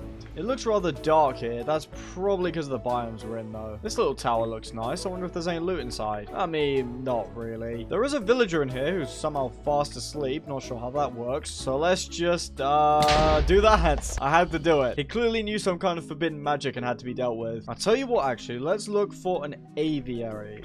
The compass doesn't seem to be able to find one, which is a shame because that's a really, really good structure. We've got one of these end arenas. I recognize this from my 100 Days in the Mutant End video. They always come with an end troll in this cage. This guy was a bit of a menace in that video, but now we can just destroy him like that. That feels very satisfying. He dropped us an Emperor Scorpion scale that can be used to make the guard for the Big Bertha. Okay. There is another Garstar trinket. We might be able to equip that as well. And a free diamond backpack, actually. That's great. Unfortunately, it doesn't seem like we can equip an extra Garstar. That is unfortunate. We do need to keep our eyes out for Chorus Fruit because we need that to both craft end gobber ingots and to craft upgraded end enchanting bookshelves. There's a small amount here that we can grab. And we've also got some in this end mineshaft thing. Oh, okay, never mind. We don't need the Chorus Fruit. We need the Chorus Flowers. And that's these big things. This mineshaft also connects to what's effectively an end nether fortress. This just has an experience magnet. That's rather useful. We don't want a magnet that pulls in items, but one that pulls in experience is pretty solid. Although having said that, I don't think we have a spare slot for it, which is unfortunate. We've got another crystal heart. We might have some spare belt space. I'm not sure. And there's also a diamond backpack. Oh yeah, we got 3 more belt slots. We can just equip that. I don't know why there's deep slate in the end. That's very weird. Look how many of these things are wandering around. They're called called Himalites. They also like to bite me, so I'm just going to kill them all. We've got a power tome and a sharpness tome. We'll be taking them. We've got some kind of dungeon here, it looks like. And it just spawns regular mobs inside. That's pretty weird. I'll just fly around and quickly grab all the loot. We've got loads of chorus flowers here too. There is actually a gateway here, which I think is a good time to head back home. Back through the portal we go. And for some reason, that's reset all of our hearts. I'm not sure why. I'm eating a golden apple, so that should regenerate us back up in no time. That is a really annoying bug because now we have to go through so much hunger to regenerate about 6 bars of hearts. While we're back home, I'm going to smelt up some of this gobber ore that we've been mining. We then combine that with diamonds, iron, and gold to make gobber ingots. And we then smelt up our nether gobber. We then combine 2 gobber ingots with a nether gobber glob and a piece of netherite scrap in order to make nether gobber ingots. And we then smelt up our end gobber ore. And we then combine that with the nether gobber ingots and the chorus fruit like so to make end gobber ingots. Once we've got enough of these, we'll make end rings, and then we use those end rings to make end armor links with these nether stars, and from there we can make the end armor. And from there we then upgrade the end armor in the smithing table with dragon stars to create the dragon armor set. And the dragon armor, that's going to be the main set that we're going to be going for. In the meantime though, we need to craft up end crystals so we can fight the end dragon again. There we go. And a cool thing we can do is we can use this corrupt essence that most mobs will just randomly drop in order to duplicate our ghast tears. There we go. Look at that. That is lovely. This time I'm going to actually use the DNA sampler. And look at that. The ender dragon spawned with a funny hat this time. And she's got a Lego head. Are you serious? Now all we got to do is hit her with the DNA sampler like that. That should work. There we go. And now all we got to do is kill her again. We can actually do so much damage we don't even need to destroy the crystals. Although I guess I could snipe out a few. This bow is just so good. Come on, just die already. I guess we should go in with our looting diamond sword. I believe that increases the drops. There we go. See you later. And we'll have your cool Lego hat. Is she supposed to 360 and spin around like that? I don't think that's supposed to happen. Look at that. She actually spawned 2 dragon eggs this time. A little bit weird, but I'm definitely not complaining. Also, some enemy around here is shooting shulker bullets, and it's really irritating. Oh, it's because there actually is a shulker here for some reason. Get out of here. You're nothing. There's 1 dragon egg, and there's the second. No, I didn't mean to go through the portal again, and there goes all our hearts. We've got a stack of these. I'm just going to munch on enchanted golden apples. The dragon also dropped a dragon heart, interestingly enough. I don't know if we can use that. Doesn't look like it. You can craft a wyvern shield control module and an awakened draconium crux. That is interesting. We'll set up the mob cage with 3 iron blocks, 2 iron bars, and 1 chain. We will, of course, be setting this up in the lab. And I believe we just click on the cage. Oh, the environment inside the cage is not suitable for this entity. Okay, I think we need to put a chorus flower in. So we just do that, I think. And then we do this. Did that work? Oh, okay, look at that. It did. We've got an ender dragon inside the cage now. In theory, every 120 seconds, this is going to give us a drop from the dragon. Oh, yeah, look, you can see a tiny ender dragon in the cage. We can use an enchanting table, a block of emerald, and a piece of redstone to make the looting 3 upgrade. Actually, if we upgrade it into a hopping mob cage, then we won't have to collect the resources manually. Then we'll just set up a chest with the cage above it, and we put the ender dragon back in. As you can see, it's very, very slowly getting bigger, and that's how we'll know when the resources are ready. So it's going to do this every 120 seconds. Right, we're finally going to cut down the gigantic piece of sugarcane that's growing here because we do actually need it. That sugarcane had grown to a mighty 25 pieces tall. It's time for us to upgrade the farm. And first, we're going to use wool on all of the spawners, which just makes all the mobs silent. There we go. Nice and quiet. No one can hear you scream. We can finally start using our dragon eggs to make these spawners start ignoring the conditions. So apart from this golden apple cow spawner, which for some reason works already, we can use it on these, and that's going to start working away. We'll also go ahead and use one on one of our iron golem spawners. Wait, why is it spawning clay golems? No, there's very clearly iron golems inside these spawners, so I don't know why clay ones are trying to come out. Yeah, it's just all clay golems. That's so weird. That is very odd. Anyway, we'll also go ahead and use ghast tears on the spawners to increase the spawn counts. If we use sugar on the spawners, that should increase the speed at which they work. Also, for some reason, I've noticed the golden carrot pigs spawn with magma cubes on their back. No idea why. For some reason, our ender dragon cage just isn't producing anything. I'm not really sure why. Anyway, with all that being said, we need to go and fight the ender dragon 7 more times in order to get all of the dragon eggs we need to make all of the spawners ignore their conditions. So I gotta go and grind for end crystals. This is the first ghast I've found in 20 minutes of searching. Die. Get out of here. There is another bastion here that we can raid. We could do with some extra ancient debris. Very nice. We've got a netherite ingot and a cross necklace, which will increase the length of invincibility after taking damage. On it goes. Very nice. That is a nice little find, but you know, I really would would just love to find some gas right now. Here's another one. And now thanks to our looting sword, we're up to 7 gas tiers. Now granted, we do need 28, but it's a start. There's another. And that one gave us 12 gas tiers. If we get lucky, we should only need to kill one more now. Hopefully this is the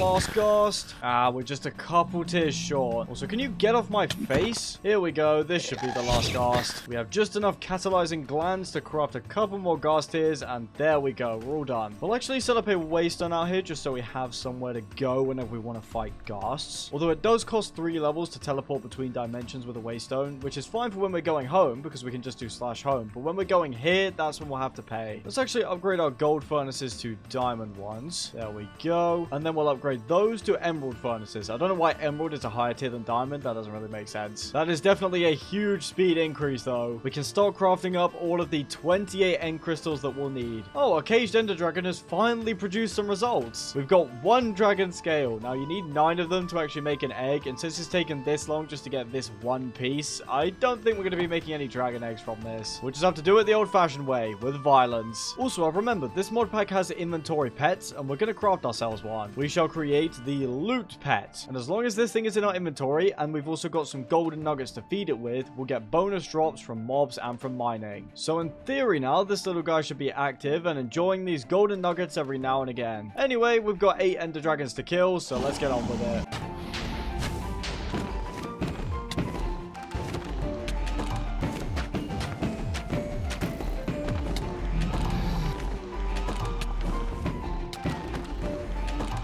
I went ahead and collected 13 dragon eggs for us. It should have been 14, but unfortunately one of them fell through the end portal and is now at the spawn chunks, so we can't get that one. I also went ahead and collected 34 fermented spider eyes for us, which we can use on the mob spawners in order to add additional spawns to them. And the final thing I did was swap out those useless clay golem spawners for golden apple cow spawners. We'll go ahead and apply all of these dragon eggs. Look at the spawners go. We'll also add in all of these spider eyes, and then we can do that twice over. This farm is going absolutely crazy now. This is an absolutely insanely overpowered mob farm now. I mean, just look at all the drops we've been collecting so far. 3 stacks of enchanted golden apples. I think 8 or 9 stacks of regular golden apples. A couple stacks of golden carrots. We've already got 4 with the skeleton skulls, and we're collecting fragments. So these are about 9 with the skeleton skulls by themselves. And in the time it's taken me to explain all of this, we now have almost 2 more stacks of enchanted golden apples. It feels so good to finally have all of our hard work pay off. However, the way that we can make this farm broken beyond belief is if we grind for the mob masher looting upgrades. We need 81 of these in order to max out the 9 mob mashers that we have, and this is actually really doable. We've got all of the gold that we need. We've got all of the redstone. All we need is 324 pieces of lapis to make all of the blue dye. And mining should not be a problem since we have an indestructible pickaxe and an infinite source of food. It feels so weird to just be able to chug golden apples like this. I've been mining for a little while, and we now have all the lapis we need. There's a whole stack of looting upgrades right there, and there's the remaining 17. We'll toss all of these upgrades into the mob mashers, and now all of them are equipped with looting 10. I feel like the farm actually works faster if we're up here because then we're in range of all the spawners. I don't know if that's just me though. This is now just a pit of complete death. And I mean, just look at this. We now have almost 8 stacks of enchanted golden apples. As promised, these are now our main food source. Our storage system is just an absolute mess now, so I really want to make an automated version of that, but first I'm thinking we go and grind the wither a bit more. Especially since because of the looting upgrades, we now have about 20 wither skeleton skulls to our name. Although I gotta go grab some soul sand quickly because we're running low on that. Here we go, this should be plenty. There's actually a catacombs here as well, so we might as well break in. Any free ancient debris?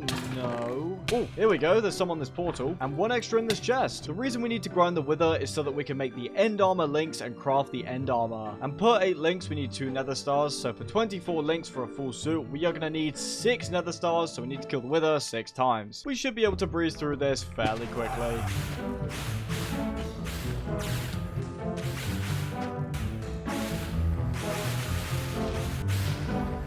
We only had enough skulls to get 5 nether stars, but we can actually make 6. The wither in this mod pack drops nether star shards, and if we combine 8 of them with 1 nether star, we can make another nether star. Having the 6 nether stars is lovely, but before we can really go any further, we need to set up an automated storage system. And where else would we place this apart from inside the lab? We're running pretty low on quartz, so we're going to head over to a blimp so we can grab all the quartz from that. Also, I keep noticing these clouds in the sky with chests on them, so let's go loot one of these. Do you have anything interesting for us?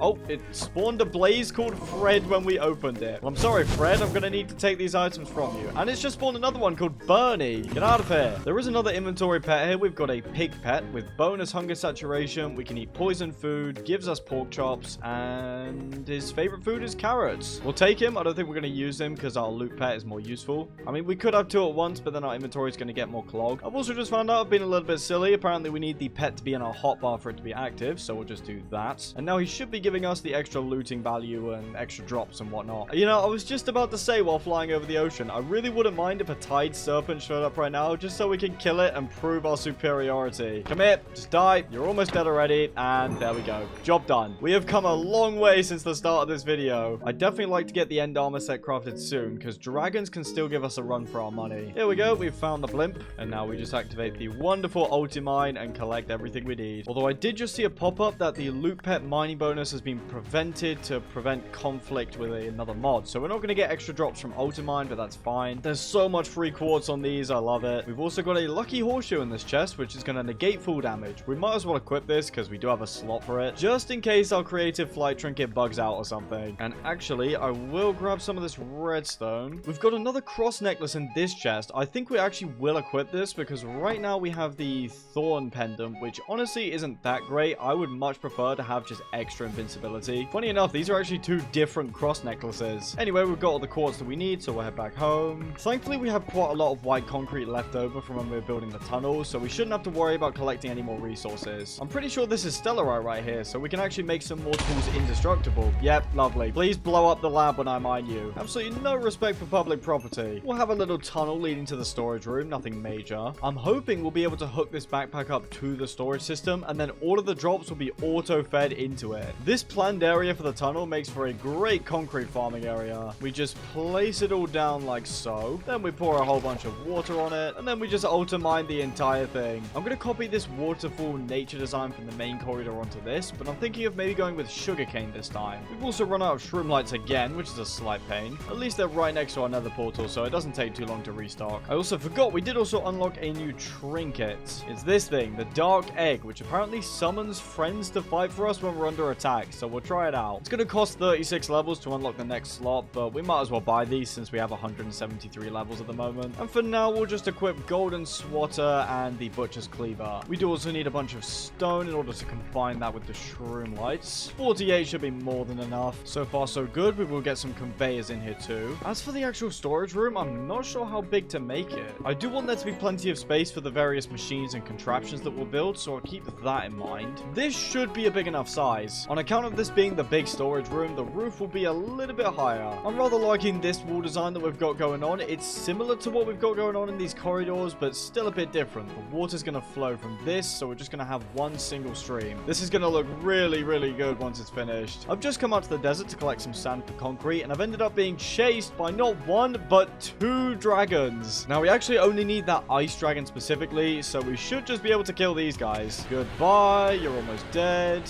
You need to die. Come here. There we go. And here's the second. Oh, he's breathing fire. Lovely. Sorry, my friend. You need to get out of here. Goodbye.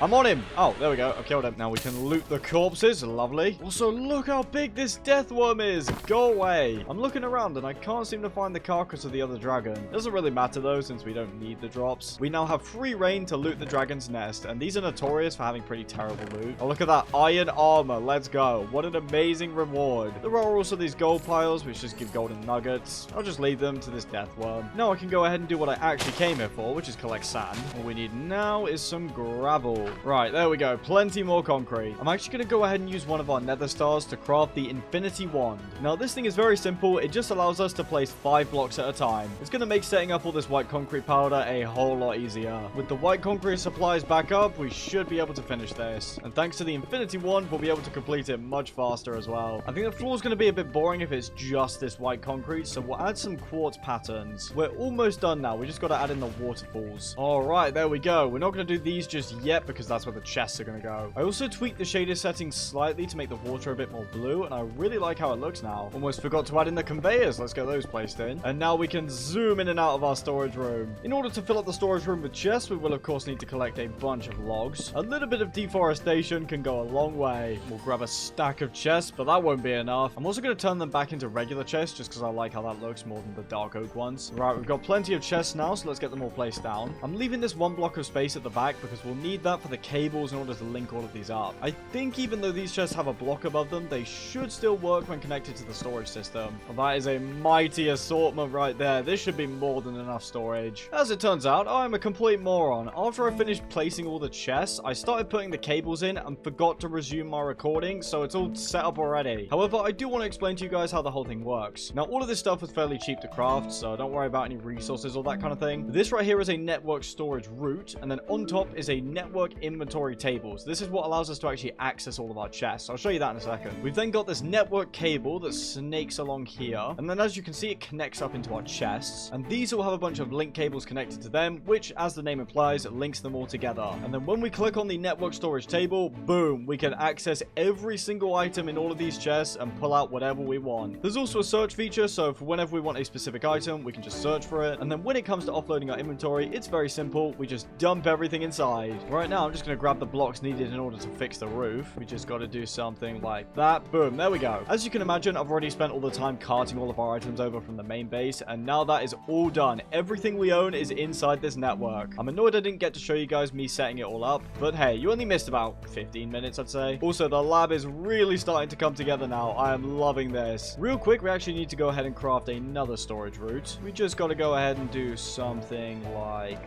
this. There we go. And then we grab our gold ingots, and I believe we do this, I think. No, that's not right. Is it this? Yeah, there we go. We get a storage remote. Now, what we do is click on the storage route to link them. And now with this remote, we can access our entire storage system whenever we like. We basically will never need to use backpacks ever again because now we have about, I don't even know, 3,000, 4,000 inventory slots available at the push of a button. There is actually one more thing I want to set up quickly. We're going to craft ourselves some import cables as well as a bunch of extra network cables because what we're going to do is export the inventory from this backpack into the storage system. Now, I don't think this is going to look the prettiest in the world because this backpack doesn't cover an entire block, so we've got this weird gap. But it's all good. We'll make it work. There we go. Something like this will work. So this cable is just going to snake off around the corner, and that's where you can't see all of the ugly stone and ores and all that kind of stuff. It's probably going to require quite a bit of cable to get this all connected up. We can just set up another connection running underneath the storage system again, and then we just feed the cable all the way to the mob farm. Right, there we go. That should be all linked up now. And yeah, it looks like slowly but surely the items are being moved out. It seems like this is going to take a little while, but if we spend enough time in our storage room, it is eventually all going to be moved out. To be fair, we could just speed up the process ourselves by doing it manually. The only reason it's going so slow right now is because there's so many items in that backpack. We're also going to craft some speed upgrades, which will increase the speed of the export. There we go. Let's craft up a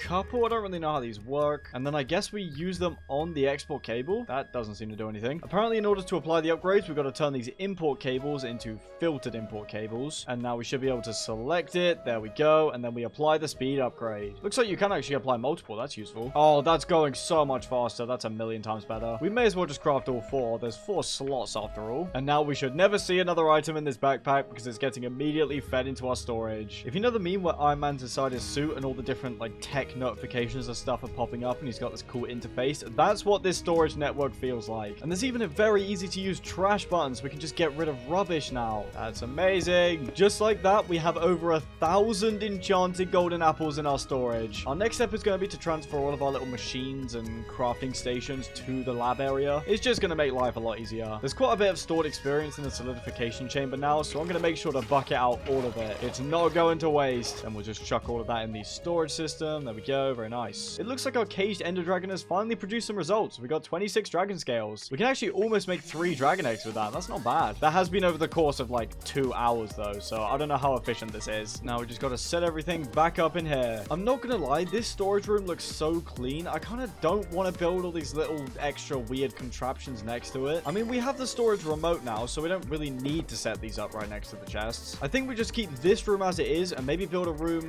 this side, perhaps. Before we do this, though, I'm gonna go kill a boss because, I don't know, I feel like it's time for some violence. And also, I need to find yet another blimp to ransack for quartz because I've run out again. Trust me, we will be crafting and setting up our end armor set very, very soon. Inside the new room, which is going to have all of our machines, we're going to set up an ore enrichment chamber. And what that's going to do is it's going to allow us to double our ancient debris, which is just going to make life so much easier when it comes to crafting the end armor. Alright, here we are. Here's the boss, Barako the Sun Chief. He has got these little minions, which we can very easily just one-shot. And he also tries to spawn lasers on us. There's also a Cyclops behind him. Look at that. Plus, remember that trinket that spawns little friends for us to help us? It spawns Vexes every time we get hit. I'm pretty sure if we just keep getting hit, the Vexes will kill the boss for us. Go, my horrible baby demons. Savage him. Yes. Attack them all. I guess we could just finish this guy off ourselves. Goodbye. Now, we do have to be careful of the Cyclops because I'm pretty sure he has an attack where he just picks us up and bites us, and I think it's an instant kill. There we go. He's dead. Goodbye, Cyclops. Oh, you can actually place this. That's sick. The storage remote isn't working right now because the base chunks aren't loaded, but I think there's a way to force load them. Okay, I've just figured it out. We go into the map, we click claim chunks, we then claim chunks like this, and then we press shift, and that's going to force load them. Obviously, we don't need these random forest chunks, but we'll do that when we get back home. Here's another glorious blimp full of quartz. This is an aviation disaster in the making. I doubt this blimp is going to stay up for much longer. That, however, is none of our concern. Now that we're here, we can force load all of these chunks. There we go. I've just teleported out to our chicken coop to test this. Yes, the storage remote works. Nice. I'm going to go ahead and crack on with building this whole room, so you guys just sit back, relax, and enjoy the montage.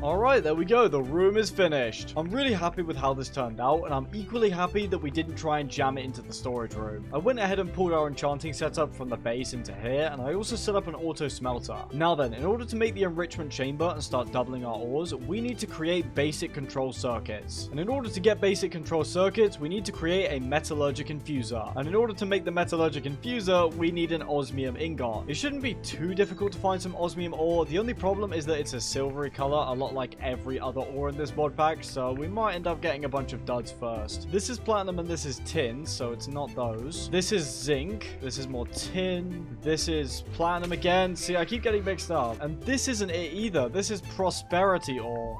Yes, okay, this is osmium ore. Look how difficult it is to distinguish between that and all of these different other ores. Especially between this and zinc. They are basically identical. Hopefully we'll never have to mine any of this ever again. Our auto smelter's doing all the work. Very nice. We then go ahead and craft 2 furnaces, and then we combine them with some iron and some redstone, and that should create the metallurgic infuser. We'll then go ahead and actually use some copper ingots in order to make a heat generator. Boom, there we go. And I think this goes like that. If we fill it with coal, then this should start filling with power, which it isn't. Okay, I see. It's supposed to go like this. Now that that's done, we then put in redstone dust as well as some osmium, and that should turn that into the control circuits. Hey, look at that. There we go. Basic control circuit. Now we also need to make steel for a steel casing, so we first need to make some enriched iron. There we go, just like that. And unfortunately, the heat generator has already run out of power and we're almost out of coal, so we need to get some more fuel. We may as well just go with old reliable and use charcoal. We've got an auto smelter now after all. We'll have plenty of charcoal in no time. With our heat generator back up and running, our enriched iron can finish smelting, and we're just going to throw it straight back into the metallurgic infuser to turn it into steel. We could also just grab some lava as well to make sure we've got plenty of fuel. Although lava doesn't actually provide as much fuel as I thought it would. We've got steel dust now, which we need to smelt into actual steel. And now that we've got all of the steel we need, we can combine it with osmium to make a steel casing. We go ahead and combine everything thus far like so. Boom. Wait, what? I got the redstone and iron mixed up. It just goes like this. There we go. I would make a second heat generator, but I really don't want to go out and mine for more osmium, so we'll just replace the metallurgic infuser. And now, ladies and gentlemen, if we put in 4 ancient debris into the enrichment chamber,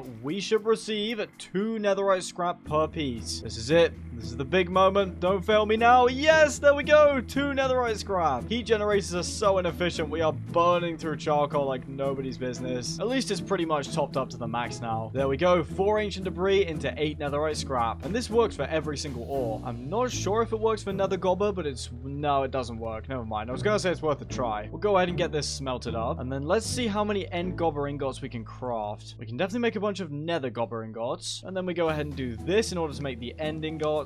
And then this is where it gets crazy expensive because it's 4 ingots per ring. We can make ourselves 6 rings. And unfortunately, we're 1 off being able to make our first set of end links. So with that being said, ladies and gentlemen, it looks like I got to spend some time searching for the end gobber globs.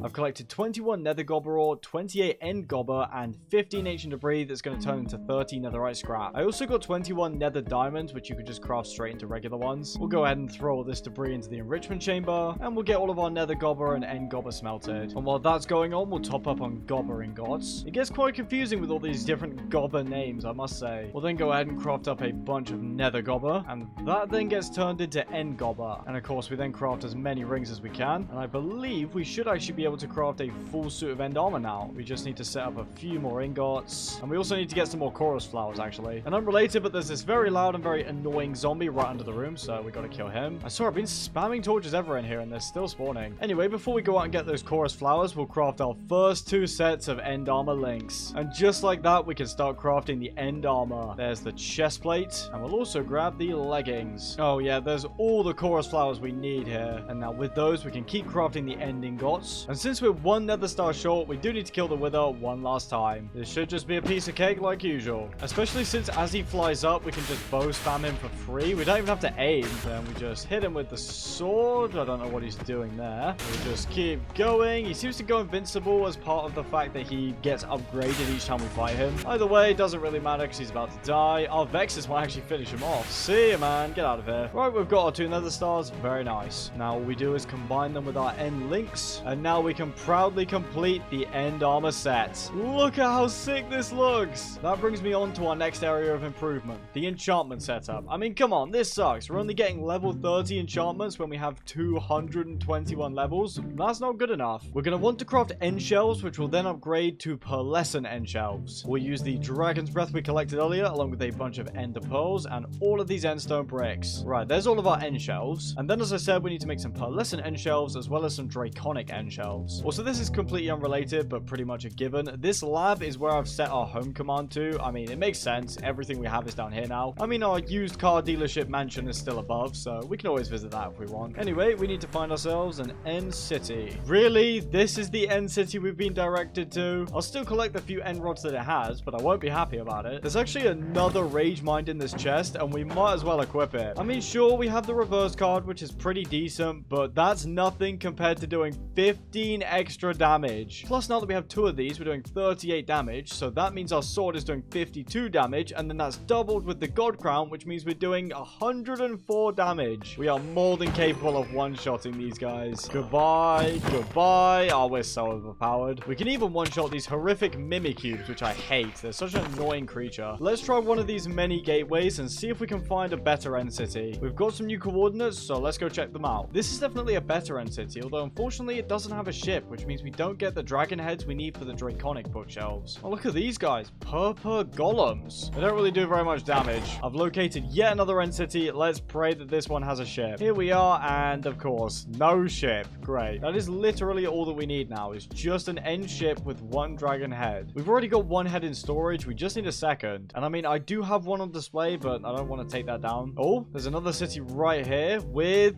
a ship. Come on, load in. There we go. Lovely. I was really worried that I'd been overwritten by terrain generation. Not taking any chances with this. I'm not letting it fall into the void. Any good loot on the ship? Sorry, you gotta get out of the way. Oh my days, there's another god crown on here. And we've also got a delay ring, which temporarily delays the wearer's fate, postponing any healing or damage taken by 10 seconds. That sounds terrible. No thank you, I'll just take the golden iron. We can now go ahead and craft up our 2 draconic bookshelves. Now we also need to get ourselves some shelves of seabound rectification, and then we need to upgrade those to hellbound, and then enfused. In order to get seashells, we need prismarine bricks, bottles of water, bookshelves of course, and pufferfish. I don't really want to have to go and loot an ocean monument because those are always a bit tedious with all of the mining fatigue and all that kind of thing. So I'm going to see if we can just find ourselves a ocean ruin or some kind of modded structure that has prismarine. Oh, there we go. I've already found what I wanted. This will be perfect. It looks like some kind of underwater temple. Oh, it's an underwater mine shaft. Okay. In order to find the pufferfish that we need, we got to head over to the lukewarm ocean. There's actually another of these battle towers right next to the ocean, and I'm still annoyed that I missed out on the loot from last time, so I'm going to quickly clear this. We just got to clear all of the spawners on each level. No key, of course. Lovely. I am tearing this place apart. I'm still struggling to find the spawners. No key in this chest either? We might have to find another tower. I don't even think it's possible for us to get 3 keys now. There's 1, and there's 2, and number 3 is not in here. Come on. Aha, there we go. Very nice. That was the last floor as well. Right, this is the chest. This is what we're going to open. Boom, boom, boom. Then we'll just insta-kill this. Nice and easy. We'll quickly go and open this. There's our bottles of enchanting. There's our golden apples. Very nice. And now we get to watch the tower collapse. It's a lot more entertaining watching this when your loot hasn't just been blown up. Yes, please blow up the wasp. Please, I want him to die. He did die. Nice. Right, so that's the end of that. Very nice. Hey, look at this. There's some little seahorses. Not what we need though, since what we need is pufferfish. There's none in these chests, unfortunately. Oh, pufferfish. There we go. Unfortunately, I'm pretty sure they're hard-coded to only drop 1 because we killed it with our looting 7 sword and still only got 1 pufferfish. It doesn't help that we're in the tiniest patch of warm ocean I've ever seen. There is another small patch nearby we can check. It's got a serpent that we've just one-shot, but no pufferfish.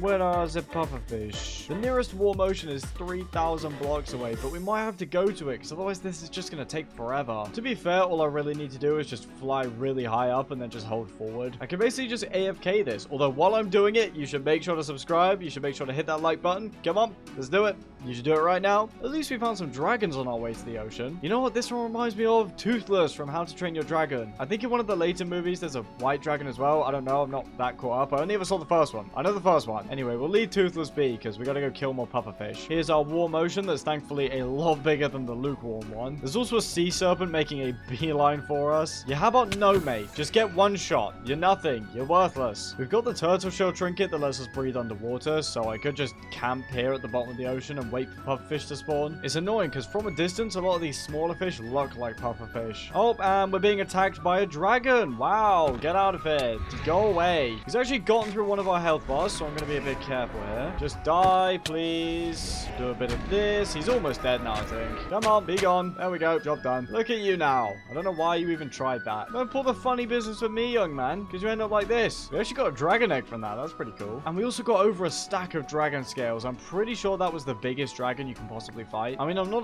100% sure, but that definitely was a big one. What has a man got to do to find some pufferfish? This is like finding those ghasts all over again. Oh boy, leviathans as well. Go away. I don't want to fight leviathans. I just want to kill a few pufferfish and go home. There is this flying ghost ship. We could check that just in case it has any sea-themed loot. Ahoy there, skeleton with a chicken on its head. No pufferfish, although I do like that bottle of enchanting. That is useful. No pufferfish here. Unless... no. Oh, yes, that's a pufferfish, I think. Although I don't know why we just got hit with blindness. That was random. Yes, more pufferfish. There's so many here. Die, all of you. Okay, we just went up to 4. We just need 1 more now. Oh, wait, no, we killed 4 there because there's another floating in the sea. Job done. We do also need some bottled water. And we also need some actual bookshelves for this. So we go ahead and do this first. There we go. We'll set up all of our end shelves like so. Already we can get up to level 94 enchantments. Anyway, what we need to do is infuse all of our seashells. I love how we just got all of these achievements. Enchanted item at level 45, enchanted item at level 60, enchanted item at level 80, enchanted item at 50% quanta, a sea infuse, a shell. Anyway, we've got to infuse all of these. And now we need 20 honeycomb blocks to make the shelves of seabound rectification. Shouldn't be too much of a problem since we just need to head back over to that beehive we found. Here we are again, and now we can just auto mine all of the honeycomb that we need. And then we've also got to head to the nether because we got to collect ourselves some glowstone, and I teleported to the complete wrong biome. We can just go ahead and silk touch all of this, and after this big glob we should have enough. But while we're out here we also need gilded blackstone, so we'll go grab some from a bastion. Well, this is rather handy. Instead of trying to find it, we can just use our metallurgic infuser to infuse regular blackstone into gilded blackstone. Although first we'll grab what we can from this bastion. This chest has some for us too, plus plus some Magma Walker boots. Not something we need, but still pretty cool. We may actually be able to get all the gilded blackstone we need from just this bastion. Here we go. There's a bunch here. Get out of the way. All right, there we go. That's our 20th piece. So now we go ahead and do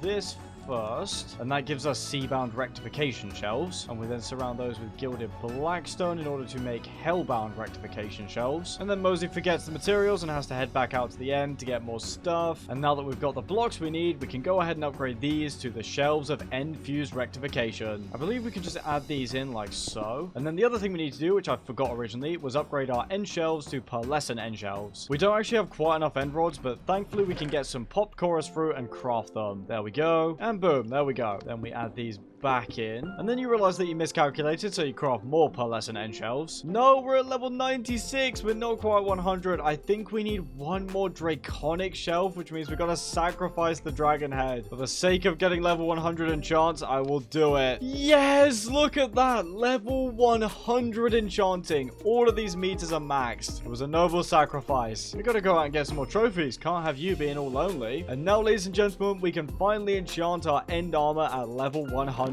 Oh, these things are going to be stacked. We're not keeping this because it's fire protection, but it's fire protection 8, respiration 7. Unfortunately, we've already rolled a curse on our helmet, which means I need to go and get a prismatic cobweb to remove it. Thankfully, these are pretty easy to craft. We'll go get them in a minute. Can I stop getting curses, please? Oh my god. We've got prot 8 on the leggings, prot 7 on the boots too, plus we've got an enchantment called Hoplology, which means we get extra protection for the amount of levels we have. It seems like you can actually just enchant stuff while it's cursed, so we'll just go ahead and do that. Or maybe not, because nothing's happening. It lets me click the enchantments, but it doesn't seem to actually apply them. Also, as it turns out, end armor is actually unbreakable, so we don't even need to use mending or unbreaking or anything like that. We can also go ahead and use these rare affix tomes to grab the extra boost from our current pieces of armor so that we can apply it to our new set. We'll go ahead and snag the extra armor toughness from our netherite chestplate. Very nice. And I'll just go ahead and slap all of these on one piece of armor, so now our leggings are absolutely godly. Also, since we have so many levels, we can just go ahead and enchant a bunch of books and just see how many extra enchantments we can get. Even the lowest level enchantments here are giving us looting 3. These books are insane. Reflective defense is 7, excavate 9, blast protection 8, hell infusion 7. Our armor bar's turned blue now, which I can only assume means we are completely overpowered. We gotta go out and find ourselves a monument so we can grab those prismarine shards. And then we just go ahead and kill a bunch of guardians. Why can't I hit you? To be fair, we don't currently have reach on our chest plates, so I'm not quite used to having to get up so close and personal with these things in order to hit them. We'll need to collect quite a few shards for this, just because I expect we'll be doing quite a lot of enchanting, which means we'll get quite a lot of curses that we'll need to remove. There's now 2 leviathans here. This is getting ridiculous. We've got our 2 stacks of prismarine shards now, so let's get out of here. I've also realized we are going to need to do some extra work on our leggings. I thought they were pretty perfect, but since they have magnet, it means whenever we try and throw stuff away, it just gets pulled straight back into our inventory. I've also realized we do need to set up our own room in the base, because right now there's nowhere for us to sleep in the lab. Anyway, we need cobwebs, so we just got to go to a spider dungeon. Here we are. We can grab cobwebs galore, and with those we can craft ourselves 32 prismatic cobwebs. I'd be so annoyed if this was regular Minecraft, because it costs 30 levels per cobweb just to remove the curse. Of course, in Crazycraft it costs way less, so I don't really mind. Let's go ahead and craft ourselves some tomes of helmets, as well as some tomes of chest plates. And as you can imagine, what these do is they only accept enchantments for their respective armor piece. It is so painful getting the magnet enchantment on all of these books, because it's just like a curse that we can't remove. We'll also go ahead and craft ourselves a disenchanter like so. Now this thing does need experience to run, so it's a good job we've got this setup going. I think the experience pylon has just been farming experience from the enchanting table or something, because this tank is now at max. Anyway, now we can start one by one taking enchantments off of these leggings, so then we can simplify things down to just the books that we actually want. And for example, we can take looting 7 off of this diamond sword. This actually also mostly invalidates the need for prismatic cobwebs, because it looks like it just strips each enchantment off one by one. I'm going to set up this temporary chest and fill it with all of the enchantments that we want to keep. We'll be needing tomes of all varieties to get ourselves a perfect set of armor. You know it's getting serious when you're cooking up protection 8 enchanted books. I'm also consistently running out of lapis at the moment, which is very annoying. I've now restocked, so it's back to the grind. Right now, the most difficult thing is just getting all the protection enchantments. It feels pretty rare to actually get from the enchanting table. I've been enchanting for a while now. It doesn't look like it because we're only down to level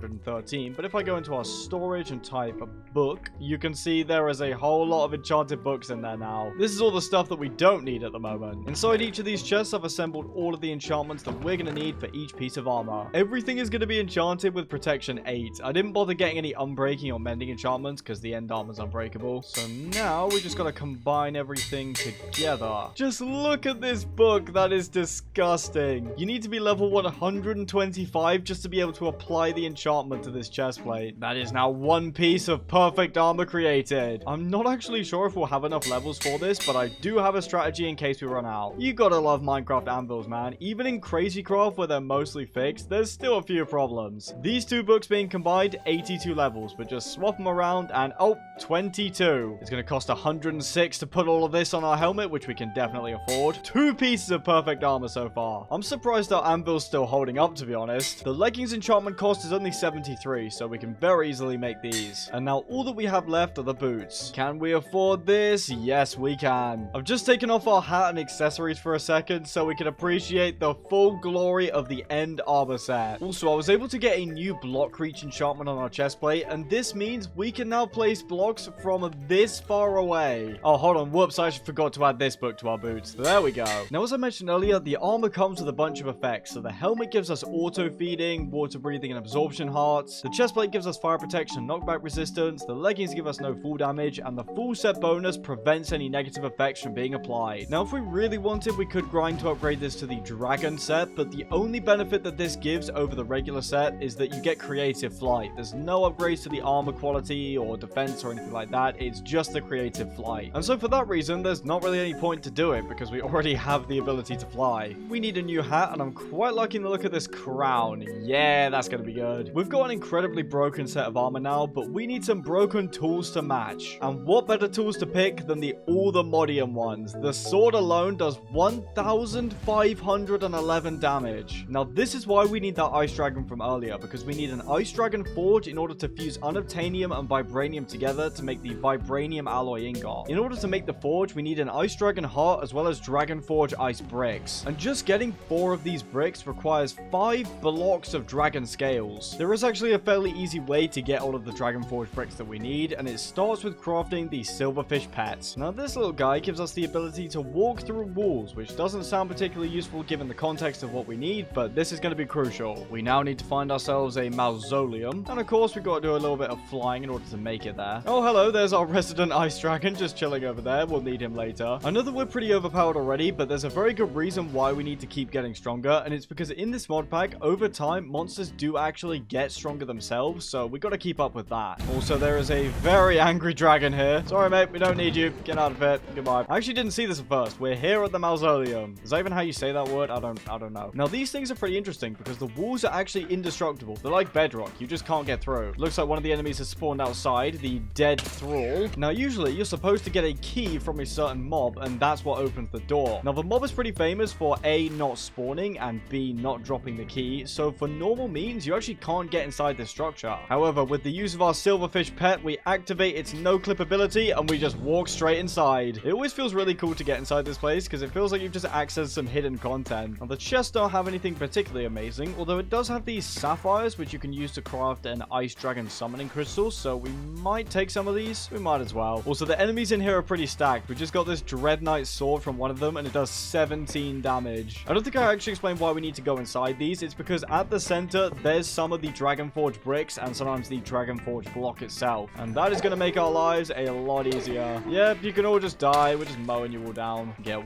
one shot. I am glad we've upgraded our armor, because I felt like we would have taken a beating if we tried to go through this with our old set. Ooh, we just got a new trinket. The empty amulet, letting us use ender pearls infinitely. I mean, I like it. It's not particularly useful, but still pretty cool. Now, the center should be around here somewhere. There is a lot of mobs in here. You all need to die. Get out of my face. Look at that giant spider as well. That's disgusting. That is a dread scuttler. Oh, get out of my face. We just got to smash all of these spawners. Oh, and we've made it to the center. And here's the Ice Dragon Forge. Look at this. We can hit these enemies from so far away. I swear I've broken all the spawners, but the enemies just seem to keep coming. I guess there is this one here, which I haven't gotten. Anyway, let's collect all of these blocks. Even with an efficiency 5 pickaxe, it take ages to mine. I should probably use ultra mine on that, actually, now that I think about it. And we'll also grab these dragon bone blocks. There we go. And then finally, we have the Forge Core. Unfortunately, none of these chests have an Ice Dragon heart in them, so we may need to find a different Ice Dragon and kill it. Although one mausoleum doesn't give you enough blocks to make the full forge, so we need to find a second anyway. There we go. We're straight out the wall, just like so. I love the silverfish pet. Since we need to find a second, is it mausoleum?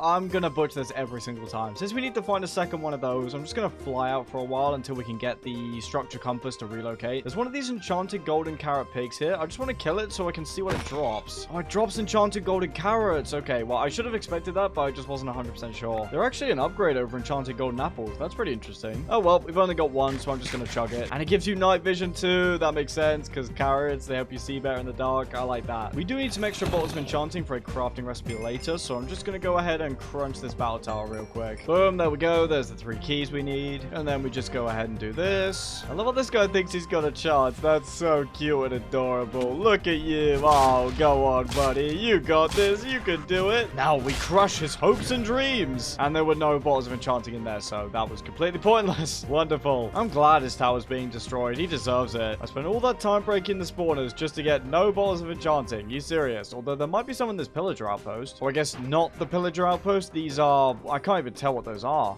Worn axes? Let's just kill them all. There's not even chests in here, man. Why did I even come here? We're heading into warmer biomes like this jungle, which is bad because mausoleums can only be found in cold biomes. We got the world's worst mine here, which actually does have some lapis, so we'll take that. As soon as we get an Aldermodian pickaxe, we are slapping Fortune 6 on that bad boy. I've got that book spare from all the enchanting that I did for our armor, and it is very needed because Fortune 3 these days doesn't even really cut it. Oh, the compass is locked onto a new mausoleum, so we can go fly over to that. We keep finding these floating structures. I can't remember once again after all this time if we've explored one of these in this playthrough or if I found it in a different playthrough where I died, so we'll have a little look. In fact, I'm sure it was this playthrough. Maybe I'm being crazy. I don't know. There's not that much point to these, to be fair. Although these Vexanites do spawn and they have 200 HP, and they also drop diamonds when they die. Goodbye, all of you. Just die. Thank you very much.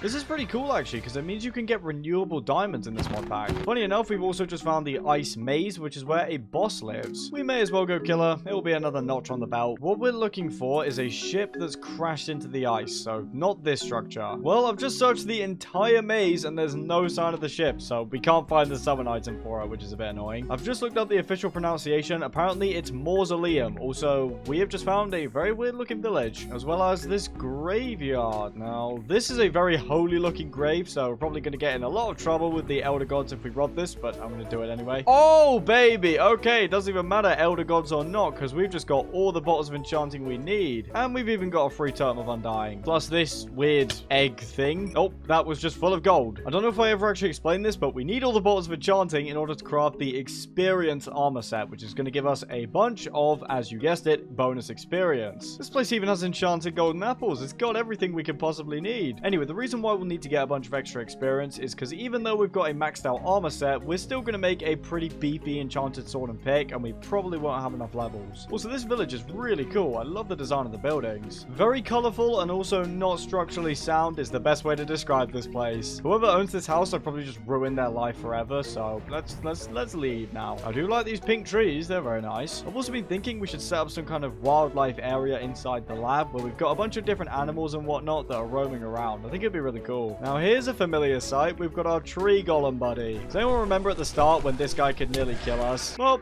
no, this is all that he's capable of. Just flopping on the floor within 10 seconds. I'm getting distracted by everything again, but this is a very cool looking ice pyramid. It is full of strays, which I probably should have expected, but nothing we can't handle. And there's just a random Fire Pro 7 book in here. Pretty cool little place, to be honest. And we've also got balls of enchanting. We're at the mausoleum now, and we can actually get a good look at these spiders. They are hideous. Yeah, you gotta die. You cannot be left alive. Anyway, we'll use our silverfish pet to just walk straight in. There we go. I would just like to grab an ice dragon heart, if that's okay with everyone inside. Here's the staircase down. That is lovely. Guys, you have no chance of beating me. You might as well just give up your ice dragon forge already. All of you, just die. Get out of here. No ice dragon heart again, but that's fine because we got all these valuable bricks that we need anyway. Looks like we're gonna have to go and find ourselves an ice dragon to kill. Let's have a look. Does this pillager outpost have the bottles of enchanting we need? It does. We now need to find ourselves an ice dragon nest, which is gonna be a bit of a pain because they don't seem to work with the explorer's compass. Oh my god, look at this thing. A buffalon. It's like a really jacked buffalo. Oh, and he wants to fight. Well, that's a big mistake. I'm just gonna let my vexes kill you. Know your place in this world. There's a food chain, and you're at the bottom of it. Or at the very least, you're below me. And interestingly enough, we also have a boss bar for the frost maw that's appearing on our screen. There we go. And there's the ice dragon nest as well. He's led us right to where we need to go. We shall repay him by wiping him off the face of the earth as soon as we can get close.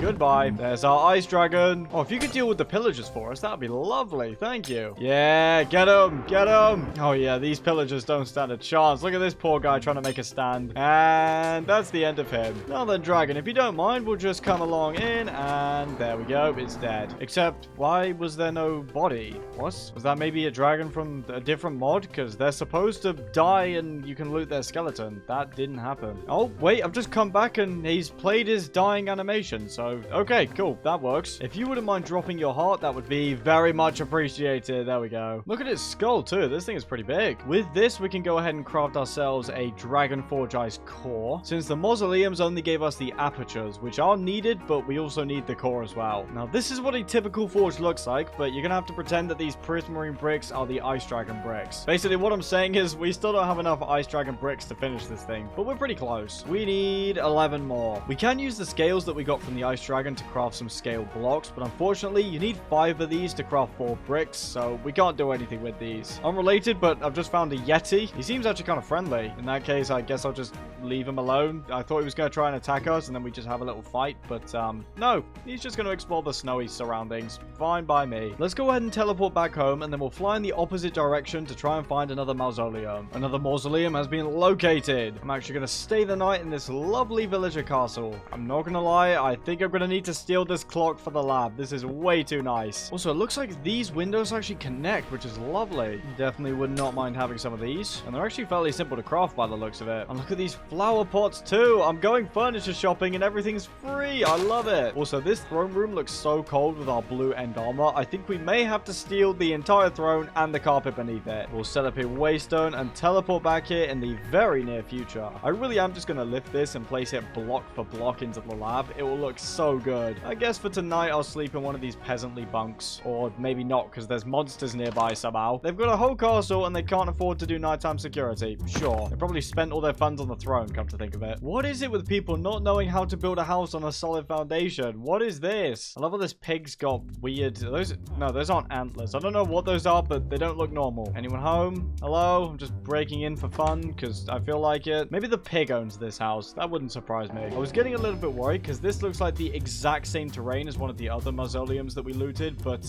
no, it's a different one, thankfully. It is actually uncanny how similar this looks to the last one. That is weird. However, none of the chests have turned blue, which means we haven't interacted with them. Here we go. Here's our forge. We need 17 bricks to make the forge, which means we only need 4 more. Just one more mausoleum will do the trick. I also teleported out the wrong way, which is why we're now embedded in the mountain. Oh, phew, sunlight. There we go. Same thing as last time. I'm just going to fly straight ahead for a couple thousand blocks and then check the compass again. Look at this structure. It's like a hobbit house. This has got to be a hobbit house, right? There's no way. I knew it. Look at this journal. It's written by Bilbo Baggins. And Bilbo has an absolutely lovely kitchen. Got to give the man some credit for his interior design choices. And look at this place too. This is gorgeous. What a lovely house. It gets a 10 out of 10 from me. And look at the size of this bed. Yep, sorry mate. I'm gonna need to borrow this for the night. Thank you. Did you just... Okay, right. Well, I guess we're just gonna share it then, sure. I'm convinced iron golems don't actually exist in this pack. The only footage we have of them is when we created one ourselves to get the swab for it. And even then, that iron golem swab that we got that very clearly turned into an iron golem spawn egg then didn't produce iron golems from the spawner. It's so weird. A new mausoleum has been found and it is pretty much dead on the way that we've been going. We've also got yet another Barako the Sun Chief on the way, so we may as well just go kill him. Barako, are you serious? Look at this staircase. Does that look safe to you? There's 0 handrails on that. Come on, man. Handrails. Use them! You must be punished for this insolence. Let that be a lesson to anyone that doesn't put handrails on their stairs. OSHA will come for you and destroy your life. We have got another ice maze and the mausoleum's actually directly inside it. I've never seen that before. In we go once again. Okay, well, that's not what I meant to do. I thought this was the silverfish pet. It's the remote for the storage. Nice one, Mozi. Let's go through the wall this time. And I may as well just spam this actually to quickly get through. Ugh, go away. Wait, that was actually perfect. We've already found all of the dragon bricks we need. Oh my god. god, there's so many silverfish. What is going on? Okay, let's grab all these, and that's it. We can leave. Let's just get out of here. Take it away, silverfish pets. Since we're in the ice maze, this is a good opportunity to try and find one of the ships so we can actually fight the boss here. Also, I'm going to kill you for fun because I can. There's a Leviathan too. We'll kill him as well. Ah, it feels good to be overpowered. Is this really going to be another ice maze with no ship? How unlucky can we get? Oh my days, it's another ice maze with no ship. What is going on? Either way, we need to go home now that we have all the blocks for the forge that we need. And I'm also going to go ahead and set up this very awesome clock right here, like so. Although it doesn't quite cover a full block, so we'll need to fill that in just like so. Nice. We now need to make 3 chains, which we can then craft into a bigger chain. And we also need a wall block. And we now have everything we need to capture an ice dragon and use its breath to synthesize the unobtainium and vibranium ores. Of course, before we can synthesize the ores, we gotta actually, you know, find them. First, we need all the modium, which can be found in any ocean biomes from Y5 to 45. We have an ocean literally on our front lawn, so it shouldn't take us too long to find all the modium. Have we already found it? No, don't tell me. Oh my god, yeah, that's it. That's definitely it. That's it. Okay, well, it looks like it's going to be pretty common. We should also be able to use our enrichment chamber to double it. Also, I don't know why, but ever since enchanting our armor, I've been able to just do this and insta-mine everything. The only thing I can think of is that because we have increased reach, we can just reach further and break more blocks. That might be it. I still can't believe we found our first piece of all the modium basically instantly. That's probably all my good luck used up for the rest of eternity. We also just got a new trinket. That's so broken. Warm void. Falling into the void will just send you to your spawn point instead of killing you. I love how some of the trinkets are just, oh, you get some extra bones when you kill an animal. And then some of them are just creative flight,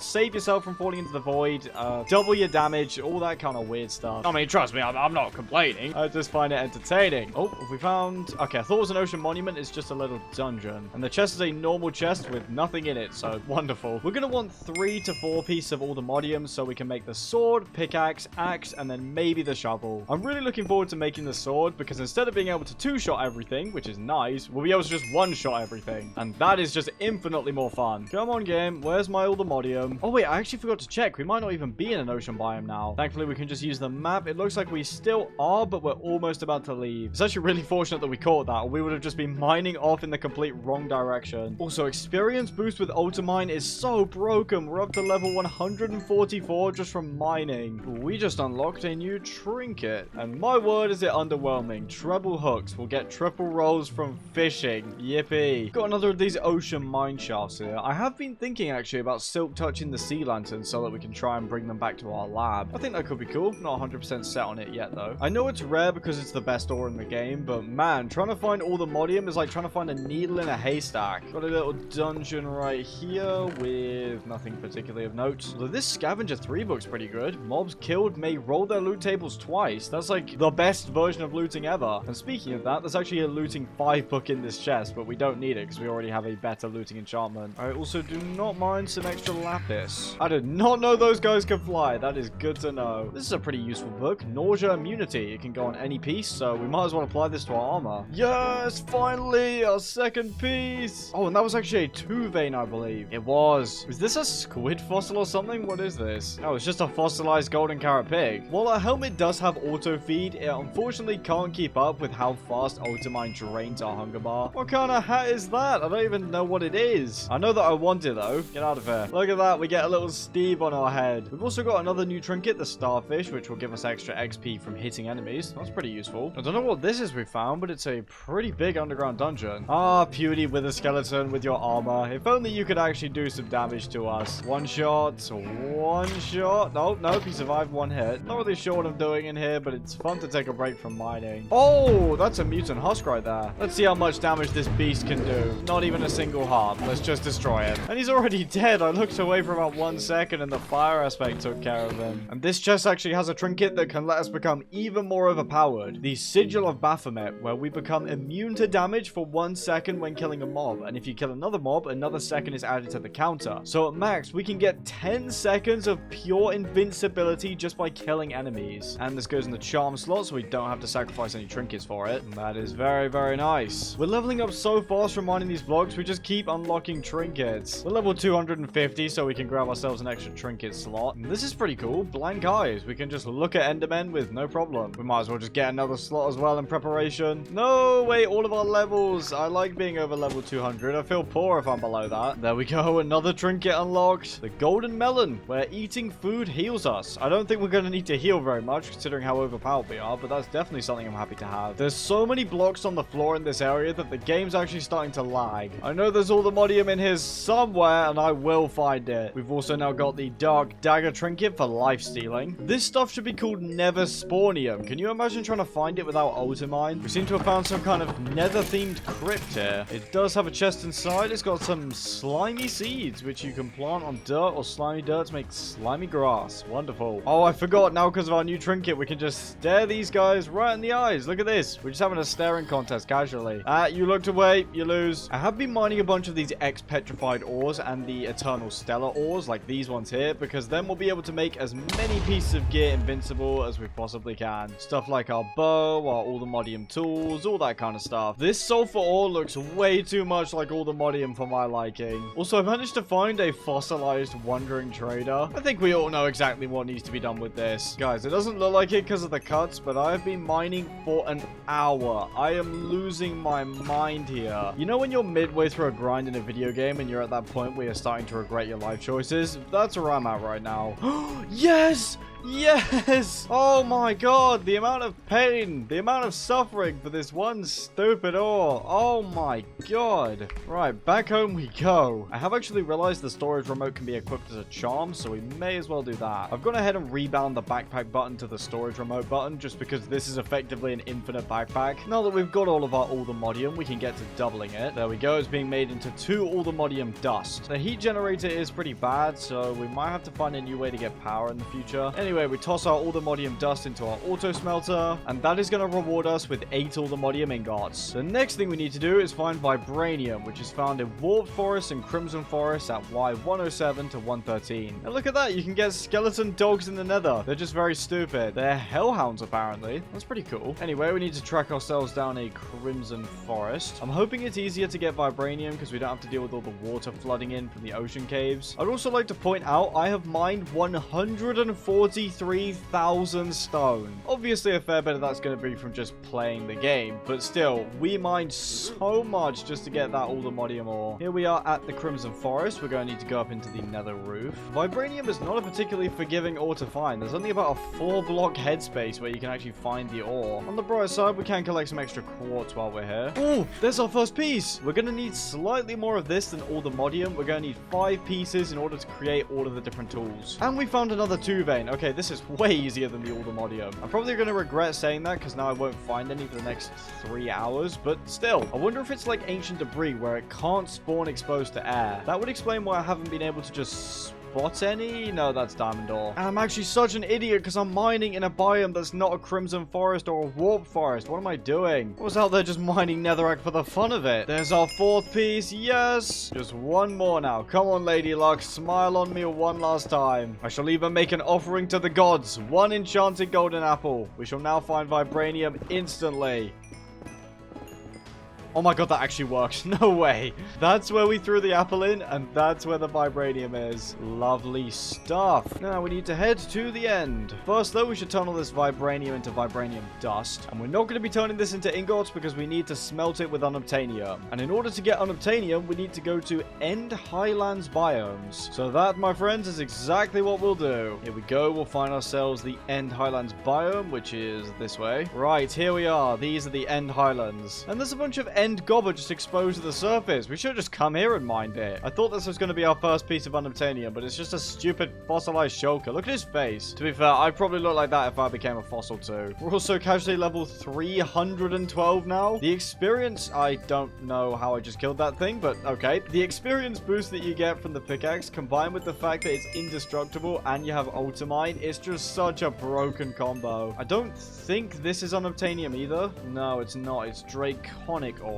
Also, these are not unobtainium. These are geodes. You can use them to make jeweled apples and an armor set, which is pretty cool, I guess. Oh, first piece of unobtainium, actually. I don't know why I just turned into a monkey there, but there we go. There it is. And I actually don't know if our pickaxe can mine this stuff. Okay, I just did a check in a different world, and yeah, it turns out we can't mine this with the current pickaxe we have. There's actually only one pickaxe we can make which mines this stuff, and it's the ultimate pickaxe. In order to make this thing, we're going to need platinum, uranium, and titanium. Platinum's pretty common common, so we don't have to worry about that. But uranium and titanium are going to be a bit more of a problem. Both ores spawn between Y1 to about Y11, so that's where we got to mine. The problem is that when you actually mine them, they only turn into nuggets. They don't turn into full ingots. So while we can still enrich them, it's still going to be a bit of an annoyance. Well, not much we can do apart from get straight to it. Oh, I think that's our first titanium ore. Yes, it is. That's lovely. We may as well just mine at the bedrock level here, because that reduces the risk of lava spilling onto us or falling into a cave or any of that kind of business. Oh, and there's more titanium. Maybe this won't be as painful as I thought. I'm going to regret saying that, aren't I? We're finding loads of titanium. And there's uranium too. While there's only one kind of titanium, there are multiple types of uranium in this mod pack, so we do have to be careful with that. What we just mined there, though, and what we've just mined there as well, is the correct type of uranium. I'm very glad it's got a bit of a stylized design, so you can actually tell it apart from other ores, unlike the whole zinc,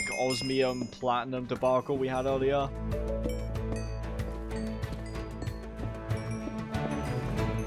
Oh, we've just found a dragon nest in here. And that is one gigantic dragon. I'm frozen. Get me out of there. No, I think it's got us in its mouth, or at least it was trying to do something to hurt us. Okay, now you die. Is it dead yet? I can't see anything. Oh, yep, that's the end. There are a bunch of chests here, but they don't seem particularly good. This thing was the mother of all dragons, though. Look how big it is. This thing should give a lot of dragon scales. And it did. Yeah, we got loads. Where was this when we were trying to get the bricks for our forge? We also got a dragon egg, as well as a stage 5 dragon skull. I'm expecting this thing to be absolutely huge. Yep, it is. Right, let's get back to work.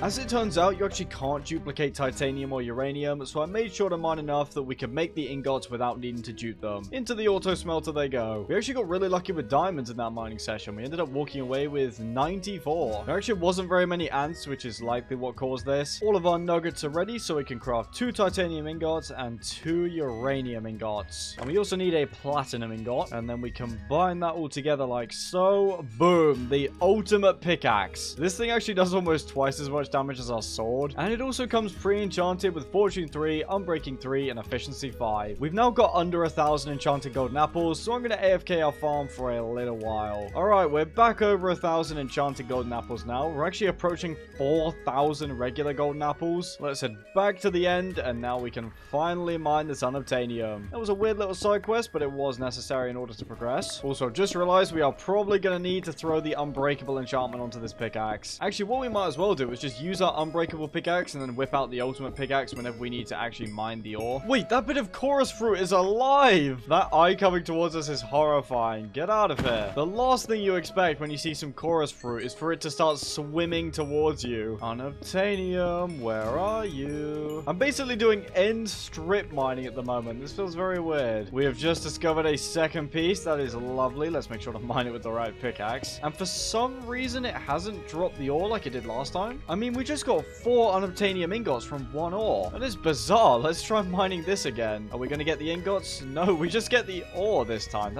What? Why are we getting the ore from this, but then that piece just turned into 4 ingots for some reason? We've actually already found some more here. We're going to get the ingots. No, we're going to get the ore. We're actually going to get 2 pieces. We've actually already got enough now because these 3 will turn into 6 more ingots, and that means we've got 10 as well as 10 vibranium. So yeah, we're all done. Quick stat check. We have mined 69,184 endstone. Very nice. Let's get all of this in the enrichment chamber. And since we got these ingots, we may as well smelt the vibranium into ingots because you can turn 2 types of dust into the alloy, and you can also turn 2 of the ingots into the alloy. It doesn't really matter. There's our 6 extra unobtainium we can throw in the auto smelter. There we go. 10 vibranium and now 10 unobtainium. And now we need to go and track down our ice dragon friend. I should have made a waypoint for it because I know the general area where he is, but I don't know exactly where he is. I am also slightly concerned because our entire armor set is enchanted with Thorns 5, so I really don't want to accidentally kill the dragon. I'm sure he was in this sort of... What is going on here? I'm not sure why all these Dominator zombies just fell from the sky. There's more coming. I don't know what's going on. Whatever. Anyway, I'm sure the ice dragon is somewhere in this area. This is why I need to put down waypoints for stuff. I'll have a quick look around this forest too. How does one manage to lose... Oh, hold on. What did I just get hit by? I think that was the ice dragon's breath. You can just about see it on the map. It's here. Right, we need to lead it to a more open area so we can get it chained down. Or he's just going to get himself stuck in the forest. Cool. That's brilliant. Oh no, hold on. Our Vexes might attack it. Let's quickly unequip that. I don't remember what trinket it was. was. Right, we've got that removed. We place down the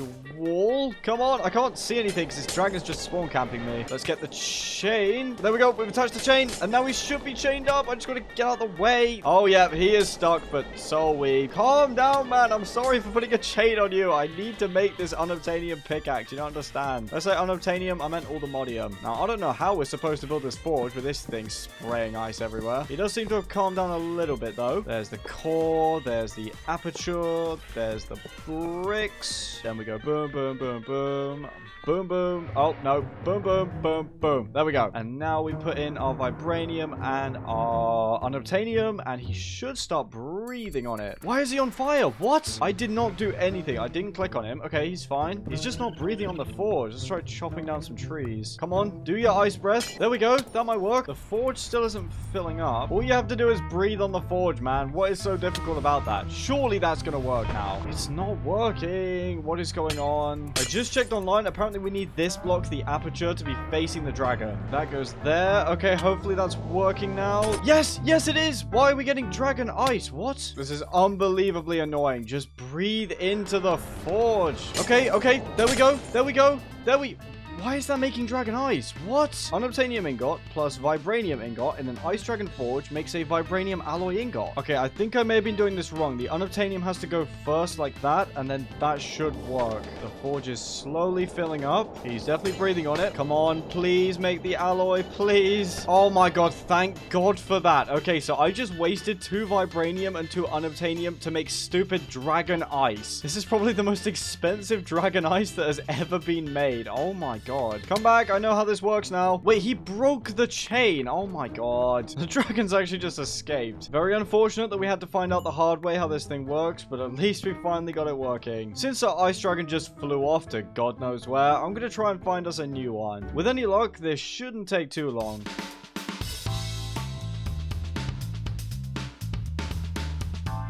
Oh, hold on. I've actually finally found an ice maze with a ship. And what this means is that we can finally summon the boss, Captain Cornelia. I should really be using the ultimate pickaxe at the moment because it just does so much damage. This is actually a legendary enemy, so he's definitely got a bit of extra power. Not that it really means anything. Die, die. Oh, there we go. There's what we need, the shell horn. Look at all these ancient tomes, too. Blindness immunity, feather falling 7, which we don't need, and mending, which, funnily enough, we also don't need. But blindness immunity is nice. We've also got a fortune tome, a power tome, sweeping edge tome, another power tome, knockback, which we don't need, and efficiency. Lovely. Oh, and a sharpness tome in here. All we need to do now is use the shell horn, and that should bring out Captain Cornelia. Or not, because apparently nothing happened. What if we do it here? Oh, there we go. You have to use it near water. That's why it wasn't working. Anyway, here she is, the ghost of Captain Cornelia. Let's see. That's 2 hits.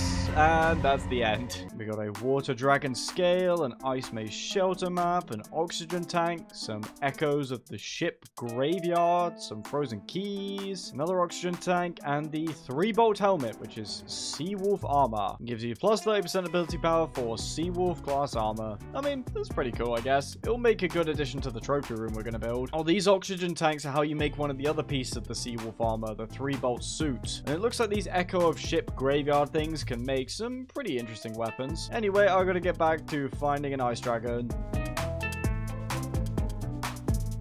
No sign of an ice dragon, but we have got yet another frost mod that we can just insta-kill. I like these little villager statues. They're funny. I will say their heads are a bit squished, but apart from that, they look pretty good. Oh, oh, oh. I was just checking the map and this thing's just flown up out of nowhere. Right, let's get you chained up. Come on. Let me put the thing on you. Wow, yeah, really, really good breath there. Doing so much damage. Oh, no. A cold wind. Whatever will I do? Probably just stand here in my invincible set of armor. You're gonna end up like that thing over there if you keep doing this, all right? This icicle that's been stuck through my body is so annoying because it just prevents me from being able to fly. Come on, just give me the power of flight again. All right, here we go. We're back up again, and that stupid dragon is nowhere to be found.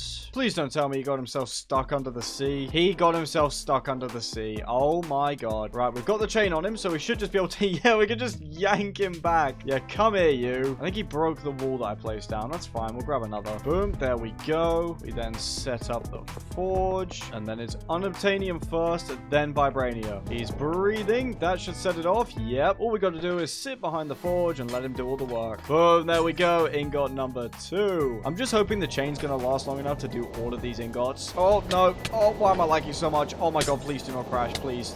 This guy's actually about to crash the game. No. Stop. If there's one thing you can trust Minecraft mods to do, it's bring an expensive gaming PC to its knees while running a, what is this, a 13-year-old game? Okay, this is way too laggy, so I'm going to see if it's maybe the particles causing the problem. Wait, no, it isn't, because we got them on minimal. What's going on? It took me like 2 minutes of waiting to get into this pause menu. I don't know what to do. I'm going to try to turn shaders off for just a second. That might fix things. That did not fix things in the slightest, and my game is now frozen. Oh my god, you gotta love modded Minecraft. Oh, yeah, and it's GG. Nice. Okay, I just rebooted the game, and I changed the render distance to 2 while we're with the dragon, and that seems to have somehow fixed the problem. We've got all our unobtainium now. Let's just get a waystone down and get out of here. In fact, I'm gonna go and place it like a mile away from the dragon. That crash was scary, man. I did not want this world to corrupt after we've been through so much. And now, finally, after all that hard work, we can craft ourselves all the modium tools. There's the sword with its 1500 damage. I really would have liked to have crafted the shovel as well, but unfortunately, since I accidentally turned some of our vibranium into frozen dirt, we can't actually do that. I mean, we've got the sword, the pickaxe, and the axe. Plus, you can insta-mine everything with a decent shovel anyway, so I don't really see any need to make the shovel. Of course, we're going to go ahead and get the best possible enchants on these, but in order to do that, we may need some extra levels. Now, you may be thinking, Mozi, we've got 422 levels. How are we possibly going to get more? And this is where these bottles of enchanting come in. We're obviously not going to be using them because that would give us no XP at this point. We're going to be crafting with them. First, we make the newer emerald armor, so the not super overpowered stuff,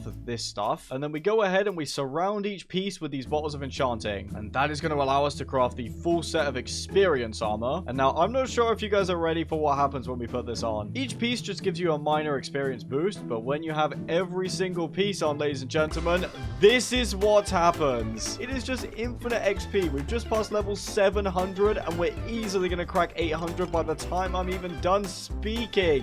Why this is in the game and why it's so easy to acquire, it is beyond me. But hey, I'm not complaining because we're now at level 1000. 1000 levels should be more than enough for now, so I'm going to get to enchanting. We'll do what we did last time and have individual chests full of each enchantment that we want to put on the tools. I'd just like to let you guys know that for the next 10 minutes or so of the video, my recording software for some reason just didn't pick up the game audio. It's not super noticeable, but I thought I'd let you guys know anyway. Alright, I have now assembled all of the books that we need for the sword. I really don't know how expensive this whole thing is going to be. I'm not really bothering to try and optimize for levels like this because who cares? I mean, sure, it's 69 levels. I don't care. How is this anvil still holding up? That's what I want to know. Look at this book. It costs 137 levels. And to chuckle that on the sword, you need to be at least level 286. Then finally, we add the ancient tomes to it, which is actually surprisingly cheap. Just 30 levels for each. We have sharpness 10. That looks so clean with the X. That is lovely. Also, while I remember, we may also add all of the immunity books that we got to our armor, which is going to cost 270 levels. Now we just got to go ahead and repeat the whole process with the pickaxe. Instead of using the tomes, what I'm doing is just enchanting golden gear because gold has a higher enchantability, and then I'm just pulling off any enchantments that I like with our disenchanter. Right, I've got all of the books that we need. There's not nearly as many this time because there's just not as many pickaxe enchantments, which means it only costs 86 levels to apply this book. However, we'll also go ahead and apply the tomes so we can get Fortune 8, which is max, and Efficiency 10, which is also max. Now, I'm going to be honest, for the axe, I don't really think there's any point in maxing this thing out. Like, it's going to be a good axe regardless, so we'll just enchant it until we get something decent. And actually, already, that's really good. Leech 7, Experience Boost 5, Knockback 4, Capturing 6, Magnet, we'll have to take that off, Silk Touch, which we can take off, and Fire Aspect 4. The Disenchanter is just such a good addition to the game, because it just lets you strip off the enchantments you actually want. Plus, we can just go ahead and take off the good enchantments from our old ruby pickaxe. You have served us well, my friend. Now we just combine everything once again. How is the axe going to be the most expensive thing here? This is 311 levels for just these enchantments. And then it's 582 to put it on the axe. That also reminds me we need to craft craft another Eternal Stellar. We then apply it to this random bow and strip the Indestructible enchantment off. And then we can add Indestructible to our sword and our pickaxe. We now have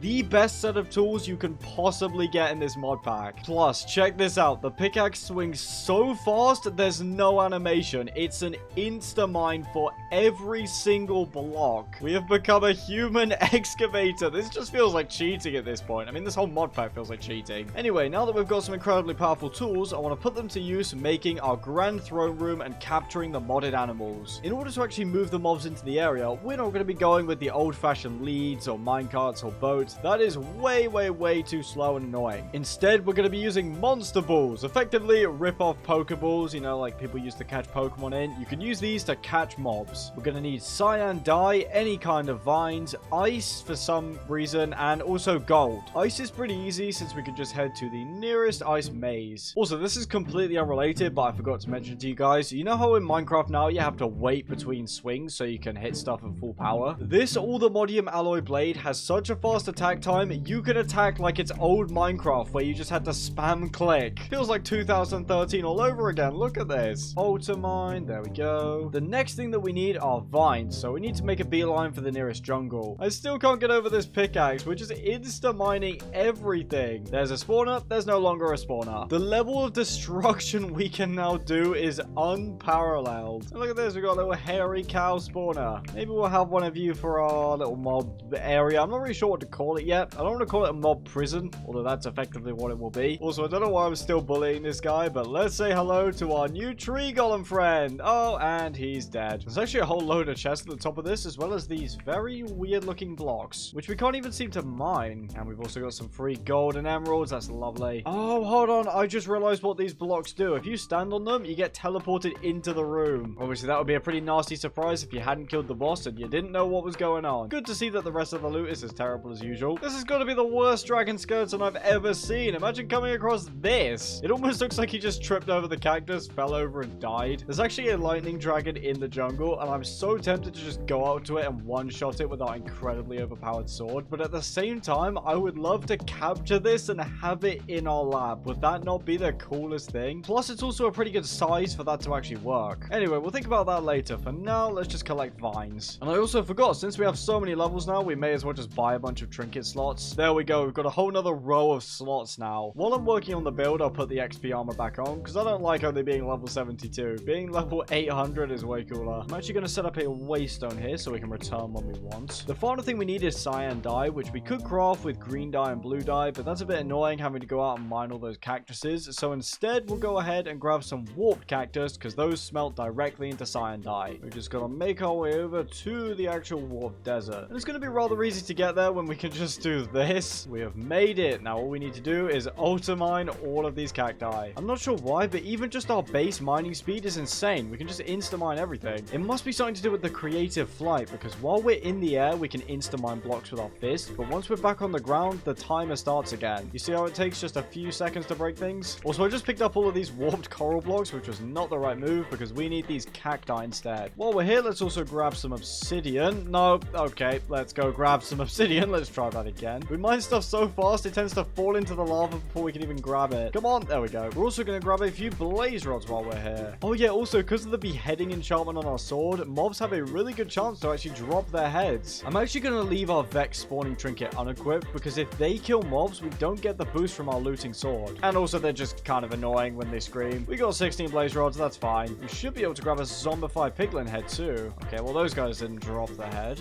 Will you drop your heads? No. Will you drop it? No. They can't even get angry at us because of how quickly we kill them. It definitely is possible for them to drop their heads, but it doesn't seem like we're getting particularly lucky. Wait, I killed this hoglin and he's just dropped himself? Oh, it's a mob soul. Okay, don't really know what you do with these. I think we found one of these before. Anyway, I'm going to stop messing around trying to get a zombified piglin head and head back home. Let's add a blaze head to our collection. That looks very nice. And the reason I wanted to collect obsidian and blaze rods is so that we can upgrade our furnaces. If we surround them with obsidian and the blaze rods like so. So, there we go. Obsidian furnaces. And that should make for a very nice upgrade. Let's get all of our warped cacti smelted. And now we can craft the monster balls. These things have such a weird recipe. We've got 56, which is definitely way more than needed, but still, better to be safe than sorry. Before we start capturing animals, there is something I'd like to test out. Also, no, it's not going to be capturing the wither, because as soon as we try and trap this thing, it will just blow up everything in the lab. Right, let's just... Oh, I thought he would at least survive one hit. What I want to see is how this lab looks with beacons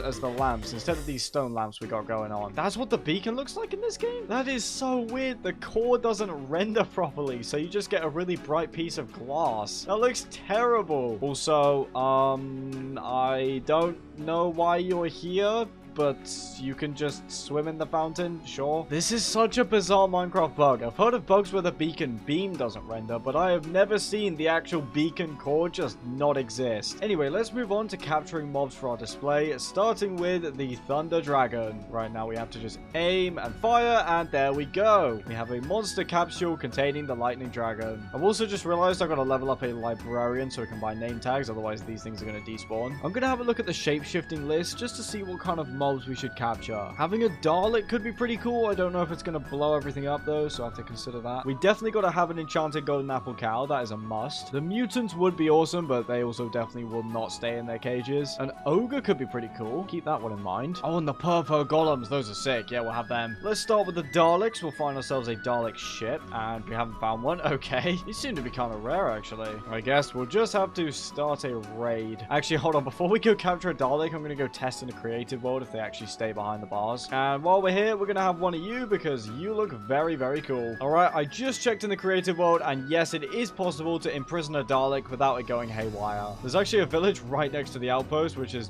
perfect. Right, here we are. Where's the captain? There's got to be one around here somewhere. I mean, so far there is no sign of a captain. Let's try one of those pillager fortresses instead. You know, we could actually grab ourselves a death worm. That could be a pretty cool addition. Although the ball has only captured part of it, so I think this might be a little bit buggy. What if we try for the head? Oh, sweet. We actually got it. There must be a Barako village nearby. We could catch him, but he'd just start firing off all of his, like, sunbeam attacks, which would be very annoying. Why are these guys all just taking damage? What's going on? Oh, well, they're all dead anyway, because I feel like killing them. Here's the fortress. I was planning to stock up on extra totems for Undying for the day 100 hero growing fight, so we need to go to one of these anyway. Get out of here. Now, who's going to give us Bad Omen? I'm sure we got Bad Omen from one of these places. Perhaps I was mistaken? Why is Bad Omen just impossible to get right now? I'm just going to AFK at the top of this pillager outpost and hope that a captain spawns. I've also realized we're going up a full level every single time we kill a mob. Oh, and there's our captain as well. Now all we got to do is start the raid. People, do not panic. Your last moments should be spent as happy ones. Here we go. The raid's starting, and there's our Dalek. Let's quickly grab our monster balls, and let's grab him. I don't know if now that means we won't be able to complete the raid, because we technically didn't kill the mob. We just captured it. Also, you're kind of cool, so I'm going to take you as well. Yeah, we've definitely broken the raid, because the raid meter hasn't gone down when we've caught those mobs, which means the game still thinks that they're around. That means these villagers actually get to live. Lucky them. Wait, I've just realized we caught the Dalek, but we don't have a ball to show for it. Did I forget to pick up the ball?